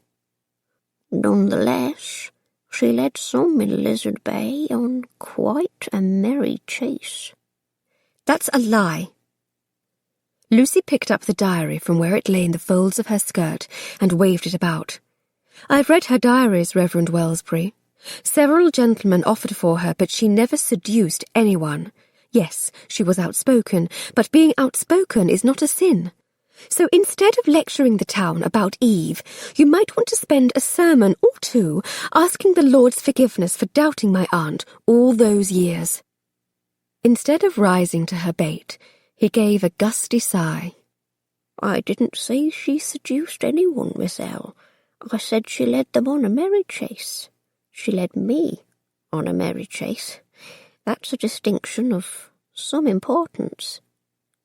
He set his own cup down and paused, as though praying for patience. I am glad to see you received the diaries I mailed for your aunt. Lucy reared backward on the settee, stunned to silence. Her fingers curled over the edge of the last diary. Surely she'd heard wrong. You sent the package? He nodded. She asked me to, that day she died. Lucy lifted a trembling hand to her mouth. I don't understand. She glanced toward Mrs. Wilkins, seeking guidance, but the woman was as slack-jawed as she was. Her gaze slid back to the vicar. Everyone in town said the pair hated each other. Had she somehow heard incorrectly? The vicar's gaze settled on the pendant about her throat, and he smiled sadly, shaking his head. I've tried to seek you out since you arrived, to talk to you about your aunt, but it's clear you've been avoiding me. Sunday's lecture was intended to be a reminder of the temptations of money, not the temptations of love. Everyone in town is going on about tin, as though it alone is God's solution to our problems. But I suspect Lizard Bay needs a gentler form of industry, if my opinion is at all welcome in the mix. The town is fragile enough without bowing to the weight of an unseemly industry like that. He inclined his head. Your aunt felt much the same way. Lucy gaped at him, feeling as though someone had kicked her feet out from under her. But my aunt hated you. You hated each other. You disagreed about everything. She blinked at him, confusion clouding her vision, and very likely her judgment. Didn't you? We disagreed on some matters, yes. That is not at all the same as hate. He frowned as he stood up. I am sorry. I can tell my presence here is disturbing you. I'd hope to get to know you better, you see. It is clear you have a good deal of her strength. He took a step toward the door, but paused on the threshold, his mouth turned down. You may not wish to speak to me, but I would leave you with this, Miss L. Your aunt regretted some of her choices as the good Lord called her home, and I suspect her diaries reflect some of that. God has gifted us with the ability to share our lives with others, and it is a gift we should not take lightly. Otherwise, we might find ourselves at the end of our lives regretting the path we chose. Then, offering one final nod toward Mrs. Wilkins, he walked away, his white collar disappearing down the hallway. "Well," Mrs. Wilkins said, blinking in confusion, "that was certainly different. I've never heard the vicar talk about your aunt that way before, as though he admired her, as though he—" Her words trailed off, steeped with astonishment. Lucy's head helpfully supplied the rest, as though he loved her. Over the years, had Reverend Wellsbury somehow become something more to her aunt than a thorn in her side? It seemed she was missing a few pieces to this maddening puzzle, and that meant she needed to finish reading the bloody diaries. From the diary of Edith Lucille Westmore, August 16th, 1850. In my increasing age and wisdom, I have become adept at seeing a problem and knowing immediately how to help, or, as Reverend Wellsbury likes to grumble, to meddle in things that shouldn't concern me. But when Lord Branston arrived in Lizard Bay, it was clear I was facing my most challenging case yet. He had led us all to believe a failed betrothal lies at the heart of his self-destruction. But last night, swaying on his feet in my parlour, Lord Branston drunkenly confessed the truth of it. His sister's death was no ordinary death, it seems. If the facts come out publicly, the scandal would be ruinous. His sister must have been desperate to resort to such a scheme, and I can't help but think Lord Branston is a man worth saving, to permit his sister to make such a decision for herself, even when the keeping of it so obviously haunts him. So, I've a secret to keep now, and I will take it to my grave. But only, I think, if Lord Branston agrees to give up the bottle. Chapter 23. Lucy closed her aunt's diary and lifted a hand to rub her stiff neck. She had read through the night, and still she was not quite at the end of the last volume. She'd finally reached the part about Thomas, but far from proving a source of enlightenment on what to do with Heathmore, it seemed to leave the question as a yawning, open thing. Beside her bed, the candle was guttering, molten wax pooling against the candlestick, the spent wick needing to be trimmed. Father was coming today, along with the inspector from the Marston Mining Corporation, and unfortunately, she felt as confused as ever. She pulled back her bedclothes and glanced out the window, only seeing the blackness that was so characteristic of a Cornwall night. If her aunt's diaries formed a puzzle, it seemed some of the pieces still refused to fit. Mrs. Wilkins claimed Thomas's sister had taken her own life, and Aunt E's diary passage seemed to confirm it. Was this what haunted him? Why he was hiding in Cornwall? Why his seat in the House of Lords was sitting empty and unused? If he'd not been able to stop his sister from committing such an act, did he perchance feel guilty for the outcome? And how did that all tie into Heathmore and his interest in the property? She still didn't understand what lay at the heart of Thomas's offers, or why he'd chosen not to disclose all the facts, but he claimed he had an explanation, and she'd refused to listen. The answer did not appear to be waiting in her aunt's last diary, and that meant she needed to see him, to listen to him, before it was too late. Hurriedly, she pulled on her boots, not even bothering with stockings. Slipping her shawl over her nightdress, she snatched up Thomas's satchel, spilling some of the contents in the process. But she couldn't take the time to clean it all up now that her decision was made. She stumbled down the stairs, tripping over a sleeping cat in her hurry. Despite the panicked push of her pulse, as she turned the key in the front door lock and stepped out onto the porch, she stopped dead still. What was she doing, tearing off into the night in her nightclothes? She hadn't any notion where Thomas lived, only the general direction in which he had disappeared that first night in town. Once again, she was charging into the unknown, not giving herself time to think. Except that wasn't exactly true. This time, the trouble was that she had thought it all through too much. She'd gone about this all wrong, and as a result had let the opportunity to trust him slip through her hands, time and time again.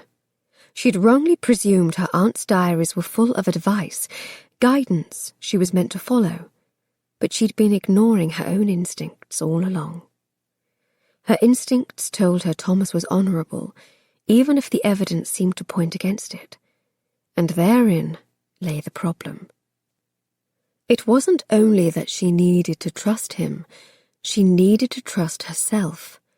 Moreover, she needed to be true to herself, rather than what her mother or Aunt E's diaries would make her. She was neither a tittering debutante nor a scowling spinster. She was simply herself, and she needed to stop trying to be someone else. Lucy stared out into the black night, cursing fate and God and anything else she might reasonably credit with her situation. But most of all, she cursed herself for her lack of faith. She was to blame for the fact she was standing out of doors, tears pooling in her eyes, her future sliding out of her desperate grasp. And then she saw it. A distant light, cutting through the night, but growing larger and warmer and steadily closer.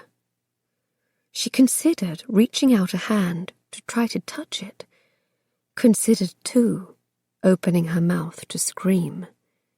After all, she had no notion of what waited at the other end of that swelling light.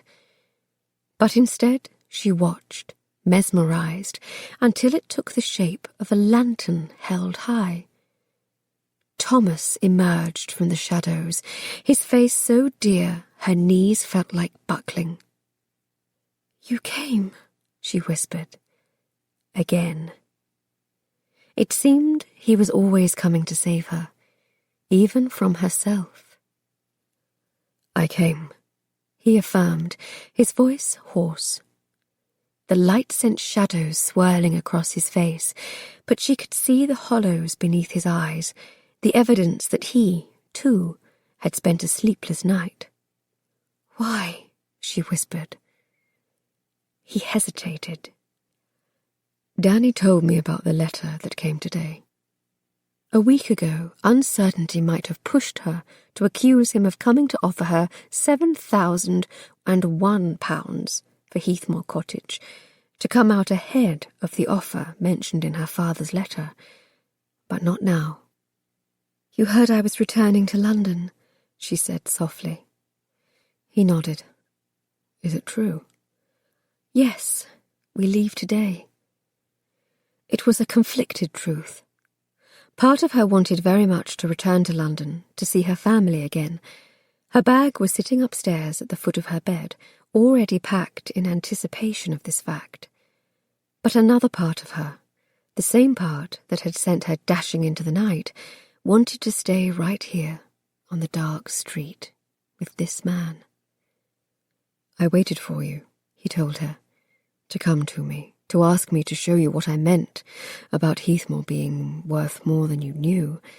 But then, with morning approaching and still no sign of you, I thought perhaps that waiting any more was a stupid thing to do."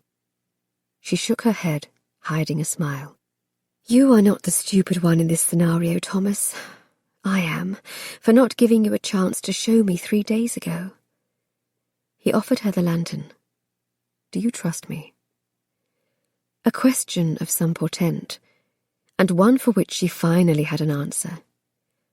Yes.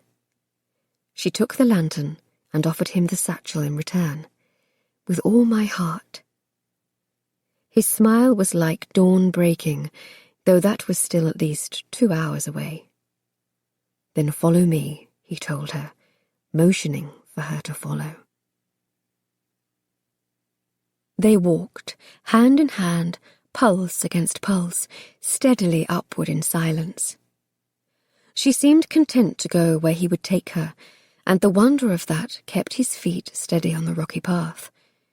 The past 3 days had been some of the hardest of his life, and there were quite a few worse days in his past to compare them to.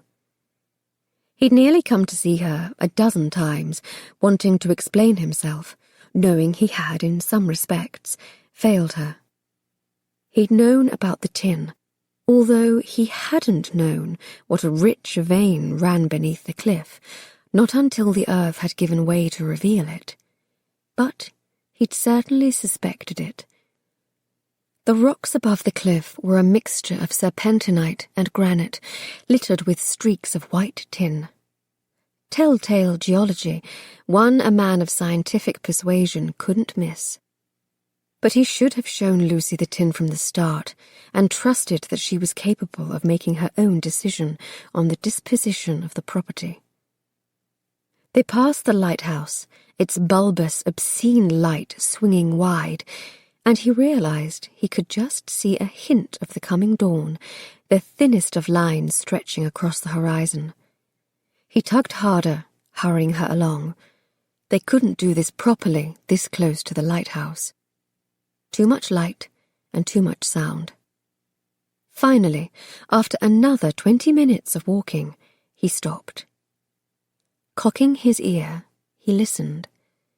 It took a moment, but he caught it on the edge of the wind, a rustling of life in the grass, the faintest quiver of birdsong. This was it. The perfect place, and the perfect time to show her. He lowered himself to the ground. "We are stopping?" Lucy asked, through the darkness, though she willingly dropped to her knees beside him. "The cottage is a half-mile farther, isn't it?" "You've already seen the cottage. I've a mind to show you something else about your land." He pulled off his boots. "You might want to get comfortable. We are going to be here an hour, at least." He expected questions, a staunchly worded objection. After all, such exchanges had characterized so much of their acquaintance to date. But instead of arguing, she handed him the lantern and began to take off her boots. He stretched back on his elbows and watched her work, admiring the wild sway of her short hair as it caught the lamplight. She was dressed in some filmy white thing that covered her from neck to toe, but its colour caught the light from the lantern and tossed it back defiantly toward the darkness. He couldn't take his eyes from her. Finally, when she had her bare feet tucked up under her and her boots safely stowed beside his, he smiled. "Are you ready?" She nodded, closed her eyes, and leaned toward him, as though she was anticipating a kiss. He was tempted. Hell, he was beyond tempted. She looked so sweet, so expectant in the lamplight. He wanted to tip her back onto the soft grass and show her something else entirely. He wanted to make love to her, to uncover each cotton-wrapped piece of her, and kiss her until she was soft and sighing beneath him. But there was never going to be another moment, a different time. She was returning to London today. So he held himself away from the pretty invitation she offered, opened the door of the lantern, and blew out the flame. In an instant they were surrounded by darkness, the faint glow of the horizon a poor substitute for the lantern's strength. "Am I to presume you are trying to show me how dark it is?" she asked dryly. Shh, he whispered. He could feel her beside him, the air between them humming with want and other more potent things. He could hear it now, the calls and trills of the birds hiding in the brush, growing stronger and more enthusiastic. "Are you telling me what to do?" she asked archly, but amusement feathered her words. "I would never be so foolish as to presume I had the right to do that. I am merely encouraging you to consider my request. I want you to see the sunrise." "But shouldn't we be angled toward the ocean for that?" He lifted a finger to his lips, though he doubted she could see it yet, as his own eyes were still adjusting to the shock of darkness. "You claimed to trust me, now you must prove it. Let your eyes and ears go. Watch and listen."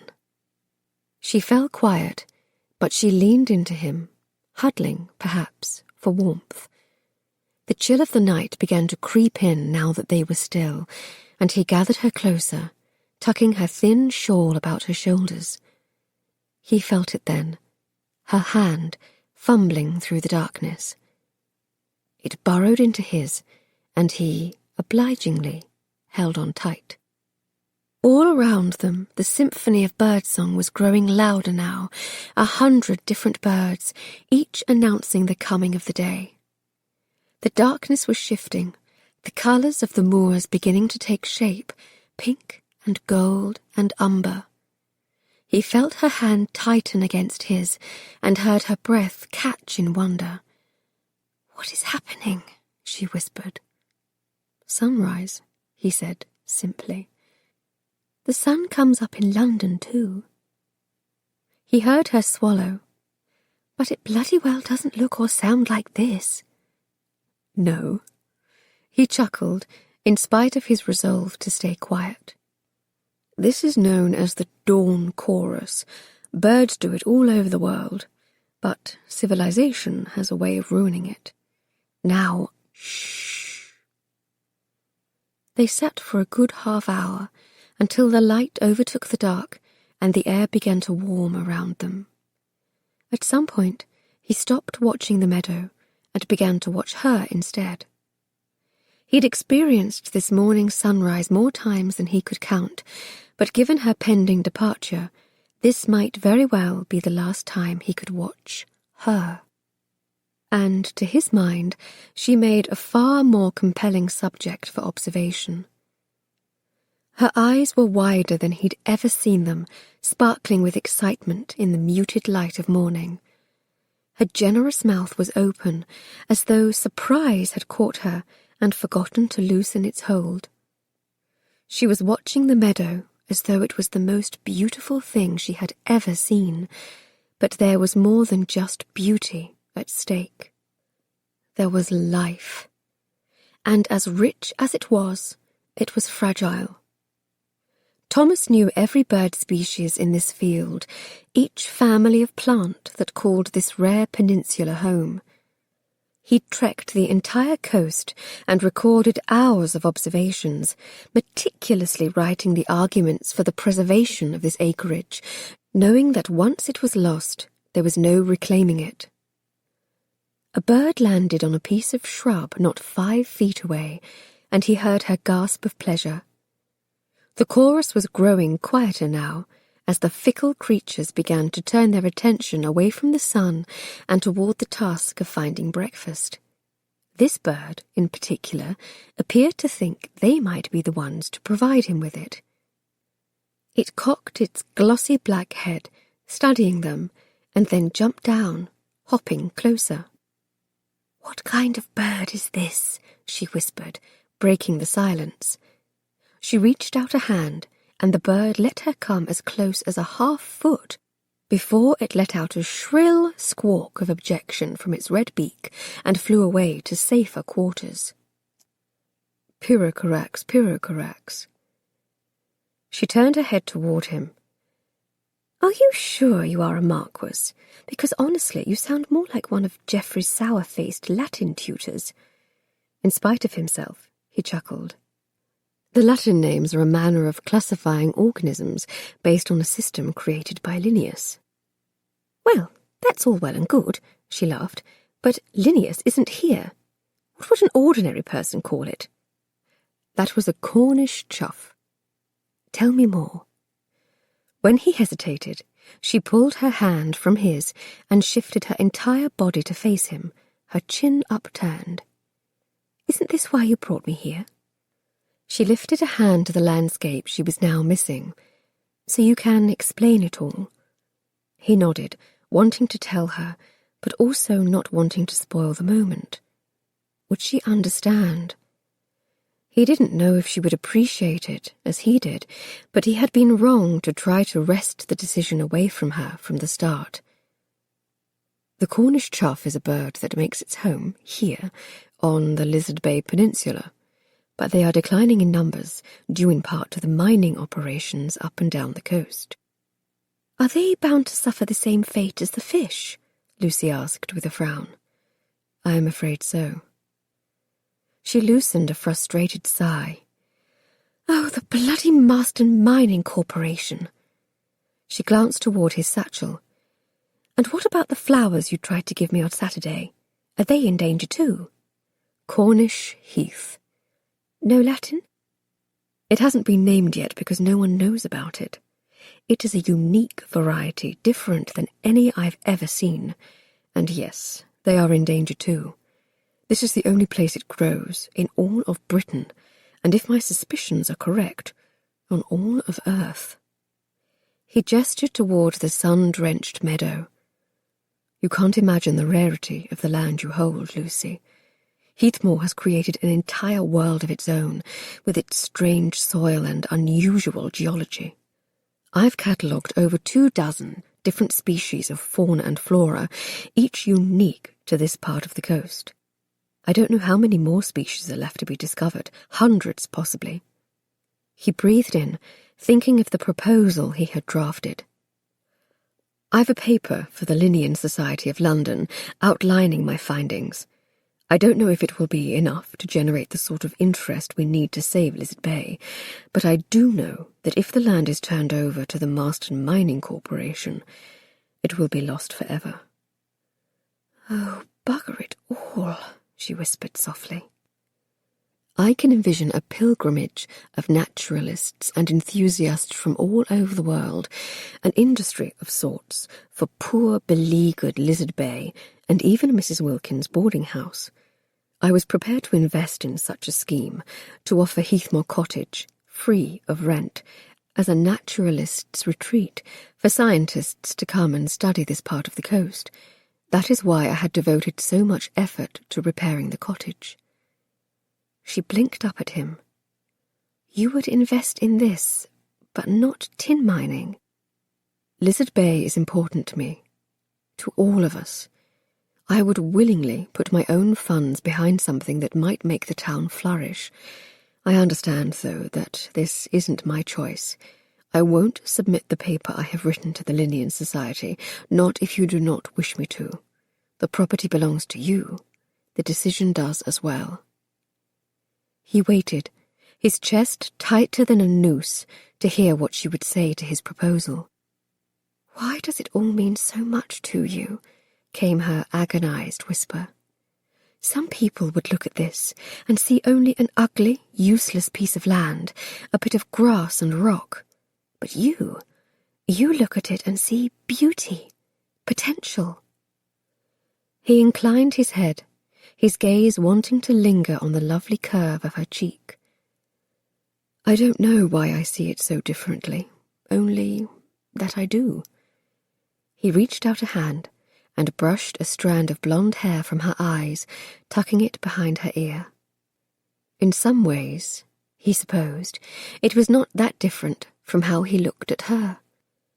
She saw herself as a plain spinster, but he looked at her and saw the good, the potential, and yes, the beauty.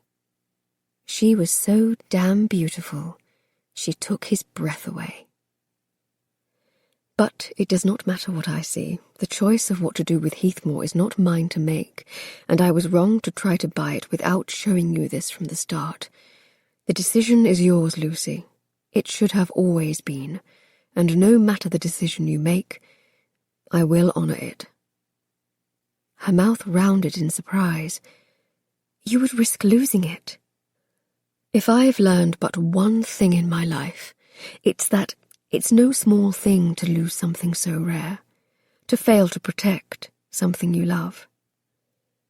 He hesitated, thinking that in some ways this was proving less difficult than he'd imagined. But sometimes the choice does not lie with you. There was a moment's pause. Is that why you were trying so hard to protect this piece of land? Her voice hushed. Because of your sister? He sucked in a breath. You know. She nodded. I finally reached 1850 in Auntie's diary. Thomas reached out again, picking up her hand and turning it over in his. If she knew, there was little he could do to change it, and a part of him was glad she knew. He wanted her to know this about him. He wanted her to know everything about him. And he wanted to know everything about her as well. But to do that, he needed to do more than unlock her secrets. He needed to unlock her heart. Chapter 24. Lucy stared at this man who had become so inexplicably dear to her that he made the rest of the morning, wondrous though it was, fall away. When had his profile become so familiar? She felt as though she knew every angle, every plane of his face. He'd shown her an amazing world this morning, his world, the one he'd dreamed of protecting. But even more importantly, he'd shown her his hopes for its future, all cards on the table, no more bluffs between them. And then he'd left the choice in her hands. Thomas, she whispered. Yes? Would you kiss me? He smiled, and it was a slow, spreading, wicked smile, a smile that sent one edge of his mouth a little higher than the other, and her stomach twisting in pleasure. You didn't say please, he said, but his voice had gone hoarse and deep. Please. She was rewarded for her honesty by the sight of his mouth lowering toward hers. Unlike the last kiss they'd shared, this time he was punishing in his slowness. An agonizing inch at a time, he closed the space between them, like a man at leisure. But she had never been good at waiting. She looped her arms about his neck and pulled him into her until their noses bumped and their mouths found the right mark, and the feel of his lips on hers outstripped the anticipation. She gasped in pleasure as his mouth claimed hers. That noise, finally, seemed to unleash the predator she sensed lurking beneath the gentlemanly surface. His kiss turned from tender to demanding, and she welcomed the shift. She kissed him openly, honestly, kissed him as though her world was ending and she might never get another chance, kissed him as he eased her back onto the grass and stretched out beside her, their tongues dancing in a rhythm that sent shivers up her spine and her thoughts racing in more mischievous directions. She turned herself over to it, trusting him to know her own mind better than she knew it herself. She was rewarded for that trust when his kiss turned playful, just as she thought she might shrink from the intensity of it. His mouth gentled, his teeth nipping at her lower lip, his moan of pleasure a perfect echo of her own want. Thomas, she gasped, as his mouth left hers to land, warm and wet and achingly welcome, against her neck. She arched up, tipping back her head, her eyes open to the pink-tinged sky above them. I think I am wearing too many clothes." He ran a possessive palm down the length of her torso, torturing her with its slow, relentless path southward. "How would you like me to rectify that misfortune?" His hand trailed lower, down one calf, until his fingers were teasing the very edge of her nightdress. She held her breath in anticipation. "Would you recommend I do this?" he asked, lifting the hem a few inches. He lowered his head to press a kiss against one bare calf, his mouth warm and full of promise. "Or perhaps this instead." He lifted the hem higher, grazing her thighs.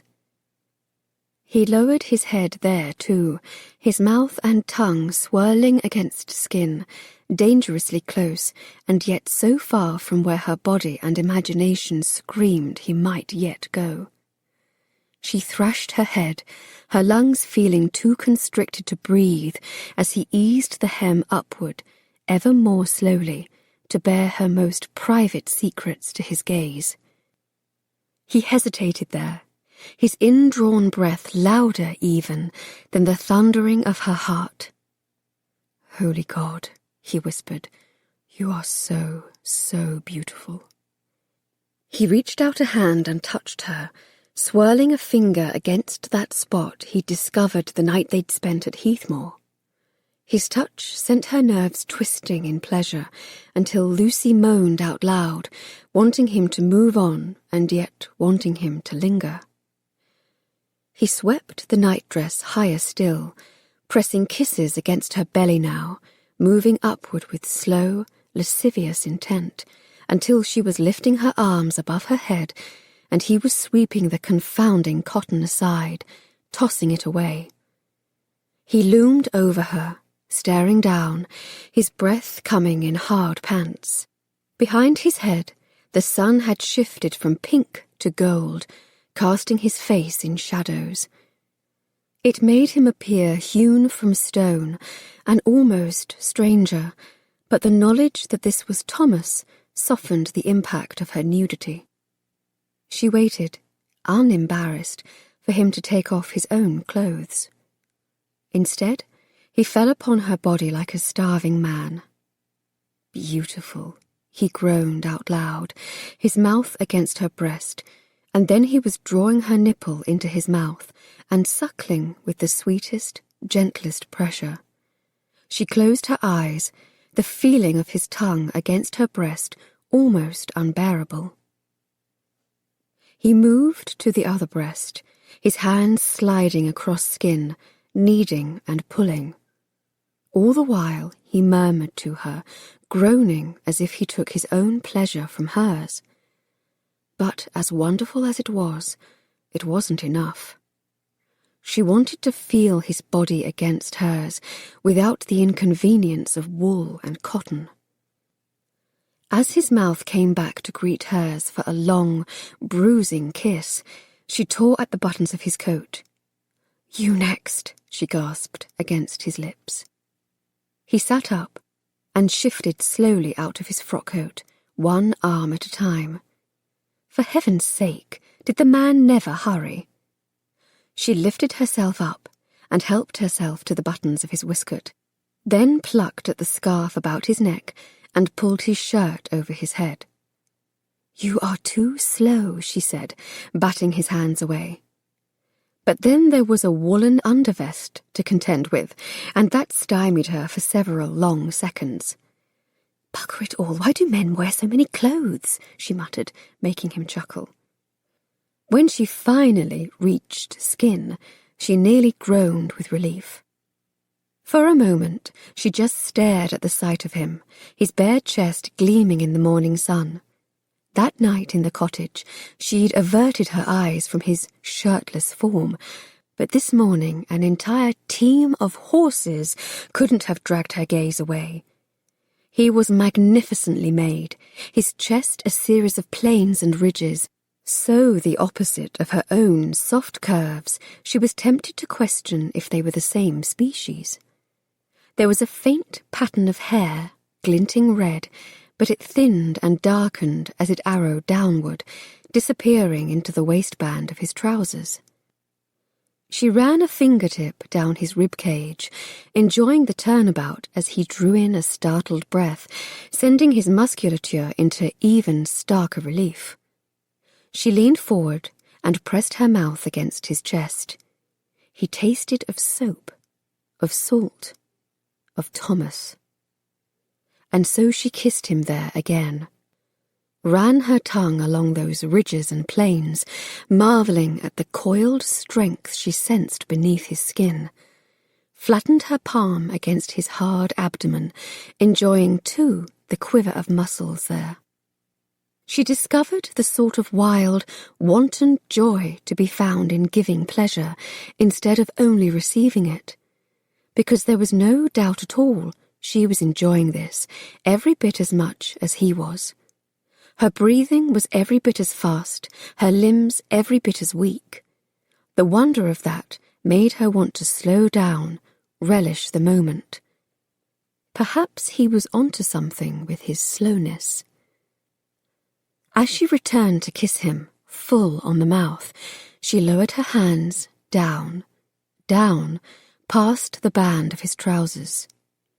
"Next these," she murmured against his mouth. He stilled and shook his head.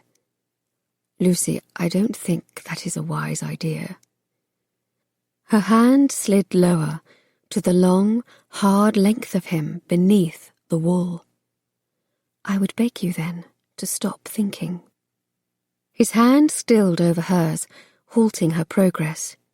"Lucy," he warned, panting with the effort of holding back, "do you trust me?" She blinked in surprise. "You know I do." She would not be here, now, naked, touching him so intimately, if she did not trust him with her very life. "Then trust me when I say we cannot do this. Not this way." His voice sounded close to breaking. "I cannot let you risk that sort of ruin," he went on, shaking his head. "I will not be the sort of man who fails to protect you, however much I want you in this moment." "But I want you too," she protested, and she wanted to feel him stretched out next to her, skin on skin, until they were both out of breath and far too gone to care about consequences. But she understood, in some way, what he meant. She'd read enough in her aunt's diary to know this piece of his history. He'd seen his sisters fall from grace, and so she knew there was honour, not rejection, lurking in the shadows of his refusal. He was fashioned as a protector, had proven himself a determined one too. Time after time he'd held himself back from what she'd offered, when a lesser man might have tapped her against the wall of the inn, or on the sofa in the cottage, or in this lovely, wild meadow, the rising sun laughing down on them. "Can't we, just once?" she asked, biting her lip. "Even once is too great a risk." He reared back and pulled a hand through his hair, as though seeking an answer to the dilemma she posed. As she groaned in frustration, his hazel eyes slid back to hers. One side of his mouth quirked upward, transforming him in an instant from protector to rogue. "But perchance there are other ways." "What other ways?" she asked, even as her more devilish side told her, no, thank you very much, she really did want his trousers off. "Lay back," he told her, "and close your eyes." She did as he asked. She felt the long sweep of his hands across her body, imagined she might next feel his mouth, warm against the underside of her breast. But this time his mouth touched her somewhere else, somewhere impossible. And despite the fact her eyes were squeezed shut, She knew it was definitely the touch of his mouth. She could feel the gentle scrape of his whiskers against her thighs, feel the warm heat of his breath as he kissed her there. She gasped out loud and lifted a knuckle to her lips, trying to draw a proper breath. She'd never heard of such a thing, could not believe he meant to do it. And yet she couldn't summon the proper words to beg him to stop. She bucked against the feelings, her hips and thoughts helpless against the pleasure he was kindling in a very extraordinary place. How could his mouth, on that one small spot, stir such feelings elsewhere? She seemed to feel him everywhere, in her core, beneath her skin. It was as though he was lighting a fire inside her, patiently laying the bricks, kindling the flames until they leaped, high and sure. She felt as though her bones were melting against that sure heat, pooling in a wanton heap as he worked, gently, on that most vulnerable part of her body.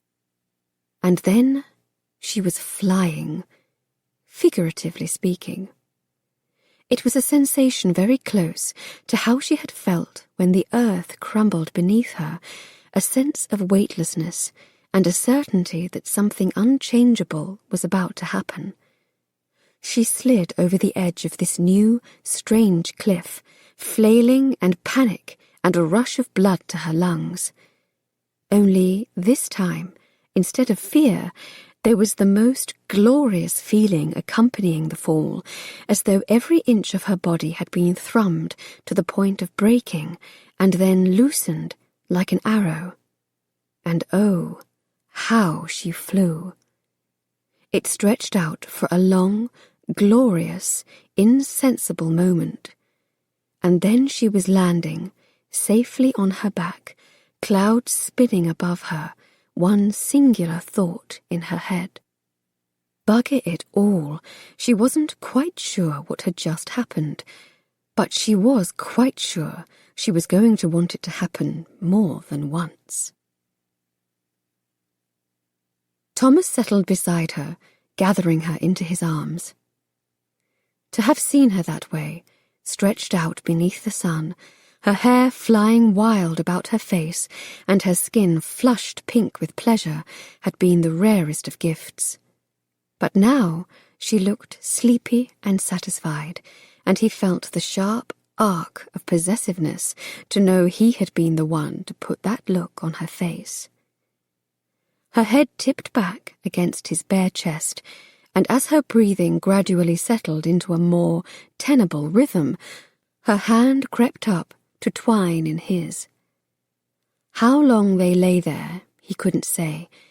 They drifted a long moment, lost in the low, happy buzz of the meadow, the insects and birds going about their lives as though something momentous had not just taken place here. Thomas would have liked to linger. Hell, he would have liked to do it again. But the sun was climbing in the sky, and they had already tarried longer than he'd intended. He pressed a kiss to her hair. Though he'd left her well satisfied, his own lack of relief was waging a stern protest. His heart might be enjoying this continued bit of tenderness, but the knowledge that there was a very naked, very willing woman in his arms was not at all conducive to the cause of wrestling his body back under control. "It's getting late. We should probably go back soon," he said, shifting his body to relieve the tightness in his groin. "Just a few more minutes," she sighed, burrowing her naked body deeper into his arms. "I don't want to go back to London quite yet." Thomas's fingers tightened.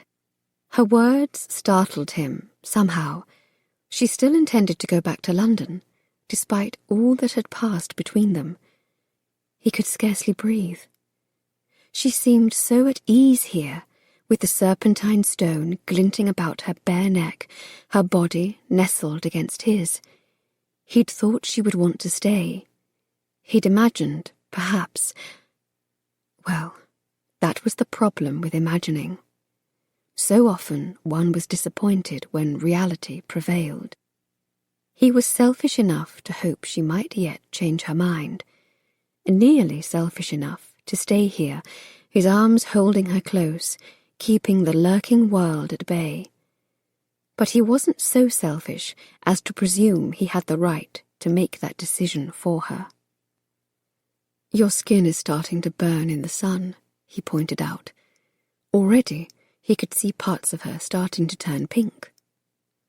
Though he hated to do it, he sat up and tugged her nightdress over her head, pulling it down over the body he had just so thoroughly pleasured. As the last inch of fair skin disappeared beneath the hem, he swallowed. Well, that was that. She was covered back up, hidden away, untouchable once more.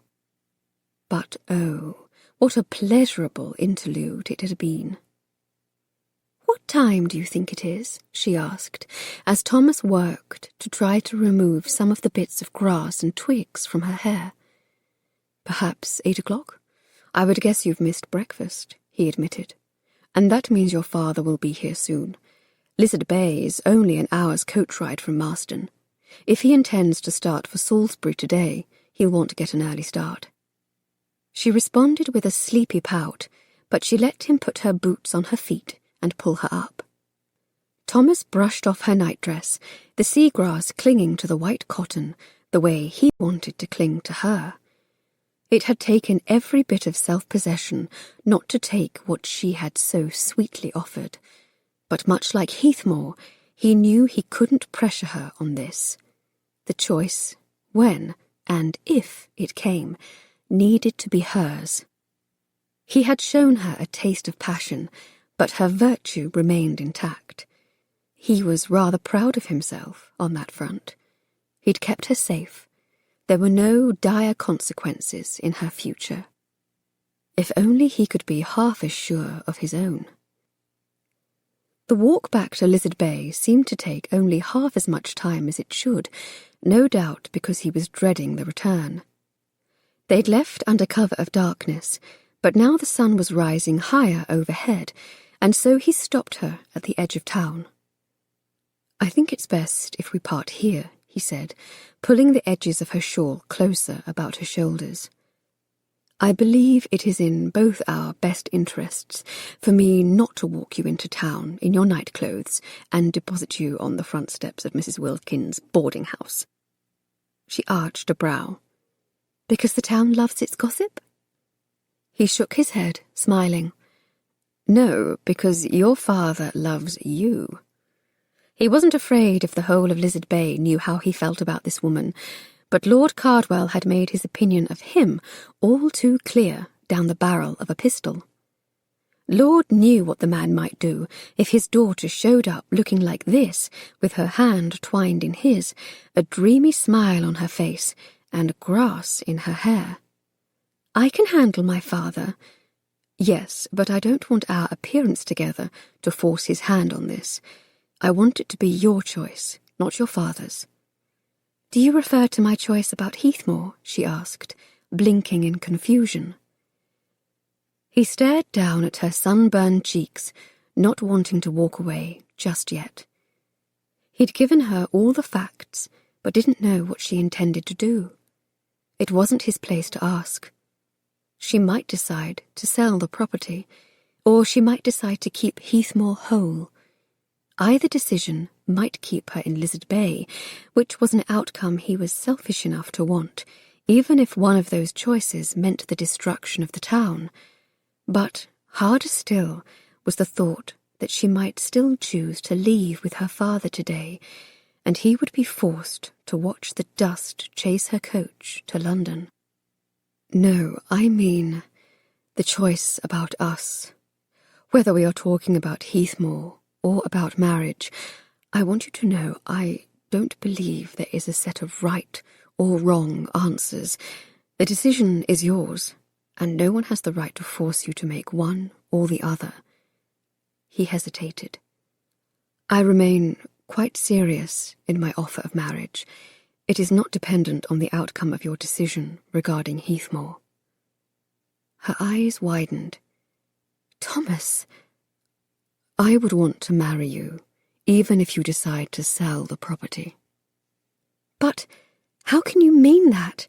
If I sold it, destroyed its natural beauty, Heathmore means so much to you. He reached out a hand to cup her cheek. Can't you see, he told her, his fingers wanting to linger far longer than was prudent, given the high march of the overhead sun and the imminent arrival of her father. You mean more to me than any of it. I love you, Lucy. My heart has been yours since that day on the train, perhaps even that day in your father's drawing room. You surprised the hell out of me. You still do. Thomas, she said, shaking her head, you are everything that is good and strong and right. But you don't have to just because you... What I am trying to say is... He lifted a finger to her lips, stilling her voice. I am not only telling you this because of that either, he said. Nothing happened between us that could be formally classified as ruin. A physician's examination, if it came to that, would confirm you are untouched. He smiled as her cheeks flamed pink. It wasn't even that scandalous, certainly not for a spinster as wild-hearted as you. And I am not asking for your decision right now. He hesitated. I understand you are not sure if you want to marry, that you consider spinsterhood to be some kind of badge of honour, but I am not some nameless, faceless stranger on a ballroom floor, angling for your dowry and wanting to change you.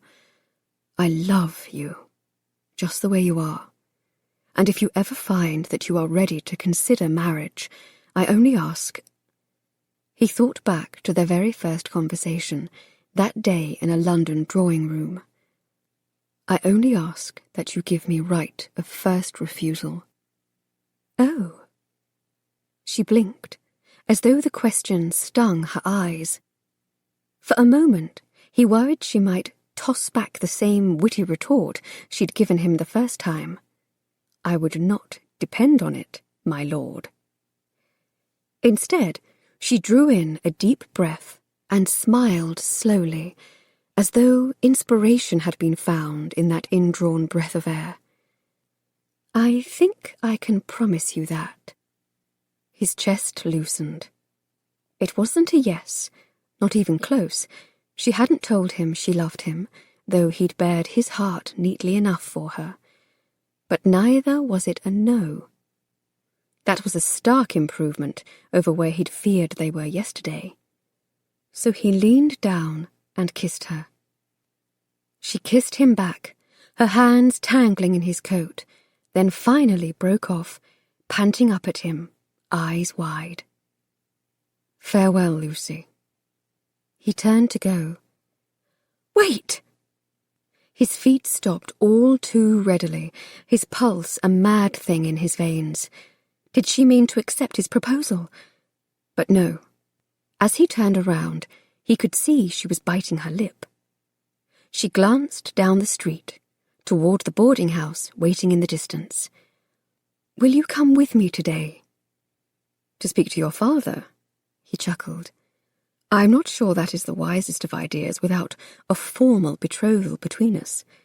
No, I mean come back with me to London. She stepped forward to grab his hand, squeezing. Come with me. Come with us. He shook his head, shocked by the request. You know I cannot do that. Of course you can. She looked hurt. I would explain things to my father. Don't worry about him. He's all bluster and scarcely ever bites. It's not that. Thomas pulled his hand free, the pressure of London feeling like a weight on his chest. I can't, Lucy. Think of all that is at stake. Do you mean you can't come to London now? She asked slowly, as though understanding she was taking slow, painful route. Or ever. His silence, apparently. was answer enough. She pursed her lips. Do you mean to say your proposal of marriage is not contingent on my decision regarding Heathmore, but it is contingent on the fact we must always live here, in Lizard Bay? Her eyes narrowed. That seems a rather selfish viewpoint. What about your seat in the House of Lords? What about my family? I know I may have put on a brave front coming here, but in truth I am very close to them. I can't imagine being gone from them so long. Thomas wanted to growl in frustration. This was not the conversation he had imagined having in this moment, and certainly not the place he would have picked for it. Were they really standing in the middle of Lizard Bay's only street, having a public argument about where they might live if she ever consented to marry him? Although, the fact they were having an argument at all meant she was actually considering his proposal, so he reined in his objections and shook his head. I can't risk it. Surely you can see why. No, quite frankly, I can't see why. She put her hands on her hips, her shawl slipping off one shoulder. For heaven's sake, it's been 3 years, Thomas. Surely this business with your sister has settled now. Trust me, people have a way of forgetting the gossip. Why, 4 years ago, my sister Claire was publicly shamed, a scandal to be covered up. That's part of the reason my season was delayed as long as it was. But already people have forgotten, and she is quite happily married now. He shook his head. For Christ's sake, Lucy, it is more complicated than that. Now that you've read your aunt's diary, now that you know about my sister, I'd hope you might understand why I can't live in London. My sister is a strong woman, a good woman, no matter what others might say about her. I don't want to hurt her again. She gaped at him. Again? And that was when he realized that perhaps she didn't know the whole of it, after all. From the Diary of Edith Lucille Westmore, March 4th, 1851. Not all grand causes have happy outcomes, but in this, I think, I shall count myself a success. Lord Branston has made great strides towards sobriety. Of course, I threatened Mr. Jameson with bodily harm if he didn't stop stocking whisky in his store. Reverend Wellsbury even joined the cause by watering down the wine in the parish Eucharist cup. I suppose I might grant them both a tiny bit of claim to my success, but most of it, I think, lies in Lord Branston's own hands. He is a good man, and as I watch him struggle to come to terms with his sister's choice, I am reminded, in some ways, of my own situation. Distancing myself from the family I love is a decision I wrestle with nearly every day. I could never have been the sort of aunt they expected me to be, and I didn't want to taint my innocent nieces and nephew with the weight of my scandal. Did I make the right choice? It is hard to know, but I hope someday they might understand that I did it out of love. To know that Lord Branston feels a similarly protective instinct toward his sister nearly restores my faith in men. Chapter 25. Lucy lifted a trembling hand to her mouth. Your sister is alive. As she stared up at him, she thought of all the conversations she'd ever had with Thomas about his sister. He had said he lost her, that he missed her. As Lucy sorted through the words, the specific phrases, she realized he'd never once said his sister was actually dead. He frowned. Didn't the diary reveal that piece of it? She shook her head. It only mentioned a secret. She felt as though the street was spinning beneath her feet. I thought, perhaps, that Aunt E meant you'd confessed your sister had taken her own life. But she could see now it was so much more than that. Aunt E must not have wanted to betray such a vital trust, not even in her own diary. His jaw hardened. No, my sister only pretended to take her own life. Lucy blinked, trying to clear away the fog of confusion. No wonder her aunt had believed in Thomas so strongly, had trusted him so implicitly. He'd kept his sister's confidence, even when it cost him a betrothal, even when it forced him to leave London far behind. I am glad you know. His voice deepened. But now that you do, what will you do with the knowledge? She looked up, startled. Once again he was leaving the choice in her hands, not trying to pressure her or steer her in a particular direction. She swallowed the lump of gratitude in her throat, the answer instantaneous in her mind. It is not my place to tell such a secret. Thank you. His voice was scarcely louder than her own, but the words might as well have been shouted, so fiercely did he say them. If it becomes known, well, suffice it to say, Josephine would lose any small measure of respect she's gained in the last 3 years. Lucy placed a hand on her stomach, still reeling from the surprise of it all. If I may ask, why did she do it? How? As to the hows of it, the usual way, I would imagine. I'd left her behind in the country when I came to London, imagining her safe from harm and perpetually 15. She was only 18, not even out yet, when she found herself with child. So she came to London, thinking I would be able to help her. But instead of the capable older brother she remembered, she found me instead. Lucy blinked up at him. I don't understand. I was drunk when she arrived, and drunk most of those hours thereafter. I was barely able to take care of myself. I suppose Josephine felt she had no other choice. But did she even think of what it might do to you? I half suspect she did it for me. He shook his head. When it became clear the gossips were going to be ruinous, she decided it would be easier for me to have everyone think she was well and truly gone. He exhaled, his fingers curling to fists. She was so certain of her path. I know it sounds like a terrible choice, he added, but you can't imagine how cruel the whispers were.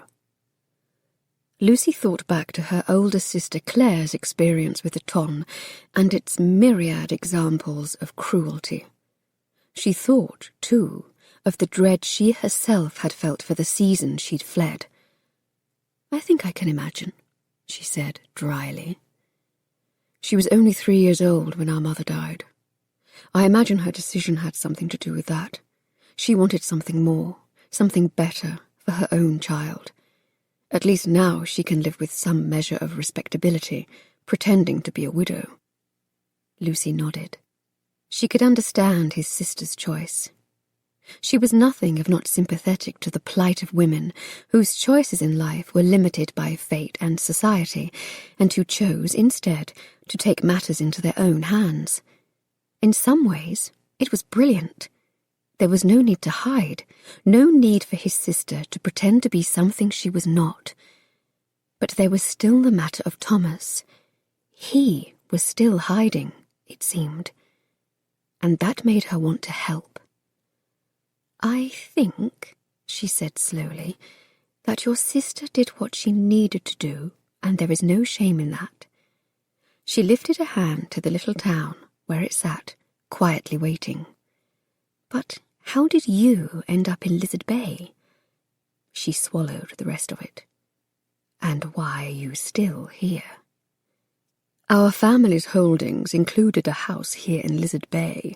It was a place we'd never visited, and where no one knew us. I'd originally considered it as a home where Josephine could come and raise a child, but she didn't want to leave London. He smiled grimly. So I left instead. I was afraid that if I stayed I would want to see her, and that might give her away. By coming here, and by staying here, at least I can protect her now. The echo of pain in his voice told her far more than his words did. He had loved his sister. He loved her still. Lucy leaned forward and placed a hand against his cheek. "Thomas," she whispered, "no matter what you've been telling yourself these past 3 years, you did protect her. In some ways, you protected her better than if you had stood firm and insisted she follow a more expected path. You respected her choice, even at your own expense." She lifted her other hand to the opposite cheek, framing his face, hoping he could see the truth reflected in her eyes. "I can see why my aunt felt you were worth saving." Thomas wanted to anchor himself in her gaze, to the promise he saw there and the hope he heard in her voice. He felt as though he was drowning, his lungs exhausted from the hard slog of trying to keep his head above water for 3 long years. "I failed her," he said, shaking his head. He pulled Lucy's hands away, feeling undeserving of such a gentle touch. "You didn't know me then. I was no one my sister could depend on, even though she'd come to me, asking for help." He could still remember how shamefully he'd reacted to Josephine's tearful confession, demanding to know who had done it to her, threatening to kill the man. He'd been drunk when she arrived on his doorstep, but could one ever really be drunk enough in those circumstances? She poured out her heart to him, and he'd only been capable of pouring himself another glass. She never told me who was responsible, only that she was an equally culpable party. I tried to convince her to marry someone expedient, a second son desperate enough to overlook her circumstances, anyone I could find. I didn't care who it was, but I was wrong to suggest that of her. He could see that now. He hadn't counted on his sister's quiet strength, or the lengths to which she was willing to go to protect her child. A quiet touch came on his arm. "Thomas, she will forgive you." He looked down at this woman, who somehow, despite all good logic, trusted him. How could she? You didn't know me then, how hard and callous I could be when I was drinking. The thought of all that the whiskey had taken from him over the years made him feel quite sick to his stomach. Christ, was he even the same person now? "You've changed then, for the better," Lucy said. "You are strong enough to stay away from something that hurts you and those you love. Surely it is time for you to go back and visit your sister now," she added, squeezing his arm. 3 years is a long time to stay away from family. She hesitated. "And there is more than enough room for you to come with us in the coach today." He could see what she was trying to do, could see the way her eyes shone at the thought of orchestrating this heartfelt, tear-stained reunion. She was trying, wanting to fix this, but she really didn't understand. He wasn't ready. Wasn't anywhere close to ready. He shook his head. "I am the brother who failed her. She'll not want to see me." "My own brother tried to poison me, and I would want to see him." In spite of the gravity of their conversation, Thomas's lips tipped up. He had a feeling her brother was going to pay dearly in that eventual exchange. "I appreciate your ideas, Lucy, truly I do, but this isn't some grand cause that can be fixed so easily. The truth is, I did try to see her last week in London. I had my cab drive by her townhouse, and I caught a glimpse of her through a window." He looked up at the sky. She looked content. "It appears she has finally found happiness." His gaze lowered again to meet hers. "I don't want to risk knocking on her door and destroying that." Shouldn't that decision be hers to make?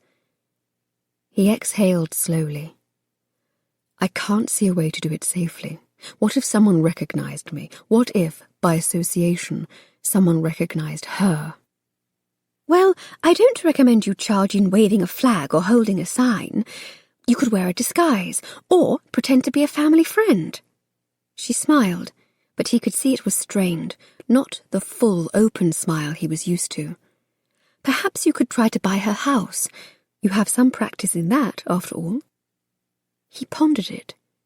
Christ above, he actually considered it. Could he go to London, knock on that door, and actually tell Josephine he was sorry? Could he look at his sister and small niece without feeling as though he had failed them? She reached out and took up his hands, holding them in her own. I can see this is a decision you must make in your own time, Thomas, but know this. You are presuming your niece would be happier growing up without you. I am not sure that is true. Maybe now is not the right time, but someday, won't she deserve to know who she is, where she came from? Won't she deserve to know the truth of her grandparents and her wonderful, stupid uncle? He frowned. How can I be wonderful and stupid? The two are not necessarily mutually exclusive qualities.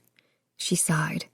The point is, I understand this is a decision you are wrestling with. My aunt stayed away from London, presumably to protect me, but oh, how I wish she'd made a different choice. All I have of her now is her diary. Her hand drifted to the serpentine pendant about her neck. A bit of jewellery, a pair of glass horses. Far too few memories. I can't help but wish she'd have let me make the choice whether or not to know her, because now I'll never know how brilliant she actually was, beyond what the townspeople of Lizard Bay tell me. Thomas swallowed. I can't go to London, Lucy. Not right now. Then I am going to miss you, she said sadly, stepping forward and pressing a quick, sweet kiss to his lips. And then she turned toward town. From the Diary of Edith Lucille Westmore, August 15th, 1852. Regrets are a hard fact of life. My life has been long and ostensibly full. I've friends and grand causes to keep me busy, a set of diaries to chronicle my adventures, and a lovely, albeit distant, family back in London. But I have not been as brave as I should have been. And that is what I regret most of all. Lately, as my body grows weaker, and my mind sifts through 40 years of decisions, I find myself questioning too many of them. Did I make the right choice for my family, isolating myself in Cornwall to protect their reputation? I do not know. I only know I regularly scan the London Times, eager for any whiff of news, however small and unimportant. And on the matter of spinsterhood, did I make the right choice for me? This, too, I do not know. I only know that my life, since moving to town, has seemed fuller, richer. I see Reverend Wellsbury nearly every day now, and it makes me wonder if that, too, is a loss I will always regret. But a lady never admits she is wrong. She holds her head up and pretends it is all as she planned. Chapter 26. As Lucy slipped into the front door of Mrs. Wilkins's boarding house, she heard her father's voice shouting in the parlour. "What do you mean you don't know where she is? I left her here with the express understanding you would be watching her closely, Mrs. Wilkins. She's a young woman whose reputation is already hanging by a thread. She needs to be chaperoned." Wincing, Lucy glanced down her grass-stained night rail. Her father had come early, or else she had returned too late. Thomas had been right, it seemed. Already she missed him. Already she wanted to run back to him loop her arms about his neck, and pull him down for another bone-melting kiss. Already she wanted to tell him that yes, please, she would marry him, and they should hurry up and post the banns this Sunday in the little church on the top of the hill. But it was too late. He'd said he couldn't come to London, and she knew, in spite of all that had happened, that she needed to spend at least part of her life in the city. Lydia was in London, her sister Claire and her growing brood, nieces and nephews and family. Thomas had said his goodbyes, and she had said her piece. There was naught to do but wait for him to come to his senses, and try not to anger her father any further. "I am on a very tight schedule," came a man's voice she didn't recognise. "The Marston Mining Corporation receives many inquiries, and I don't like having my time wasted." "Let us give her 10 more minutes," came her father's strained voice. "I can show you the property without her, if it comes down to it." Lucy gasped out loud. Oh, God! Oh, bugger it all! She'd forgotten about the inspector from the Marston Mining Corporation. She slipped past the parlour, dread making her feet fly up the stairs and over more cats than she could count. In her room, she yanked off her nightdress and pulled on her one remaining gown, her fingers skating across the mother-of-pearl buttons. A quick glance in the mirror confirmed the worst. There were twigs and grass in her hair, and her nose was a helpless sort of pink. Well, it scarcely mattered what she looked like. Her future was hanging in the balance. She could brush her hair later. As she turned toward the door, the toe of her boot kicked something hard. It rolled away, off the carpet, rattling onto the hardwood floor. Bending down, she picked it up, turning it over in her hand. It was the lizardite rock from Thomas's satchel, apparently dropped in her haste this morning. She looked further, to the papers that had fallen out, and were now scattered across the floor. His proposal for the Linnean Society of London. So much hope, so much work in those pages. But she couldn't take the time to clean up now. Perhaps later. Only later she was going to London. She swallowed against the surge of panic that wanted to wash over her, and dashed back down the stairs, her fingers closing over the stone in her hand. She burst into the parlour just as her father was stepping toward the door. "Wait!" "Lucy, there you are! Are you all right?" her father exclaimed, striding toward her. Mrs. Wilkins stood to one side, wringing her hands with worry. Farther afield, a bearded gentleman stood by the fireplace, consulting a pocket watch. "Oh, thank goodness you are back," Mrs. Wilson clucked, placing a gnarled hand across her chest. "I thought perhaps the haints had taken you." Beads of sweat had popped up on her father's forehead, and he mopped them with a handkerchief. "God's teeth, child, I was worried sick when we arrived this morning, and Mrs. Wilkins said she had no idea where you had gone." He frowned and reached out a hand, plucking a piece of grass from her hair. "What is this?" Lucy's cheeks heated. "It's just a bit of grass from the moors. I went out to inspect the property one last time." She glanced toward the man from the Marston Mining Corporation. "I am sorry, I didn't mean to inconvenience anyone." Her hand tightened around the stone, wishing for some of its resiliency. "But now that I am here, why don't we all sit down and discuss matters?" "Young lady," the bearded gentleman said, snapping his watch shut and placing it in his coat pocket, "we are nearly an hour behind schedule as it is. Let us be on our way to see the property." Lucy glared at the man. The embarrassment of her dishabille paled against the distaste she felt in his appearance. The man's suit was worsted wool, and his pocket watch was etched silver. He was clearly well paid, and likely quite good at his job. She thought of the unspoiled beauty Thomas had shown her this morning, and how the Marston Mining Corporation would happily destroy all of it without a second thought. The inspector seemed unconcerned by the enormity of the choice in her hands. She, at least, was wrestling with the decision. Thomas had truly made her feel as though the decision was hers, and she felt no pressure beyond her own conscience for the direction she ought to go. £7,000 was a tremendous sum of money to forego.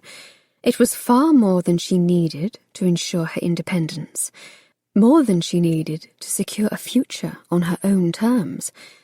But greed had never been a part of who she was. She lifted her chin. "I am very sorry to have you come all this way," she told the inspector, "but I won't be showing you the property today." The inspector's face darkened. He looked pointedly at her father.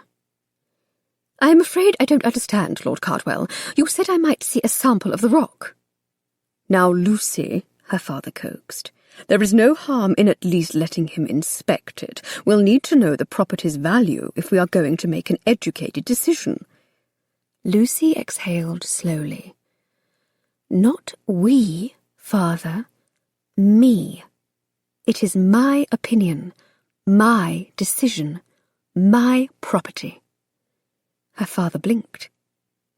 That is to say, I did not mean—" "You once said I had a good head on my shoulders. You need to trust me to use it now," Lucy warned softly. She turned to face the inspector. Although she was still confused on the matter of what to do with the property, she knew she couldn't stomach the idea of selling Heathmore to the Marston Mining Corporation, not even for £70,000. Her aunt may not have made her wishes known in the pages of her diary, but it was clear she had loved Lizard Bay and sought every chance to fix the little town. Every chance, that was, except the one that would likely destroy it instead. Lucy held out her hand, the green rock resting against her open palm. "There is no need to visit Heathmore today, because I've brought a sample of the rock in question back with me." The inspector plucked the stone from her hand. "What is this?" He frowned. "It's nothing but a bit of lizardite." "Oh?" said Lucy innocently. "Do you mean to say it isn't tin after all?" She placed a hand against her chest. "But I thought it must be tin. There's so much of it on the property. I simply presumed—" "Do you mean to say you dragged me all the way here for this?" The inspector scowled in her father's direction. "This rock is useless. Worse than useless."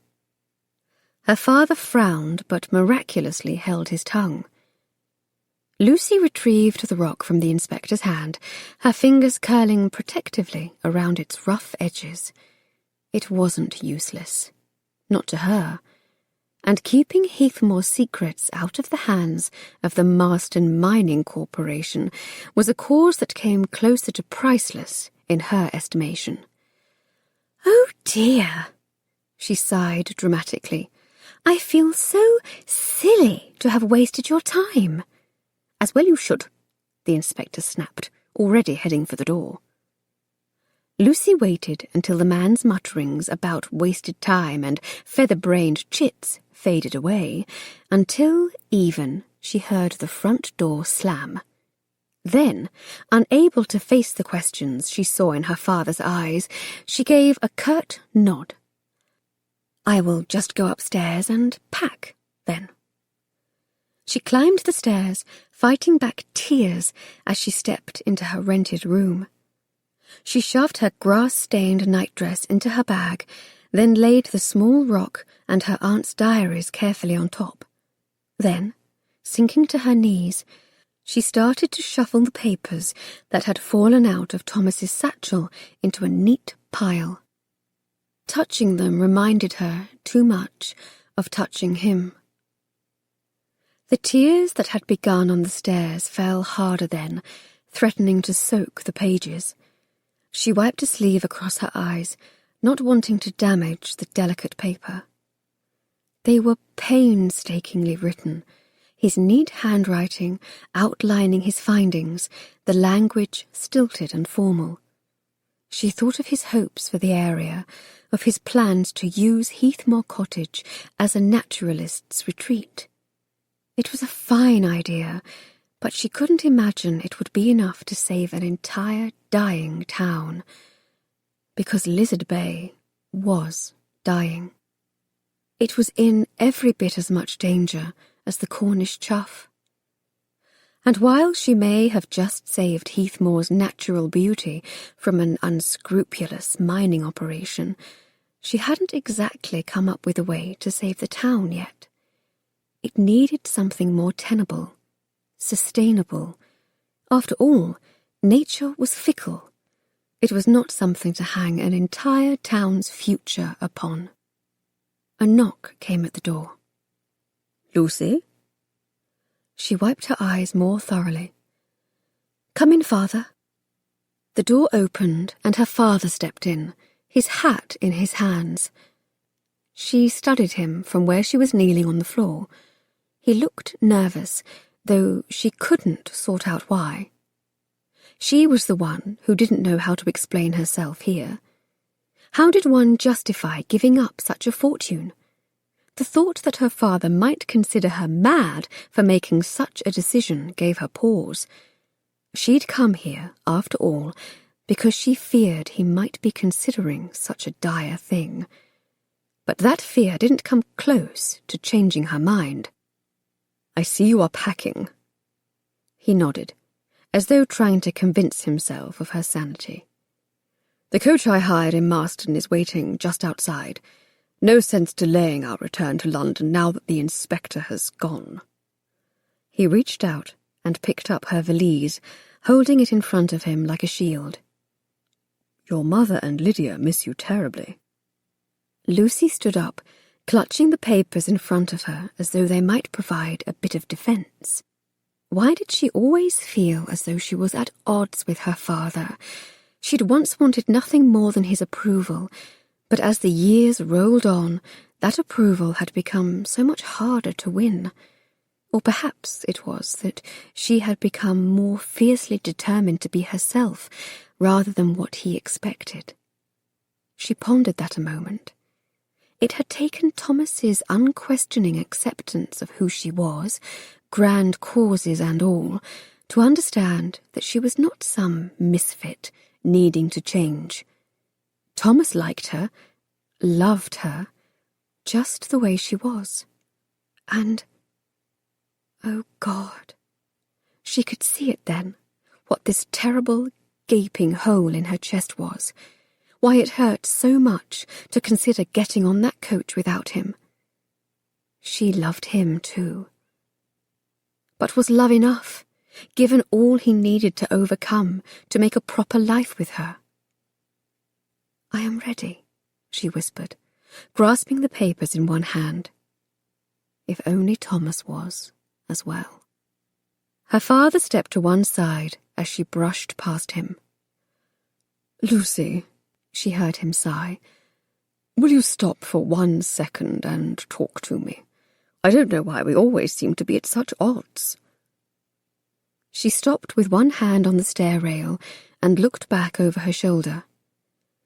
"I am not trying to be quarrelsome, father. I am just being, well, me." "Yes, well." Her father's voice softened. "The decision you have made about Heathmore, are you very sure of it?" "I am." "Does this have anything to do with Lord Branston?" He frowned. "Or the fact there is a good deal of grass in your hair?" Lucy's cheeks heated. She lifted a hand to her tangle of hair. Her fingers danced over bits of twigs and the like, the evidence both comforting and damning. "Perhaps." He bristled. "Do you want me to speak to him? I have another pistol in the coach." "No. And if I have grass in my hair, you must know it is by my own choice." She permitted herself a thin smile. "If I have changed my mind about selling Heathmore, it is only because he has shown me the truth and then left the choice in my own hands." "As long as he's kept his hands to himself," her father growled. Lucy sighed. No, Thomas hadn't kept his hands to himself, and she hadn't wanted him to either. "Just tell me why," her father pressed. "Why give up such a potential fortune?" "Because there are some things in life more important than money." Lucy thought of the sunrise and all Thomas had shown her. "I don't know what I will do with the property, but I do know I do not wish to exploit it, especially to a company like that.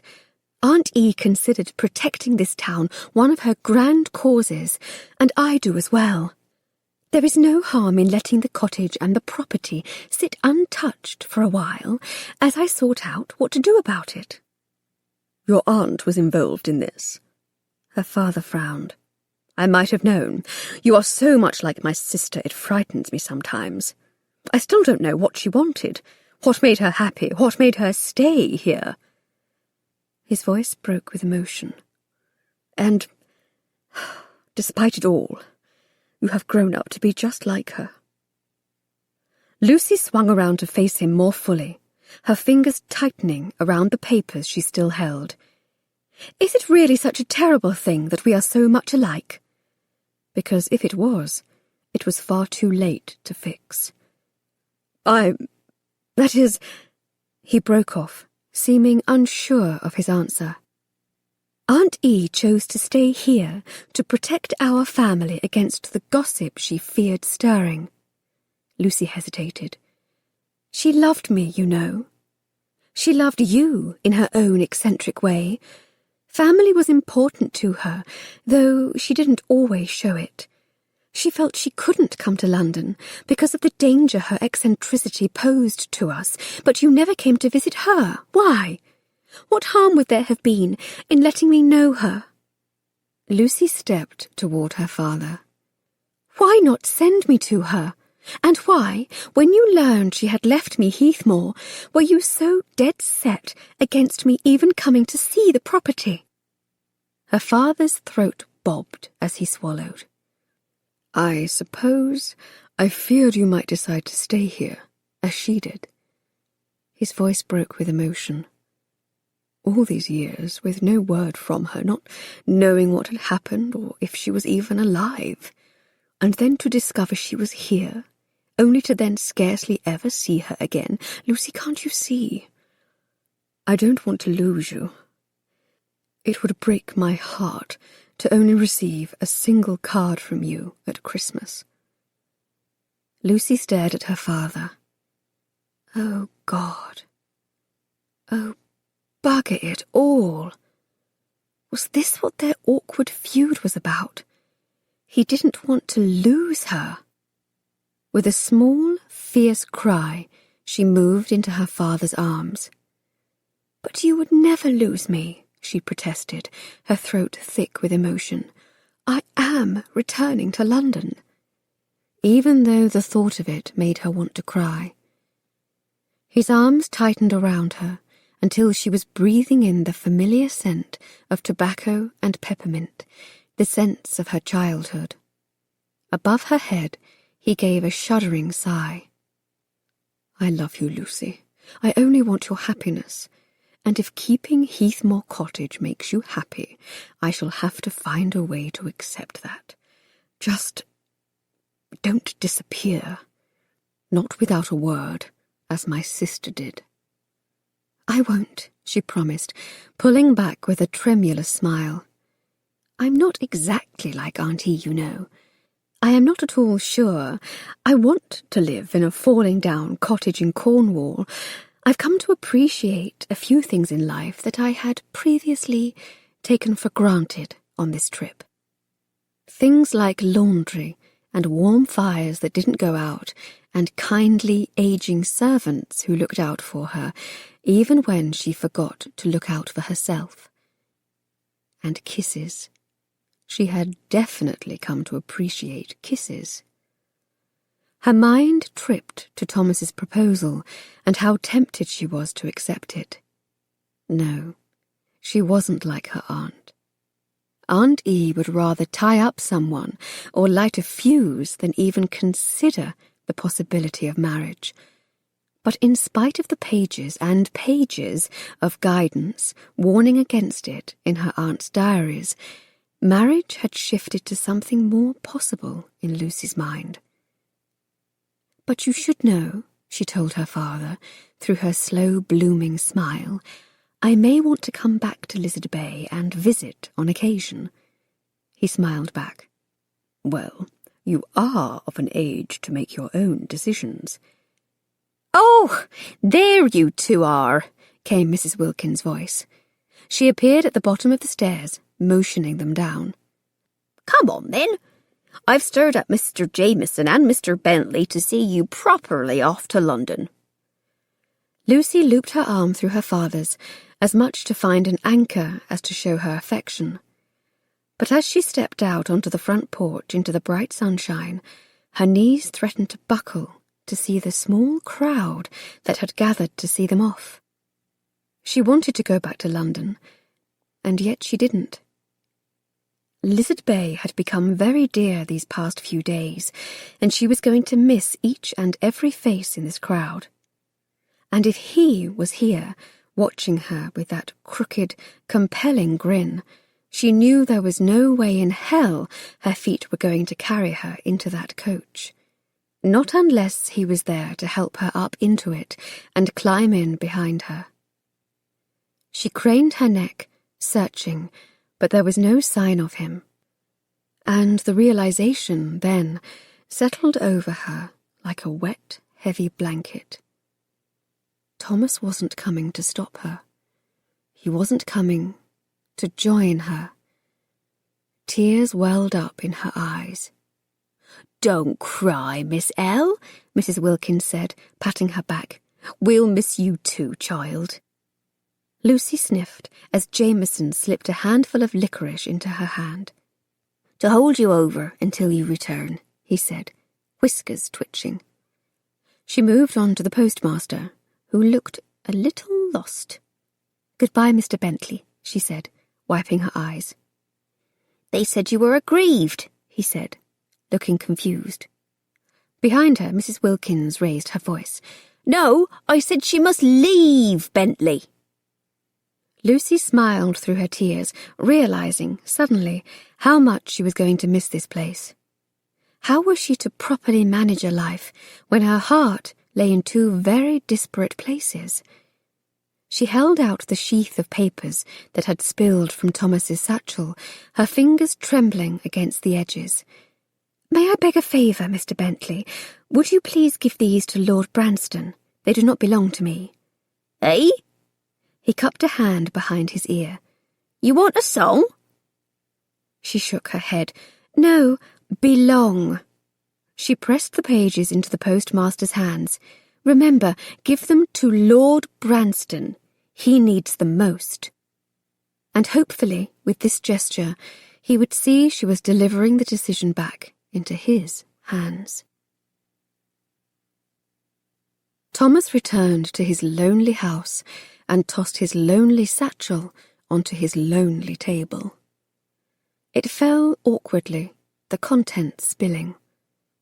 A handful of wilted plants and a few lizardite rocks fell out, the stones rolling noisily across the table.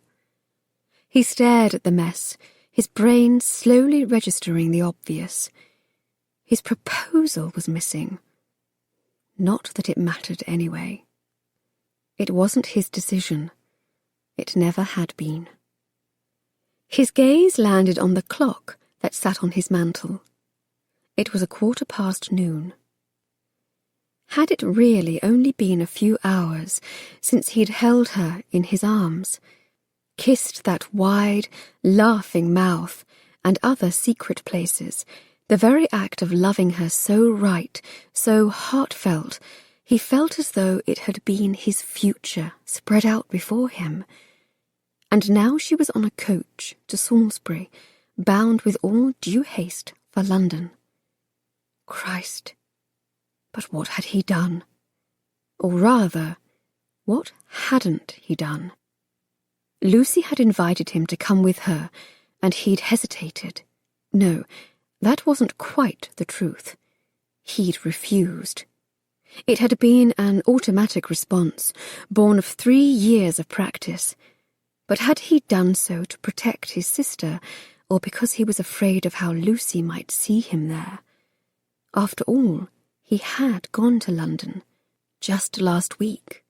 But therein, he suspected, lay the problem. His last trip to London had been disastrous.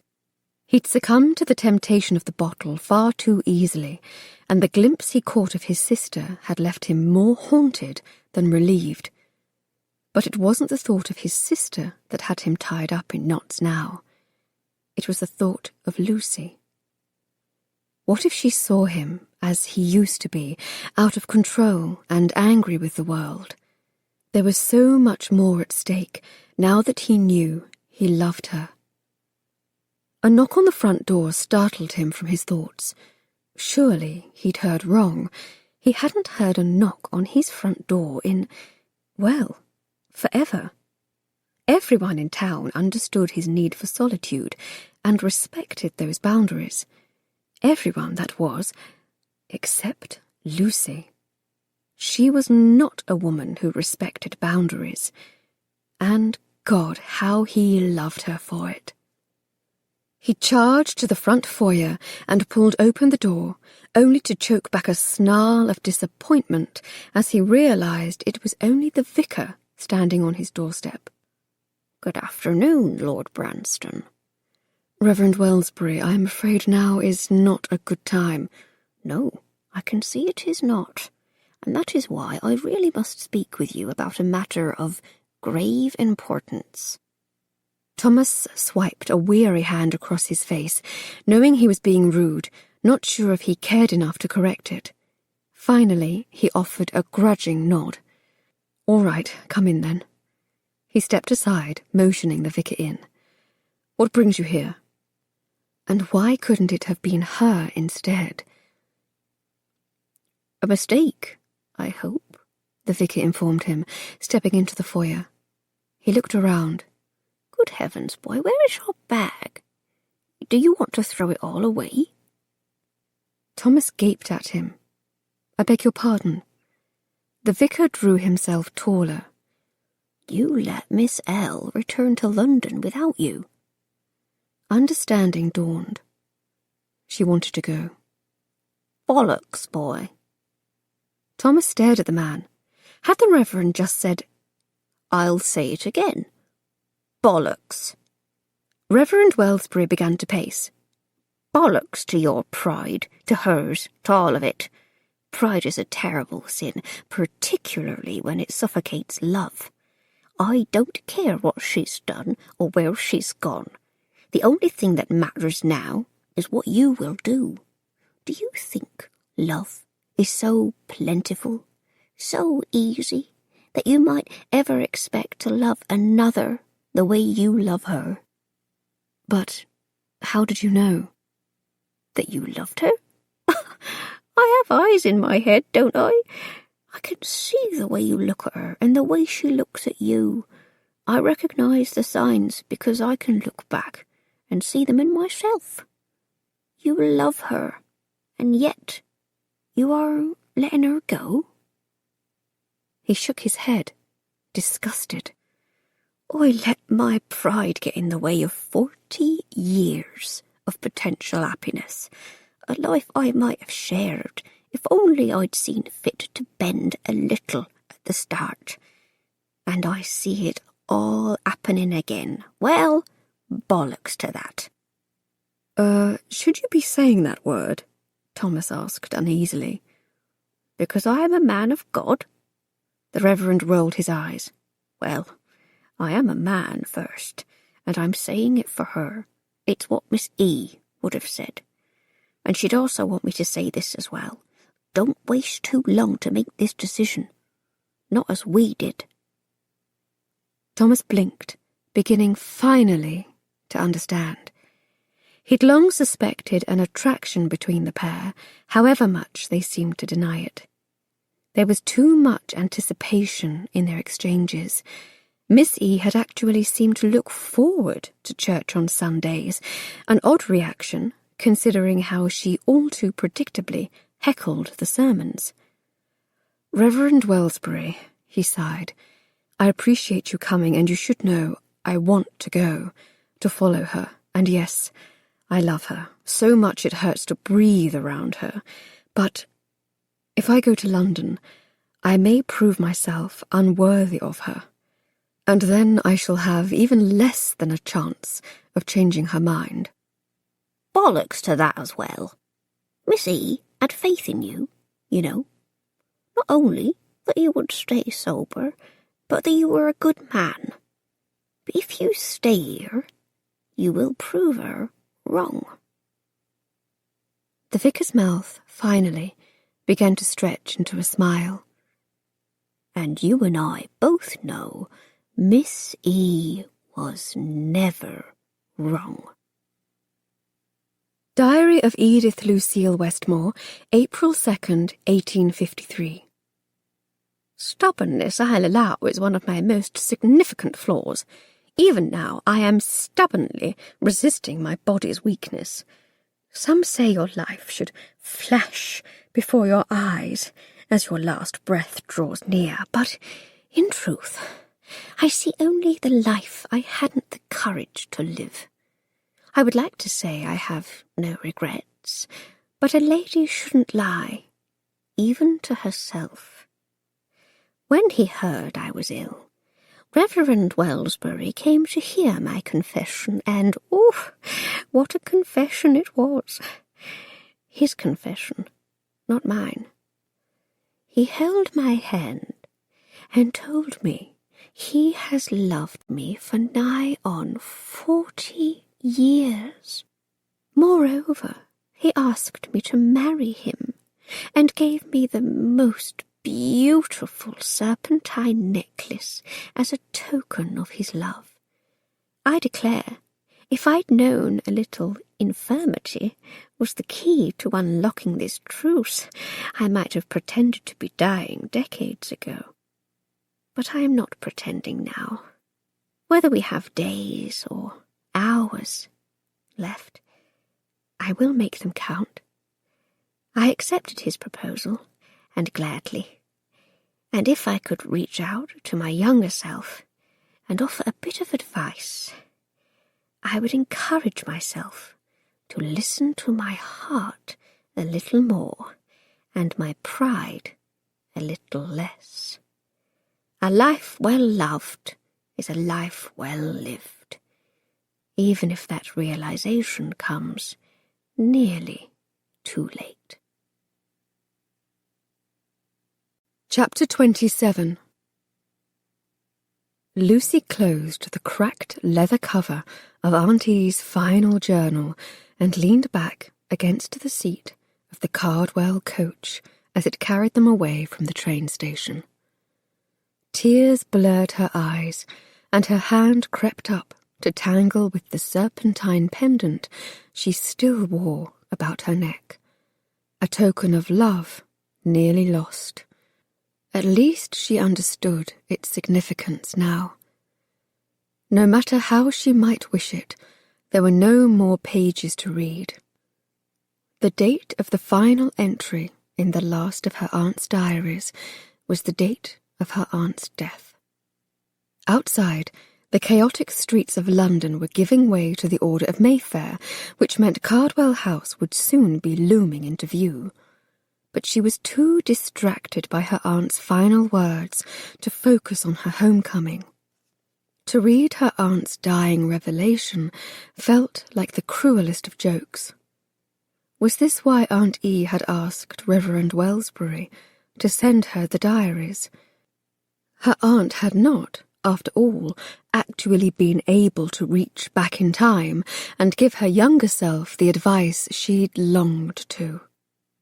But perhaps Aunt E. had realized she could still offer that advice to her niece.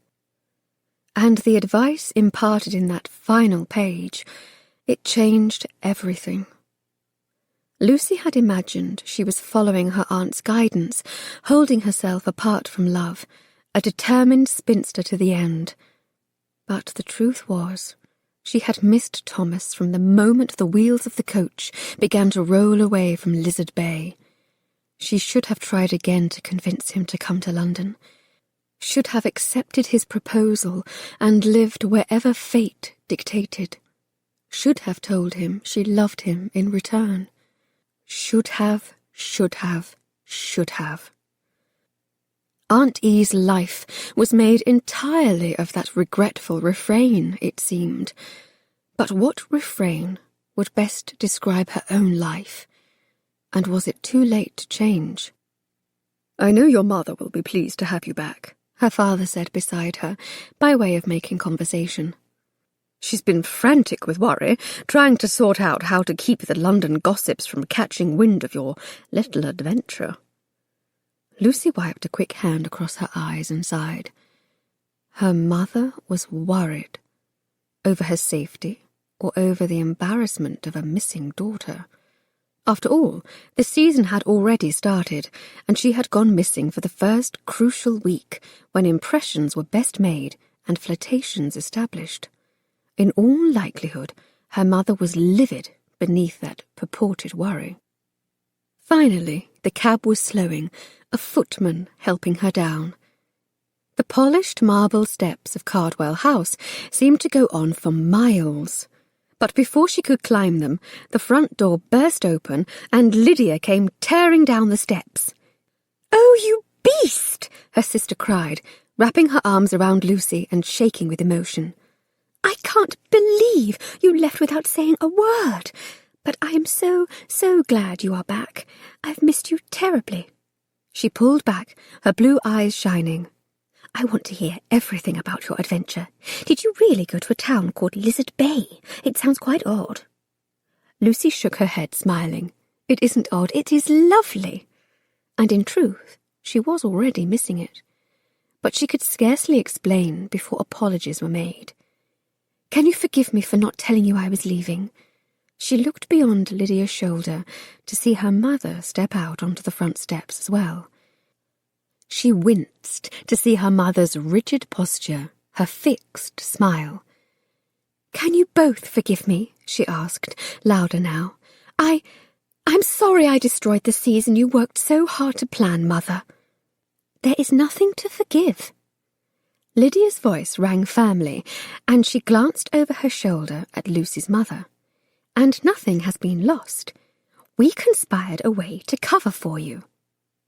She turned back, a delicate blush staining her cheeks.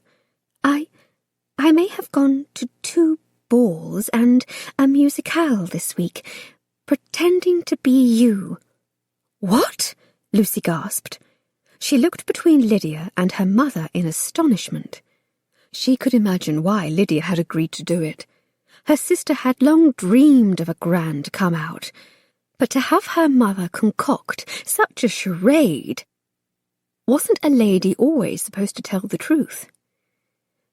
"Well, you both look so much alike, dear," her mother offered, her smile softening to more of an apology. "And she has done such a good job during calling hours." "And I wanted to do it," Lydia chimed in, her cheeks still pink. "I danced nearly every dance, and drank ratafia and lemonade, and met the most handsome gentleman." She sighed dreamily. "I am grateful for the experience, actually." "I had already accepted these invitations for you before you disappeared," Mother went on, coming down the stairs now to give Lucy a hug of her own. "The gossip would have been immense. It seemed the most logical and least embarrassing thing to do until we found you." "You mean my season isn't ruined?" Lucy somehow managed to whisper against her mother's embrace. The thought made dread pool in her stomach. Her mother straightened and smiled gratefully in Lydia's direction. "Far from it.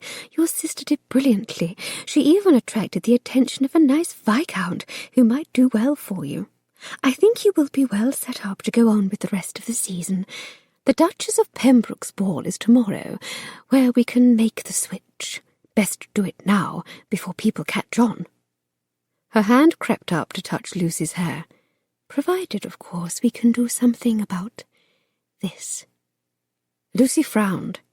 She didn't want a nice viscount. She wanted an auburn-haired marquess.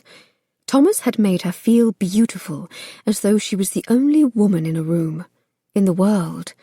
But she had a notion that on a London dance floor she was going to stand out in a more obtrusive way.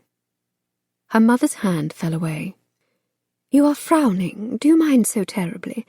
We couldn't see another way forward without claiming an illness, and we didn't want to give anyone the impression of infirmity." She shook her head. "I still can't sort out how Wilson thought you were locked in your room all that time. And then, when Lydia's initial appearance worked so well, it just seemed natural enough to go on." Her voice trailed off, no doubt on account of the look on Lucy's face.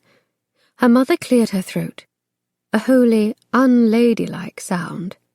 "Well, should you choose to not go through with it, then we'll come up with a more fitting exit from the season." Her lips tipped downward. "Perhaps we can have you sprain your ankle, call in Dr. Mariel, spread the word about. It worked well enough for your sister Claire." Lucy shook her head, not wanting to foster any greater deception. It was already going to be difficult enough to keep it all straight. "I will go, at least for tomorrow."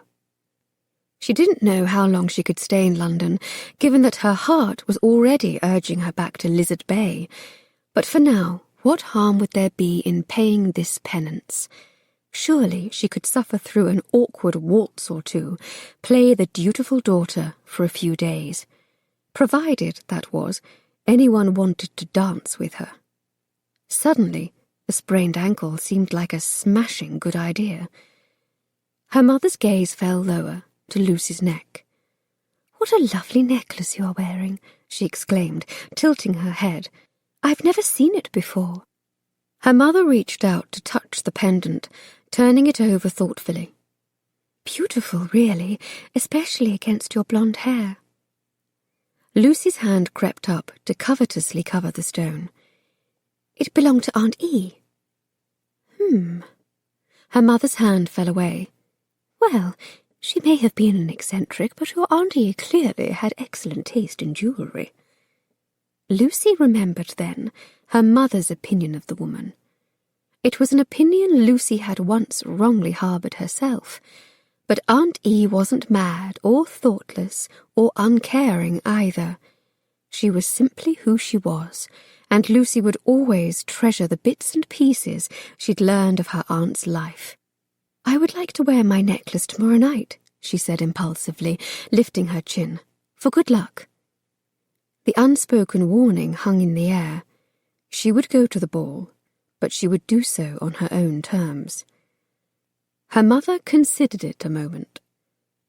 "I can't see any harm in that. Just do not let people know where it came from. I would hate for anyone to suspect you've been in Cornwall this past week." Geoffrey chose that moment to step out of the front door and tumble down the steps. His blonde hair was rumpled, and he looked as though he'd just been roused from bed, despite the fact that it was approaching dinner time. The scent of stale cheroots and gin clung to him like a miasma. Good heavens, the boy was only 17. When had gin and cheroots and sleeping until evening become a part of his daily diet? "There you are, sis!" A shit-eating grin split his face. "I hope you know I am missing a good deal of fun at university on your behalf." Lucy's eyes narrowed. Her rash might be better, thank you very much, but her temper was anything but. "What are you doing here?" Her hands came up to settle on her hips. "Come to put poison ivy in all of our beds?" His eyes crinkled. "Come on, don't snarl at me so. It was only a little bit of fun. No harm done, and someone needed to help Lydia make a grand splash during her debut. Or rather, during your debut." He shrugged. "Who better than someone who is practically a professional jokester?" "He's been a big help," Lydia interjected. "He introduced me to several of his friends."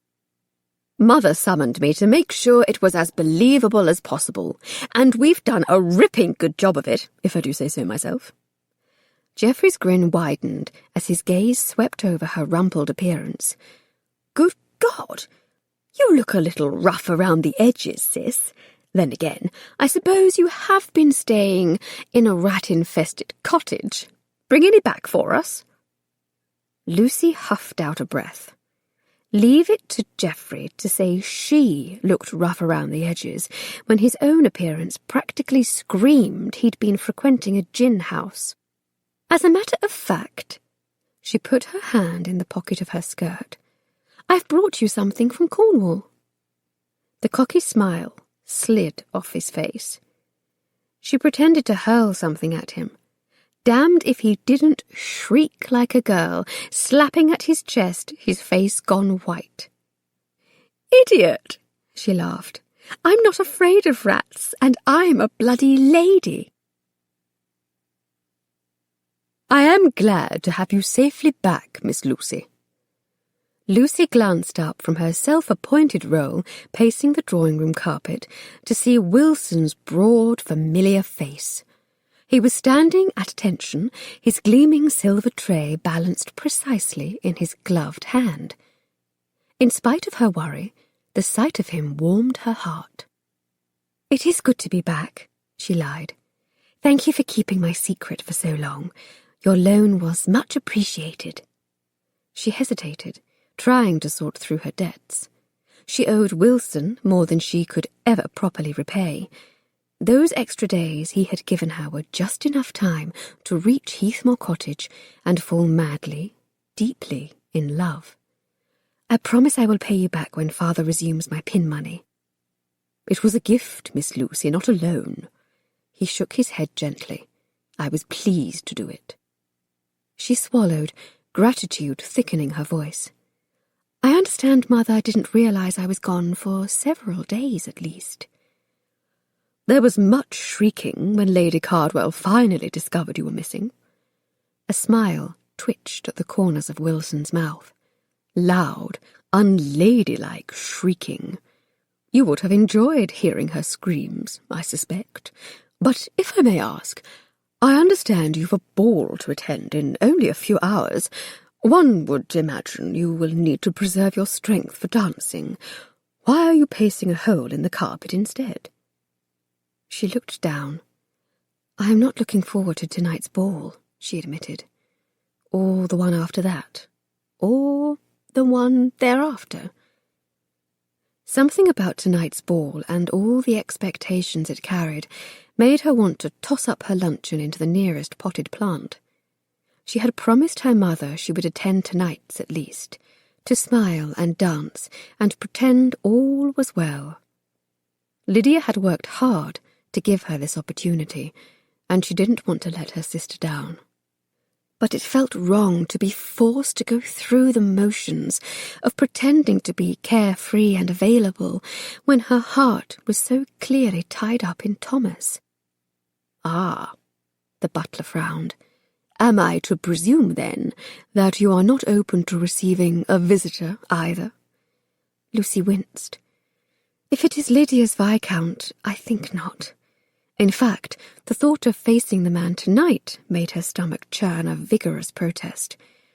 "It is not a Viscount." Wilson paused dramatically, then stepped forward and extended his silver salver. "It is, in fact, a marquess." It took a moment to sort through the butler's words, but when they registered, her eyes flew to the card presented there, the black ink stark against the white vellum. The Marquess of Branston. Lucy suddenly felt as though she had run the length of Oxford Street and back, her heart pounding and her face burning. He had come to London for her. With a small, glad cry, she lifted her skirts. Miss Lucy?" Something in Wilson's voice made her still. "He did not come to the front door. He's at the scullery door." That made her blink, but only for a second. No doubt Thomas was being cautious of her father's propensity to wave pistols about. She dashed down the hallway and burst through the kitchen doors. Yanking open the scullery door, she nearly launched herself into his arms. Except It wasn't quite the Thomas she remembered from Cornwall. Oh, the important parts were all there. Familiar hazel eyes seemed to scrape against her skin with a raw hunger she understood all too well, given that the very same emotion was coursing through her. His mouth was still quirked higher on one side, a rakish, lopsided grin that pulled her heart right up alongside it. But the clothing, now that was a different matter entirely. She stepped back to properly take him in, her gaze tripping across his checked wool trousers, the embroidered waistcoat, the gleaming top hat. He was wearing his London costume again, having shed the achingly familiar skin of his Cornwall clothing, which only made his appearance at the scullery door all the more confusing. "Why have you come to the scullery entrance?" she asked, dubiously. "You look a bit ridiculous standing there, as if you've come to deliver the fish." "Ridiculous, am I?" He lifted a brow as he twirled a silver-tipped walking cane. Strange words coming from a lady who first met me dressed like a boy. She sniffed the air suspiciously. "Are you drunk?" "No." His eyes met hers, deadly serious. "I've not even been tempted to have a drink since my train arrived, which has been a revelation in and of itself."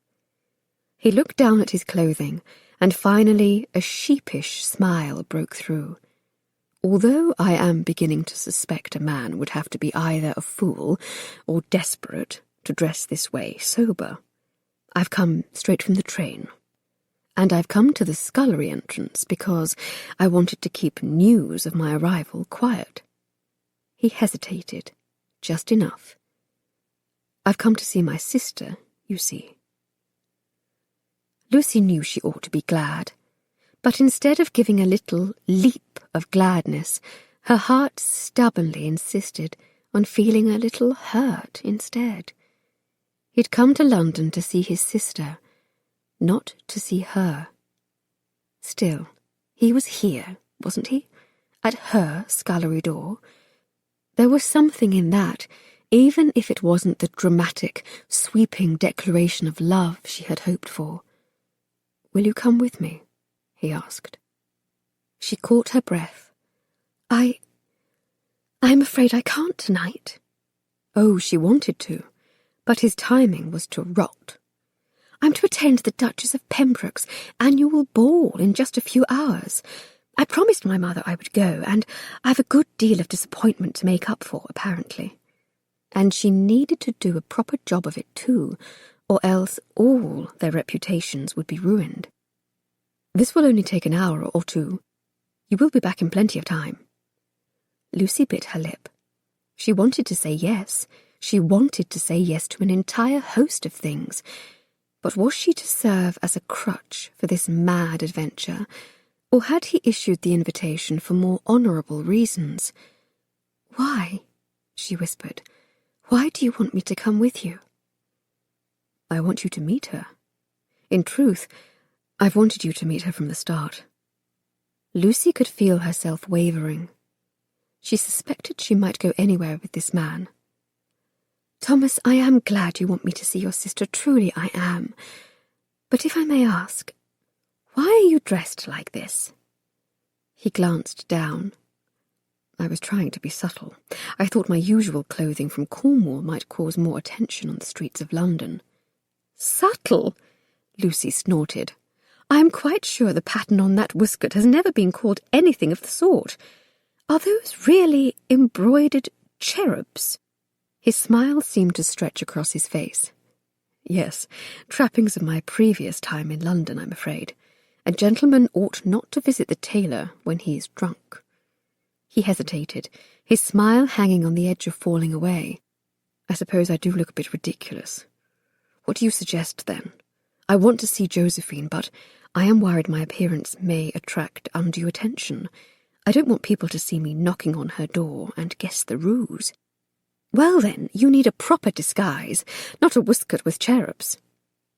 She thought back to their first meeting in the drawing-room that fateful day when he'd come to increase his offer for Heathmore. She'd been dressed as a boy, and it had taken more than a second glance to set things straight. She motioned him inside. "Come on, then. I need to get you upstairs without the servants seeing you." "Why, Miss Westmore?" His gaze trailed warmly down her body, making the fine hairs on the back of her neck sing to attention. "Are you intending to have your way with me?" Lucy's laugh slid right out of her, like a bird bursting into song. "I intend to have my way with your wardrobe." She smiled up at him. "And someone is going to have to teach you how to walk properly in skirts." Chapter 28. Thomas lowered his hand from the knocker and stared up at the front of the red brick townhouse. Behind him, the sound of shod hooves rang out on the cobblestones. Fair noticed that the hackney they'd hired out of Mayfair was leaving, and along with it, any notion to quit this lark. He ran a finger beneath the stranglehold of his high lace collar. Lucy had gamely pilfered through the dregs of her wardrobe and dressed him as though he was a china doll. Petticoats, corset, bodice, skirts. He was even wearing stockings, the whisper of silk against his legs a poor promise of comfort, given they were already showing a tendency to sag about his ankles.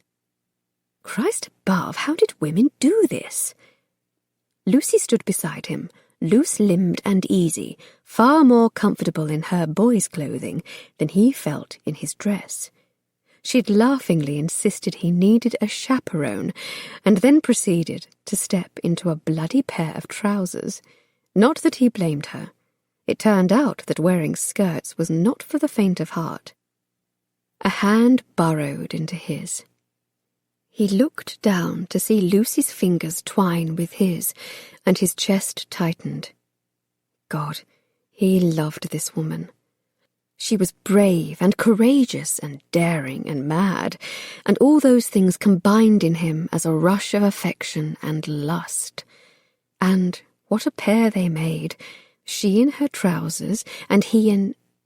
Well, suffice it to say, his hessians did not match his lace collar. "Are you nervous?" she asked, squeezing his hand. Her blue eyes met his, open and honest beneath the slouched brim of her hat. Her hair was poking out in 100 different angles, as though she was a blonde porcupine. He'd never seen a more beautiful sight. He smiled. "No," he said honestly.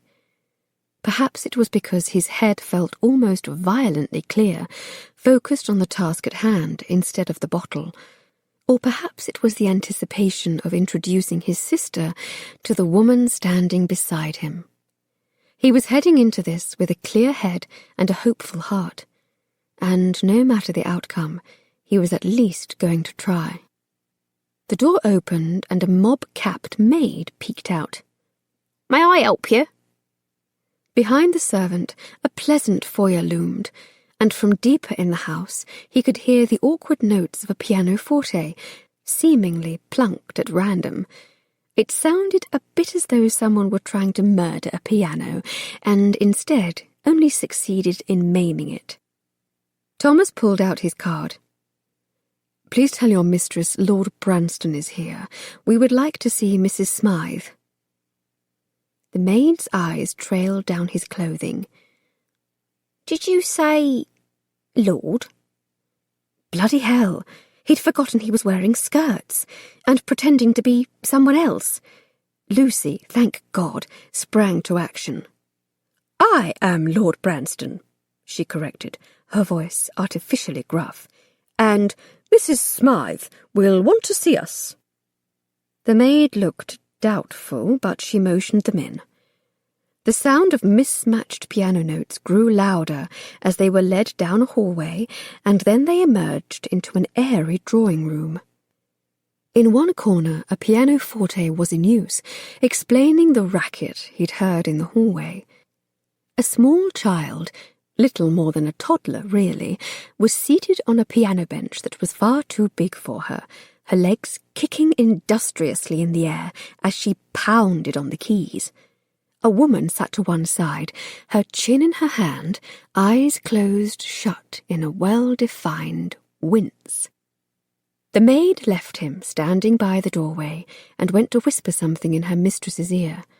The woman looked up, her beautiful face pale with surprise. She stayed the child's fingers with a quick hand. "Thomas," she whispered, as the last note awkwardly trailed off. Her eyes tugged toward him in confusion. He nodded, his shoulders tense. Would Josephine be happy to see him? Angry? It had been 3 years after all. But then she was standing up in a rush of heavy silk, stumbling toward him, her eyes bright with tears. And then, unbelievably, he was being folded into her arms. After a long, wonderful moment, she pulled back, framing his face with her hands. "Oh, you terribly wicked man, why are you dressed this way? And why didn't you tell me you were coming?" she demanded, laughing and crying all at the same time. "I didn't want anyone to recognize me, and I wasn't sure of my reception," he admitted. "You are always welcome here," she said, almost fiercely. Her hands tightened against his cheeks, as though to punish him for thinking such a thing. He took the moment of silence to study her. He was more than a little surprised by the changes time had wrought, the fullness about her cheeks, the way her eyes crinkled when she laughed. She was scarcely recognizable as the child she had once been. Her hair had been darkened with motherhood, her figure grown more generous. She was still beautiful, still Josephine, through and through, just older. Wiser, perhaps. It was good, if startling, to see. Her hands fell away. "Why have you come?" A slight frown formed on the edges of her lips. "I feel certain it isn't merely for a social call, not when you've stayed away for 3 years. I was finally forced to see reason." He glanced back at Lucy, who was waiting patiently to one side. She might be dressed like a boy at present, but he knew the kind, generous heart that lurked beneath those boys' togs, and he was proud to present this woman to his sister. "Josephine, may I present Miss Lucy Westmore?" "Ah." Josephine's voice sounded amused. Her eyes swept Lucy's clothing and came back to rest on her face. "I am beginning to understand, I think." Lucy stepped forward. "Do not worry, your secret is safe with me." Her cheeks pinked up, and she gestured to her trousers. "Clearly, I have a few secrets of my own." Josephine tilted her head, studying Lucy with interest. "I don't know what you've done to my brother to get him to finally come and visit me, but whatever it is, you have my undying thanks. I've missed him terribly." "Oh, it wasn't all me. I merely pointed out to him that men could be both stupid and wonderful at the same time." Lucy laughed. "He did the rest on his own." She hesitated before adding, "though it took him bloody long enough." Josephine's smile stretched higher. "I can see we are going to get along brilliantly, Miss Westmore." A tug came on his coat. Thomas looked down. A bright face peered up at him, hazel eyes, framed by light auburn hair. "Who are you?" came the tiny voice attached to the small, beautiful creature. A lump formed in his throat. Christ, but his knees looked just like Josephine had, once upon a time. His mind cartwheeled backward. His sister hadn't been much older than this when their parents died. He hesitated, then glanced helplessly back at his sister, unsure of what, if anything, she had told her daughter about him. God knew the rest of the world had been kept in the dark. "He's your uncle, Ellie." Josephine put a hand on the child's head, caressing the curls. "Can't you see? He's got the same colour eyes you do."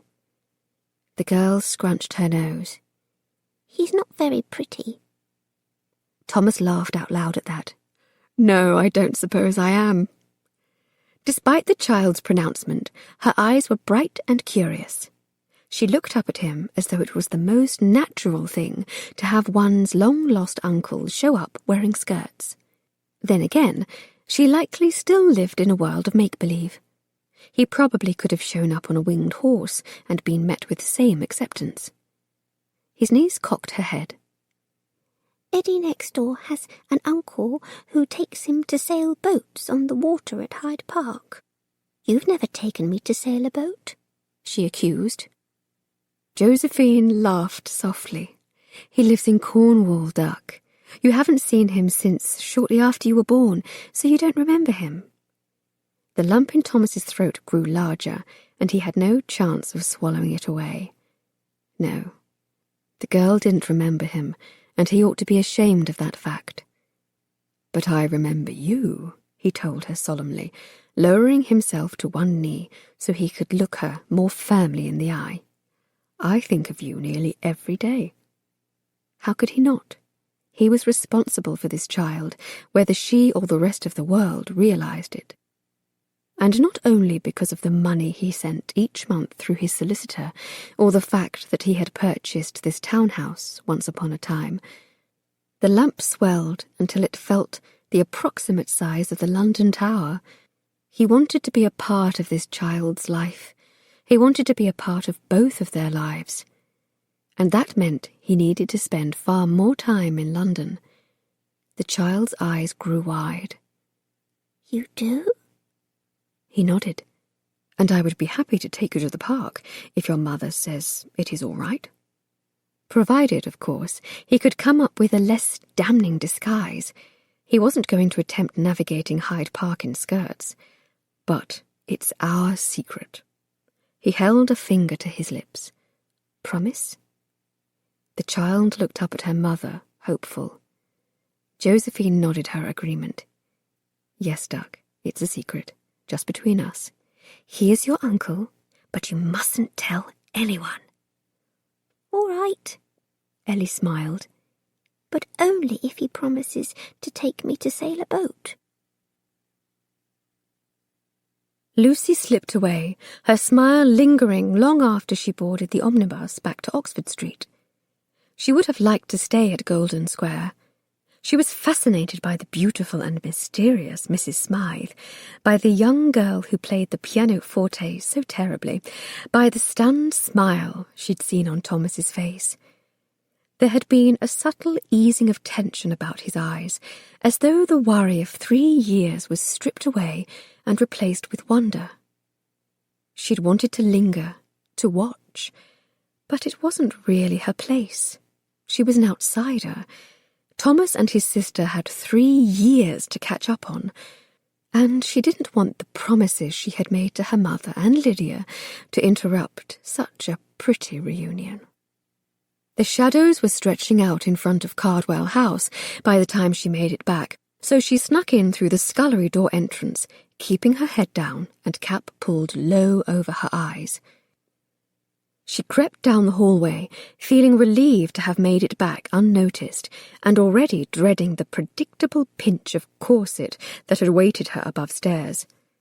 God knew she'd need to be tight-laced tonight to fit into her gown, which was already pressed and laid out, eager to begin its reign of torture.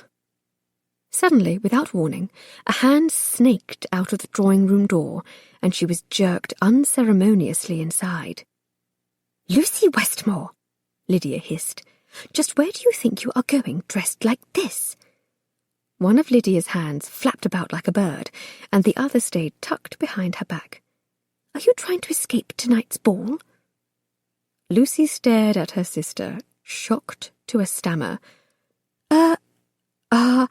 No, that is, I was sneaking in, actually, not out." She reached out a trembling hand to cup her sister's shoulder-length strands of hair. "Oh, Lydia," she groaned, "what have you done?" Lydia blew a wayward strand from her eyes. "I've cut it, you ninny." "But why?" Her sister pulled her hand from behind her back and held out the length of her cut hair as though presenting a bouquet of flowers to an undeserving child. "Because for tonight's ball, you need it more than I do. We will pin your hair back and then add a hairpiece. No one will ever need to know the hair isn't your own." Lucy blinked back a hot wash of tears as she stared at the wispy strands of blonde hair clutched in her sister's hand. "You did this for me." Lydia heaved a frustrated sigh. "For heaven's sake, Lucy, I would do nearly anything for you. I should hope that would be obvious by now, given how bloody hard I have worked to save your reputation." Lucy gaped at her sister. "Did you just say bloody?" "I'm not the one who needs to be a lady tonight," Lydia answered. "You are." Her eyes flashed, blue mirrors of Lucy's own. "And if you don't march upstairs right now and get into your bath and stand still long enough for us to fix your hair, it will all be lost." Chapter 29. The noise swept over her, swirling notes from the musicians, the roar of low conversation melding in a mad mix of sound. Then came the smells, 1,000 beeswax candles flickering in their sconces. The collective perfumes, rising above the crowd and mixing in a fragrance best characterized as eau de tonne. The Duchess of Pembroke's ball appeared to be the crush of the season. Perhaps that was why her heart felt so muffled and bruised in her chest. Lucy followed her mother through the open doors, holding her breath as their names were announced. What was one more nervous debutante added to the mix? Hardly anyone of significance. And perhaps, if she kept to the corners, hugged the walls, she might escape this night unscathed, the deception corrected, no harm done. Breathe, she reminded herself, though she probably ought to be reminding herself to bow instead. Finally, they were standing before the Duchess of Pembroke, and her mother was sweeping a graceful curtsy. Lucy followed suit, though her stomach insisted on staying somewhere down around her feet. "I am very pleased to make your acquaintance, Your Grace," she said, quietly and demurely. She hoped. The intensity of the Duchess's stare felt to Lucy a bit like hot coals dropped down the front of her décolletage. She lifted a gloved hand to her chest, clasping the serpentine pendant to steady her nerves. Tonight she'd replaced the black ribbon with a delicate gold chain, and as a result, the pendant hung lower than usual, nestled against the far too generous swell of her breasts. And bugger it all, that was precisely where the Duchess of Pembroke was staring. The older woman raised her quizzing glass, and Lucy braced herself. She knew she had looked her best upon leaving her bedroom. She'd sat for what seemed like hours as the maid and Lydia hovered around her, tugging here, pulling there. With the snood hairpiece, a slew of hairpins, and a frightening amount of pomade, she looked as though her hair had been carefully and elaborately styled on top of her head. But even at her best, she was hardly the most fetching face in the room. And who knew what had drawn the Duchess's attention? Was her hairpiece coming down? Were her nipples popping out of her gown, perchance, a casualty of her perfect curtsy? "What a lovely necklace!" the Duchess exclaimed. The quizzing glass lowered. "Tell me, wherever did you find such a charming and unusual piece?" Lucy thought fast, though not, she suspected, particularly well. "There is a jeweller in town who specialises in serpentine jewellery. The stone comes from Cornwall." Her mother's elbow in her back served a sharp warning. Not that I've been to Cornwall, you understand, she fumbled, but the jeweller explained it all. It's a very unusual stone, unique to that part of the country. She bit her lip, realizing she was rambling on. Perhaps another reminder to breathe would not be out of order. It is beautifully designed, the Duchess said with a gracious smile. Which jeweller, did you say? Lucy realized she was now in danger of breathing too much, closer to gasping, actually. She'd wanted to wear the necklace for good luck, a reminder of the things she valued, things that were not found in a glittering ballroom. But it seemed that instead of steadying her nerves, its unusual appearance had only caused her more trouble. Smythes, she stammered, then immediately wanted to kick herself. What had made her say that?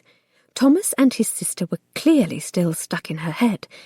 Now she needed to invent more explanations, more lies. The web was twisting and turning, becoming ever more complicated. Well, I would love to have a similar piece. The Duchess smiled. Did the jeweller perchance have any others?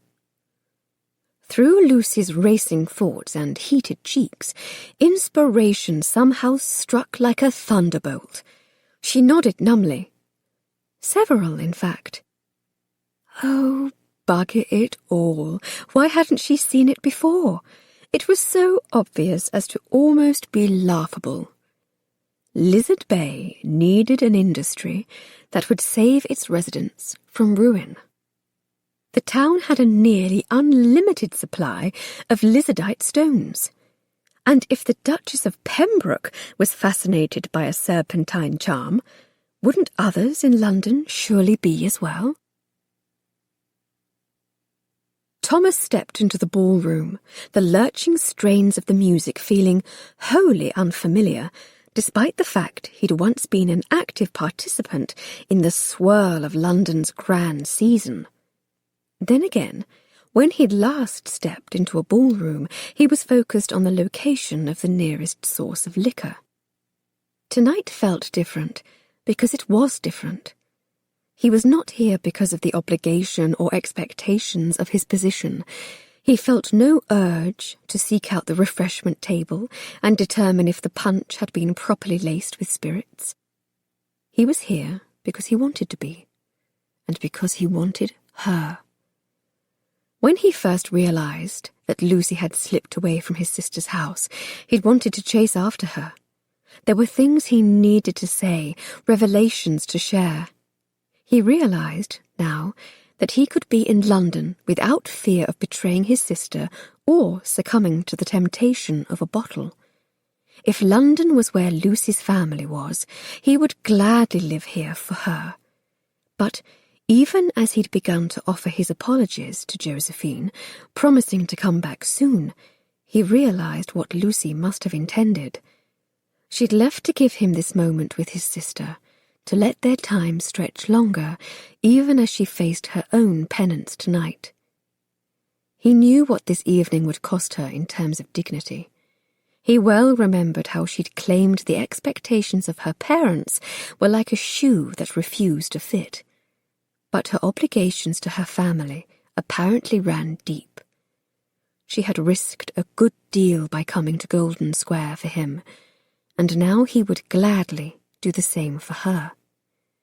He spied her standing near the Duchess of Pembroke, a highly respected member of the ton who had once been friendly with his parents. He strode in their direction, his mission absolute. He barely registered the parting of the crowd, the shocked whispers that rippled through the mob. "Is that the Marquess of Branston? Has he been gone 3 years? Did you hear about his poor sister?" Thomas ignored them all. Let them gawk. Let them talk. It no longer mattered. He came to stop and forced his gaze to shift momentarily from Lucy to their hostess. He executed a bow that felt as unfamiliar as the rusty strains of music. "Your Grace, my apologies for coming uninvited." The Duchess of Pembroke smiled. Nonsense, Lord Branston, you are welcome here. I would have sent an invitation if I had known you were in London. She cocked her head. No one has seen you for several years. Have you come back to town for good, then? He hesitated. Not just yet, but I plan to answer my writ of summons and take my seat in the House of Lords next season. Beside him, Thomas heard a soft gasp.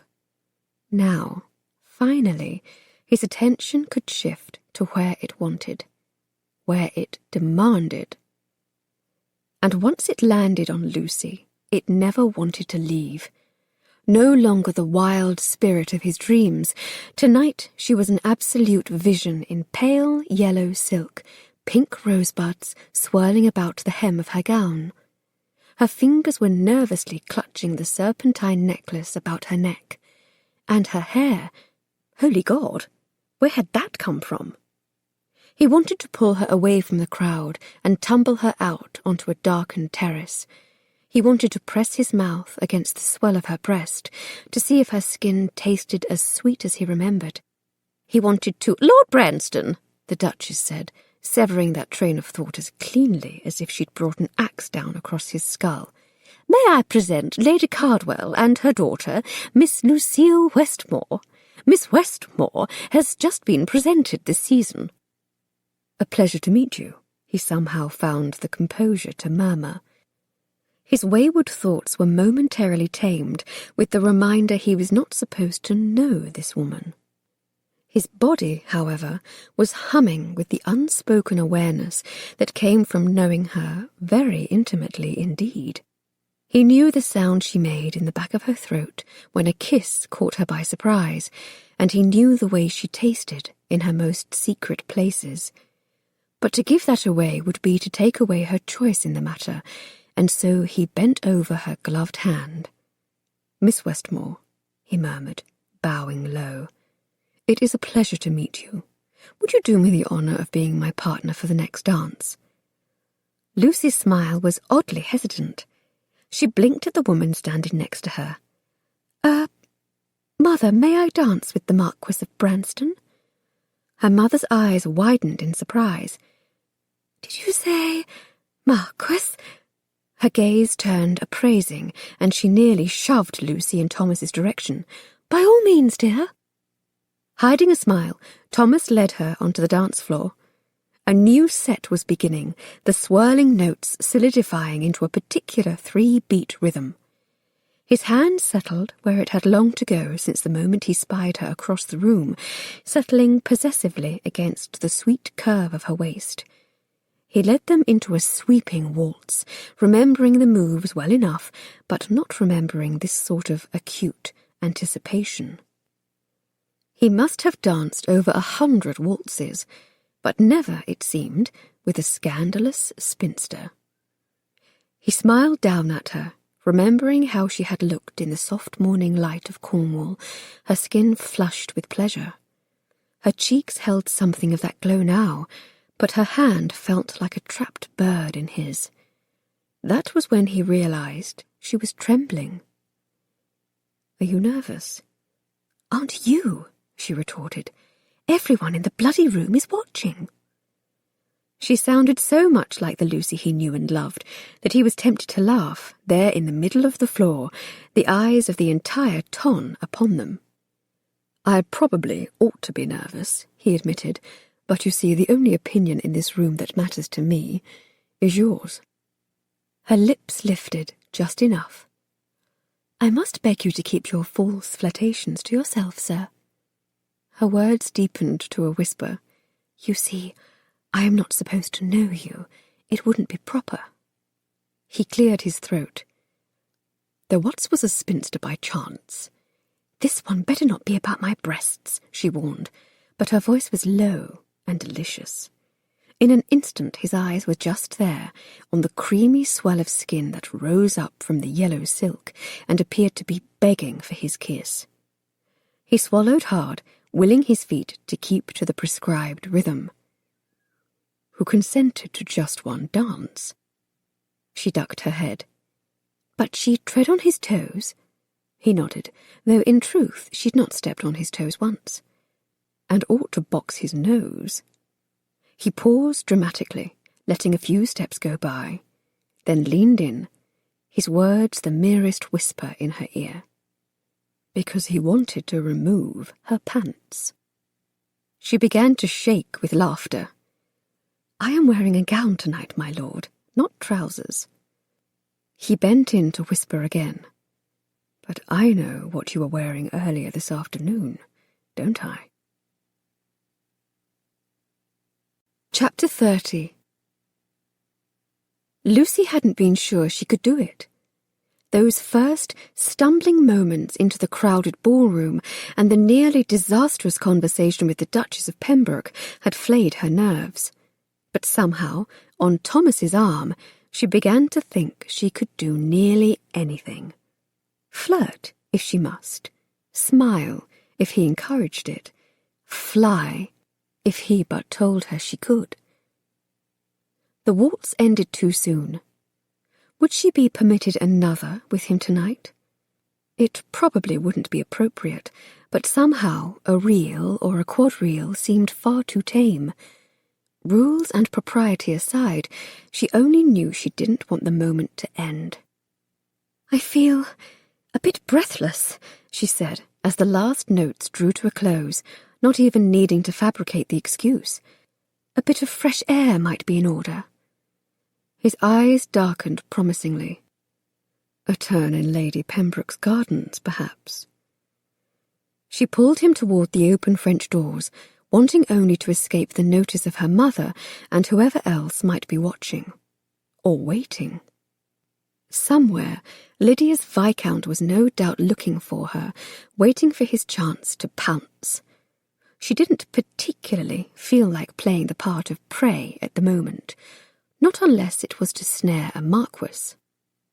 Outside, the cooler night air was a pleasant balm compared to the too warm atmosphere of the ballroom. She leaned closer to Thomas, welcoming the warmth that radiated from him. She was tempted to wrap herself around him, but knew she couldn't. At least, not right here. But if they would go a few more steps into those shadows, who knew what trouble they might reasonably get up to? "Did things go well with your sister?" she asked, tugging him deeper into the garden. "Better than I had ever hoped," he said, his voice a low rumble that did delicious things to her stomach. "I have you to thank for that." He pulled her gently around to face him, leaving them in disappointing view of the ballroom. "I have you to thank for everything, Lucy. You've opened my eyes to the world I turned my back on. One can fulfill the obligations of their position as well as find happiness. I can live in London, or I can live in Cornwall. Or you can split your time between both." She stepped closer. "With me." Thomas schooled his face to a frown, though it took some effort, given the way his heart wanted to pound right out of his chest. "But you don't want a husband," he reminded her. He'd asked her to marry him, what was it, 3 times now? She'd made it clear this needed to be her choice, and he was enjoying the turnabout. She swallowed, looking impossibly vulnerable in the darkness. "Don't I?" she whispered. He let the moment hang. When her hopeful look began to turn pinched, he relented and began to move, pulling her toward the drape of a shadow cast by a pair of well-manicured plum trees, their new spring blossoms sweetly fragrant. Prunus ceracifera. Thank God, Lady Pembroke had a deep, lovely set of gardens. "Well, I imagine that changes things, doesn't it?" he asked, drawing her deeper into the darkness. "If you want a husband, you are in the right place. Most young ladies come to these events to make an exceptional match. Has anyone here caught your eye? I could see you with a fat old viscount, for example. Although, if you want my advice, I suspect you need to find someone who isn't looking for a biddable sort of wife." She made a sound that sounded suspiciously like a snarl. He tugged her toward him. She took one step, then another, until she was standing between his braced legs, and he was leaning back against the bark of a plum tree, welcoming the chance to kiss her properly, though not nearly as properly as he wanted. He pulled her into a kiss, the gentle press of his lips against hers nearly chaste, but Lucy was having none of his chivalry. She opened her mouth and pressed insistently against him. She sighed into the pleasure of it, though her mind was rattling the bars of the cage. The blasted man, kissing her like this, instead of proposing. She'd hinted. She'd cajoled. She'd very nearly begged. Why wasn't he asking her to marry him again? And oh, if he only would, there would be no more need for tiresome balls, no more dutiful expectations. She would have fulfilled the entire purpose of a season, to catch a titled husband. She tried to imagine the look on her mother's face when she learned her wild, ill-mannered, short-haired daughter had landed a marquess instead of a viscount. Although landed was a bit of a stretch, given that he seemed content to merely kiss her as though their lives, but not their reputations, depended on it.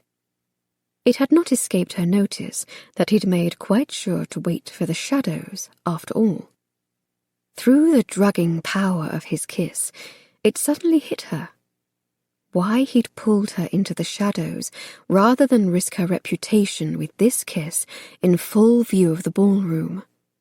He'd said he would wait for her decision, and asked her to consider him in the event she ever changed her mind. He didn't want to force her. He was waiting for her to ask him this time. Lucy broke away, gasping for a much-needed breath of air, and then pressed her lips flush against his ear. There was no hesitation, no sense of wondering at her decision. It was simply made. It had been, from the moment she'd read Aunt E's final diary entry. "Thomas," she said, her voice husky with desire, "I love you. I love the way you kiss me, and I love the way you argue with me. I even love your terrible poetry." She felt the change ripple through him, as though all this time he'd been holding back a piece of himself, waiting and wanting. "I love you too, Lucy." "Then there's only one thing for it." She tipped her forehead against his, wanting to hold her breath, and yet knowing her words had never been so important. "Will you do me the honour of becoming my husband?" Thomas paused, enjoying the chance to make her squirm. But he couldn't maintain the ruse for long. There was only one answer on his lips, and it was insisting on tumbling out. "I would be honoured to make you my Marchioness, Miss Westmore." She practically threw herself against him, her arms tight about his neck. "Thank you," she gasped. "I was about to say please, and we both know how much I hate to say that." When it landed on his mouth, her kiss was fevered and hopeful and so bloody right, he couldn't help but take what she offered, sweeping into her mouth with a guttural growl of approval. Whatever hold he'd maintained on his desire until now disintegrated in the face of such a sweet assault. He felt his body respond, his cock swelling to the point of violence, warning him to not stretch the moment out too long. Her curves were lush handfuls against his greedy palms, and he gave his hands shameful permission to roam, refamiliarizing himself with territory he'd feared was lost to him forever.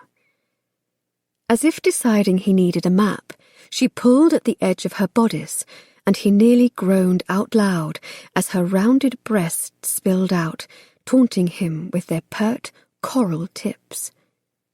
"When?" he groaned against her throat, his tongue sweeping in small circles, drowning in the taste of her. "When should we do it?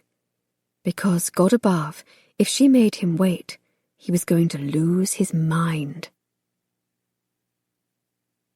"Today," Lucy panted. "Yesterday, if you can manage it. Post the banns tomorrow." She slipped a hand down and cupped his length in her palm, making him hiss out a breath between his teeth. "Just please don't make me wait any more." She knew it wasn't proper. Less than 100 yards away, a candlelit ballroom was waiting, with musicians and matrons, and probably a viscount searching for Lydia in every corner. But Lucy was betrothed.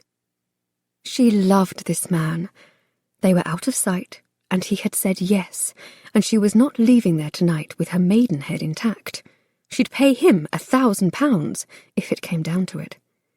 Thankfully, he was in an agreeable mood, because he sank down onto the soft grass, drawing her down with him until she was resting on top of him.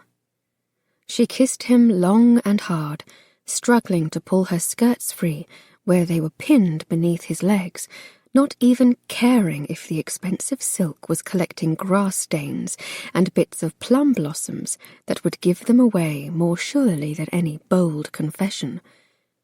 She never needed to wear another ball gown as long as she lived, but there would be only one first time with the man she loved, and the moment was here. She struggled at the buttons of his trousers, growing frustrated when they wouldn't give to her needy fingers. But then his hands were there, helping her. His length spilled out in her hands, the surprise of it making her gasp in wonder. "I didn't expect it to be so soft," she confessed, running her nails lightly across him. "Trust me, it isn't soft," Thomas choked out. She ran her hand up the length, pausing to rub her thumb against the tip. Remembering how he had kissed her so intimately in Cornwall, she lowered her head and pressed her tongue against him, smiling to herself to feel him tremble in response to her daring. "Lucy," came his protest, but she ignored him, pressing her willing mouth around him, enjoying the sharp hiss of his breath as she ran her tongue in hot, liquid swirls against his straining skin. And then he could no longer form a coherent protest, because his breathing became far too strained for words.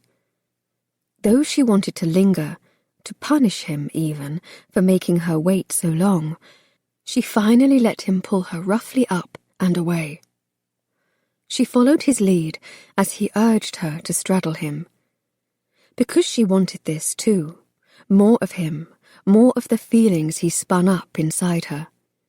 And she trusted him, now, to not let her down with only half an experience, the way he had before.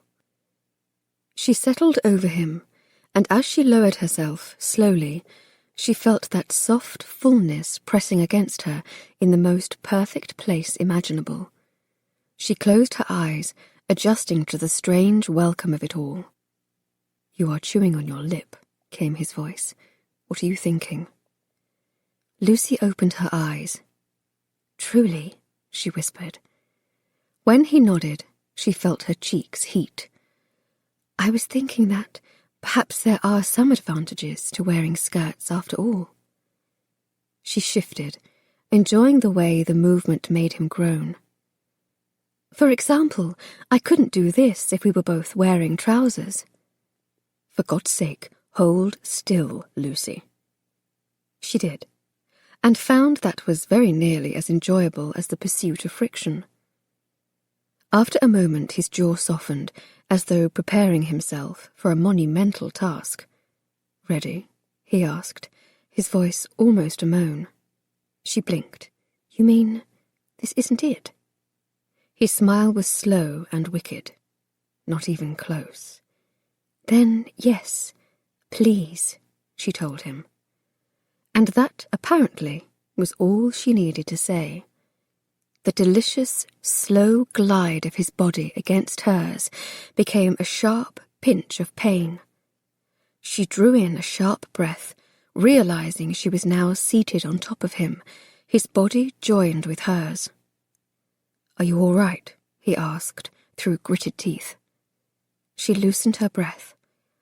I believe you now. It is not so soft after all. His chuckle rippled through them both. It gets better, I promise.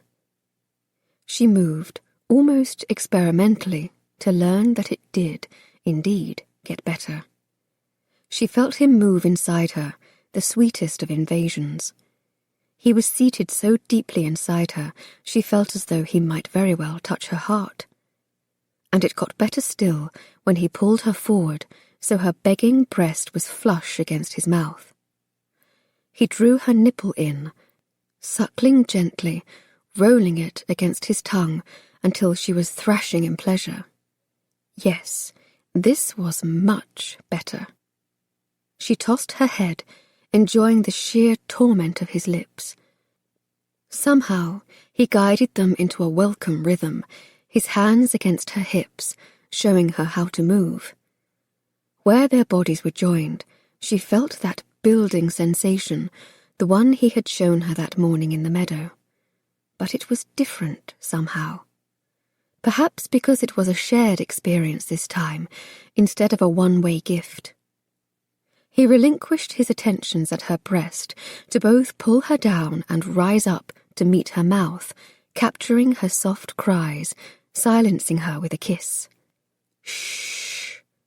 They cannot see us," he whispered, his voice ragged, "but they could perchance hear us if we are not careful." Lucy tried to be quiet. Oh, how she tried. But she was spiralling out of control now, the friction of their bodies and the slow, building pleasure impossible to fight. "Thomas!" His name wrenched from her throat, captured by his mouth, protecting her from ruin, even as he tossed her toward the heavens. Her climax rippled through her like a summer windstorm, achingly sweet. He was close behind, panting against her breast, every bit as devastated. And then they were floating back down together, arms entwined, breath sounds melding. Gradually, the scratch of earth beneath her knees began to creep in, and sounds of the distant ballroom and the sweet fragrance of plum blossoms insisted on intruding, reminding her of where they were and what they had done. But she didn't care. How could she, when it was Thomas, and she was finally where she was supposed to be? She pushed herself up and stared down at him, her eyes lingering on his smile, just a bit higher on one side than the other. "I love you," she murmured again, unable to say it enough now that she had found the courage to acknowledge it. "I love you too," he told her, reaching up to press a kiss against her temple.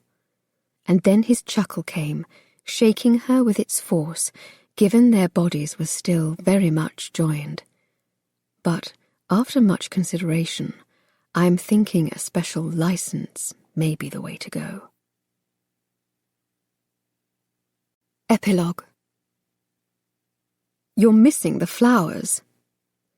Thomas turned away from the coach window and regarded his wife with an upraised brow. "It is an entirely different landscape now in July than it was in April. The heath has begun to bloom." From the opposite side of the mail coach, Lucy continued to read her book. "I imagine we have plenty of time to see it," she said absently, turning a page. "After all, we'll be here through October, setting up the new jewellery business. I know Josephine is eager to get started." Thomas frowned. Yes, his sister was eager to begin her new jewellery business, selling the popular serpentine pendants and pins to the most distinguished members of the ton, nary a one who suspected the true origins of the mysterious Mrs. Smythe. They'd started with a few discreet pieces, cutting and polishing the lizardite rock Lucy had brought back to London. The first piece had been delivered to the Duchess of Pembroke, compliments of Smythe jewellery. It had worked like, well, a charm. Everyone who was anyone wanted one. Now they needed to deliver more. Thomas was a little worried given the potential risks of discovery Josephine faced in her new role, but she had changed enough in appearance in the last few years that it should all be fine. Besides, he had a notion his sister was looking forward to a bit of financial independence and the thought of putting one over on the society that had once shunned her. If Josephine were willing to take the risk, it was not his place to try to stop her. But these next few months in Lizard Bay were bound to be busy.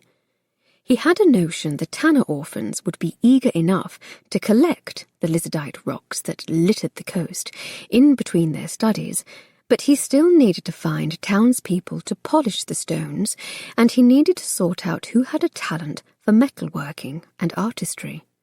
Plus, there was the matter of finishing the repairs on Heathmore Cottage and making sure the Tanner boys had a full complement of shoes. There wouldn't be a lot of time for leisurely walks on the moors. And more to the point, the landscape next week would be different than the landscape today. That was one of the things he loved about the peninsula. It changed nearly daily, with a new array of plant life blooming in rapid, wondrous succession. "We are nearly to Lizard Bay," he said, "and it will be dark soon. Don't you want to look out the window for a minute or two?" "I want to finish these next few pages first." Thomas glanced out the window again, just as the little town appeared on the horizon. It felt good to be coming back, but better still to be coming back with Lucy on his arm, properly married. Despite the occasional, inevitable argument, 3 months of marriage roundly agreed with him. He, lonely for so much of his life, had been thoroughly indoctrinated into the loud, raucous Cardwell family, though he'd half suspected Lord Cardwell kept a pistol in his jacket right up until the nuptials. With the jewellery business as an excuse, he was able to visit Josephine and his niece as often as he liked, posing as an investor. And of course he awakened every morning, a smile on his face and tangled in the arms of a wife who slept like the dead. But despite their idyll, it seemed they'd regressed a bit in the past hour. His new wife was paying far more attention to her book than to him. "What are you reading, anyway?" he grumbled. "I can't imagine it is more fascinating than Cornish Heath." "That is a matter of perspective." She turned another page. "I am reading Aunt E's diaries again, and her entries are full of advice for women on how to deal with men." Thomas eyed the plain-looking cover more curiously. So that was where Miss E, the scandalous spinster, had kept all of her secrets. "Are you learning anything new?" he asked, wondering why his new wife's cheeks had gone so pink. She lowered it, and that was when he realized she wasn't ignoring him at all. "Well, that depends." Her generous mouth curved upward. "For example, how do you feel about ropes?" He was reminded then that his wife might not be a spinster anymore, but she was still a bit scandalous, and likely always would be. Not that he minded in the slightest. "I am open to exploration," he told her, shifting on the seat to relieve the sudden tightness in his trousers. "And remember from that day on the cliff that you are handy with a knot." "Good." She smiled, closing the book and blowing him a kiss as the mail coach rolled to a dusty stop. "Because I've a notion to practice my knots on you." Lucy took Thomas's hand and stepped down onto the single dirt street. It felt a bit like coming home. London had its charms, of course. With Thomas poised to formally take his seat in the House of Lords next year, they would need to spend at least half the year in the city. But for now, they had time to spend here, and after the busy parliamentary season next year, she suspected she and Thomas would be all too ready to return again to the solitude of the little town.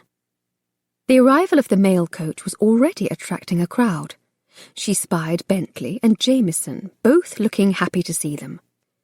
Reverend Wellsbury emerged from the door of the little church, raising a hand in welcome. At least 2 of the Tanner boys launched themselves at Thomas and began to rifle through his pockets, chattering in excitement. Mrs. Wilkins came bustling out her boarding-house door, flour on her hands and a smile on her wrinkled face. But this time there were a few new faces in the crowd, faces Lucy didn't recognise. Well-dressed men with neckties and pocket watches, and the stink of prosperity about them. Dread slithered through her. In spite of her attempts to save the town, had the Marston Mining Corporation found a foothold here after all? Grabbing Jameson by one arm, she pulled him aside. "Who are those men?" she asked uneasily. The grocer beamed. "Oh, didn't you know, Miss L? We've had visitors. They've been flocking here in droves. 10 came just this month." "It's Lady Branston now, not Miss L," she murmured, still eyeing the new men. "Oh, are you married?" Mrs. Wilkins clapped her hands and exclaimed, "I just knew it!" Reverend Wellsbury strode forward and clapped Thomas on the back. "Well done. Miss E. would have been proud to hear it. Although, I confess, I would have preferred to have you come back to Lizard Bay so I could do the honours myself." We couldn't wait," Thomas said, smiling warmly in her direction. Lucy smiled back. No, they couldn't have waited. And given the fact that she had spent most of the last month too nauseated to keep her breakfast down, the special licence they had obtained appeared to have been a very smart thing indeed. In spite of her happiness, she couldn't help but glance at the newcomers again. They looked out of place here among the ragged, ageing population of Lizard Bay, but she couldn't quite put her finger on where they looked to belong. "The visitors, do you mean to say they aren't miners?" "Oh no, they're naturalists." Mr. Jameson's whiskers twitched. "From the Linnean Society of London. They've come to see the Cornish heath in bloom. Been a real boon to business here in town. Why, I sold 4 cans of snuff this week, and Mrs. Wilkins is having to double up on rooms." Thomas set her bag down on the street, a frown on his handsome face. "But how did they know? I thought the pages I wrote for the Linnean Society had been lost." Lucy turned to the postmaster, a suspicion dawning. "Mr. Bentley, didn't you give the papers to Lord Branston the way I asked? I told you he needed them most." Bentley nodded. Yes, I put them in the post." "No, Bentley, most. Oh."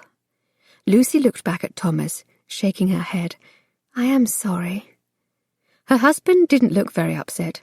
In fact, he was already striding toward a few of the gentlemen and reaching out to clasp their hands in welcome.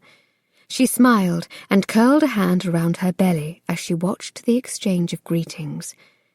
It looked like Lizard Bay was poised to have 2 solid industries then. 1 grand cause down, a few more dozen to go. As they slipped through the rocks and Heathmore Cottage came into view, Lucy came to a stop, her hand light against Thomas's arm. "Wait a second." Thomas stopped and set down the picnic basket Mrs. Wilkins had insisted on packing for them. "A gift for the newlyweds," she had proudly proclaimed. They'd come up to take an inventory of the repairs still needed on Heathmore Cottage. He was pleased to see his wife wasn't out of breath, but he thought taking frequent breaks was a fine idea. He'd been worried about having her make this trek in her condition. Not that he'd have a prayer in hell of stopping her. He knew better than anyone that you couldn't make Lady Lucy Branston do something she didn't want to do. "Are you winded?" he asked in concern. "No, I am pregnant, not a bloody invalid." At her words, Thomas smiled down at the woman he could still not quite believe was his wife. It was true. She looked remarkably fit, and it was clear that pregnancy agreed with her in more ways than one. Last night she'd aptly demonstrated her skill with a knot, a fact he had been all too happy to indulge. Then again, she'd tied up his heart since the first moment she argued with him in her London drawing-room. "Why did we stop then? You are staring at it as if you've never seen it before," he said, following her line of sight. "I promise you, Heathmore Cottage is the same as you left it." And it was. He could see just ahead to the whitewashed walls, a partially finished roof. Cats everywhere. Actually, that part was new. He squinted, counting 5 fat tomcats basking in the midday sun. Except I believe the rat problem may have been addressed in our absence," he said, laughing. "It's not just that. Can you hear it?" He listened a long moment. There was only the sound of the waves crashing down below, and a subtle clucking from the scrub grass, feral hens settling on their nests. "I don't hear anything." "Exactly," Lucy said, turning toward him. "Where did the ghostly wind go?" Thomas listened again. The wind was blowing hard today, Lucy's hair flying about her cheeks. But, try as he might, he couldn't hear the whistling sound that had so characterized the property before. "That is odd," he admitted. "The landslide must have changed the geography enough to silence our ghost." Lucy nodded. "That should make it easier to find roofers now," she told him, "and to offer it as a retreat for some of the naturalists cluttering up Mrs. Wilkins' parlour." She smiled up at him. "It will still be ours, still protected, but useful. I think Aunt E would have liked that." Thomas glanced back toward the little cottage. It would take a lot of work, but if she was willing, he was as well. The idea that not only did she value the extraordinary beauty of her land, but that she wanted others to enjoy it as well, made him want to give out a whoop of approval. Instead, he nodded. "If that is what you want, that is what we shall do." "I like the way you think, husband." She reached up to kiss him once on the mouth, stirring thoughts of other things they might do once their picnic was finished. "And if you are this amenable to my ideas now, I confess I can hardly wait for next year." "Why?" he drawled. Next year would be lovely, with a tiny heir or future spinster to keep them busy, but he was looking forward to the next hour, given that one kiss with Lucy usually led to more. He cocked his head, recognizing all too well the way she was worrying her lower lip. "What are you thinking?" he asked.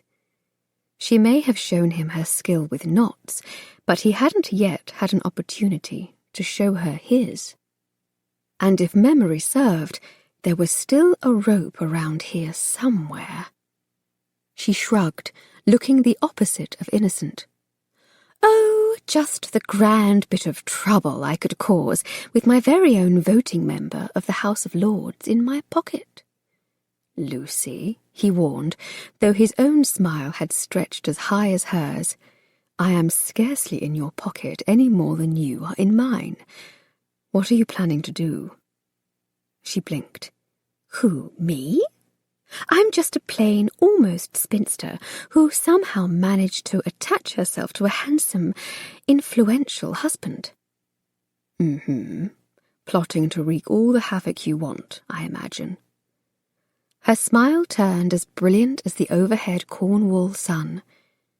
"I only want you," she told him, going up on her toes to kiss him again. He kissed her back, and gladly. This was not a time to argue with her. Because, for once, they were in agreement on something.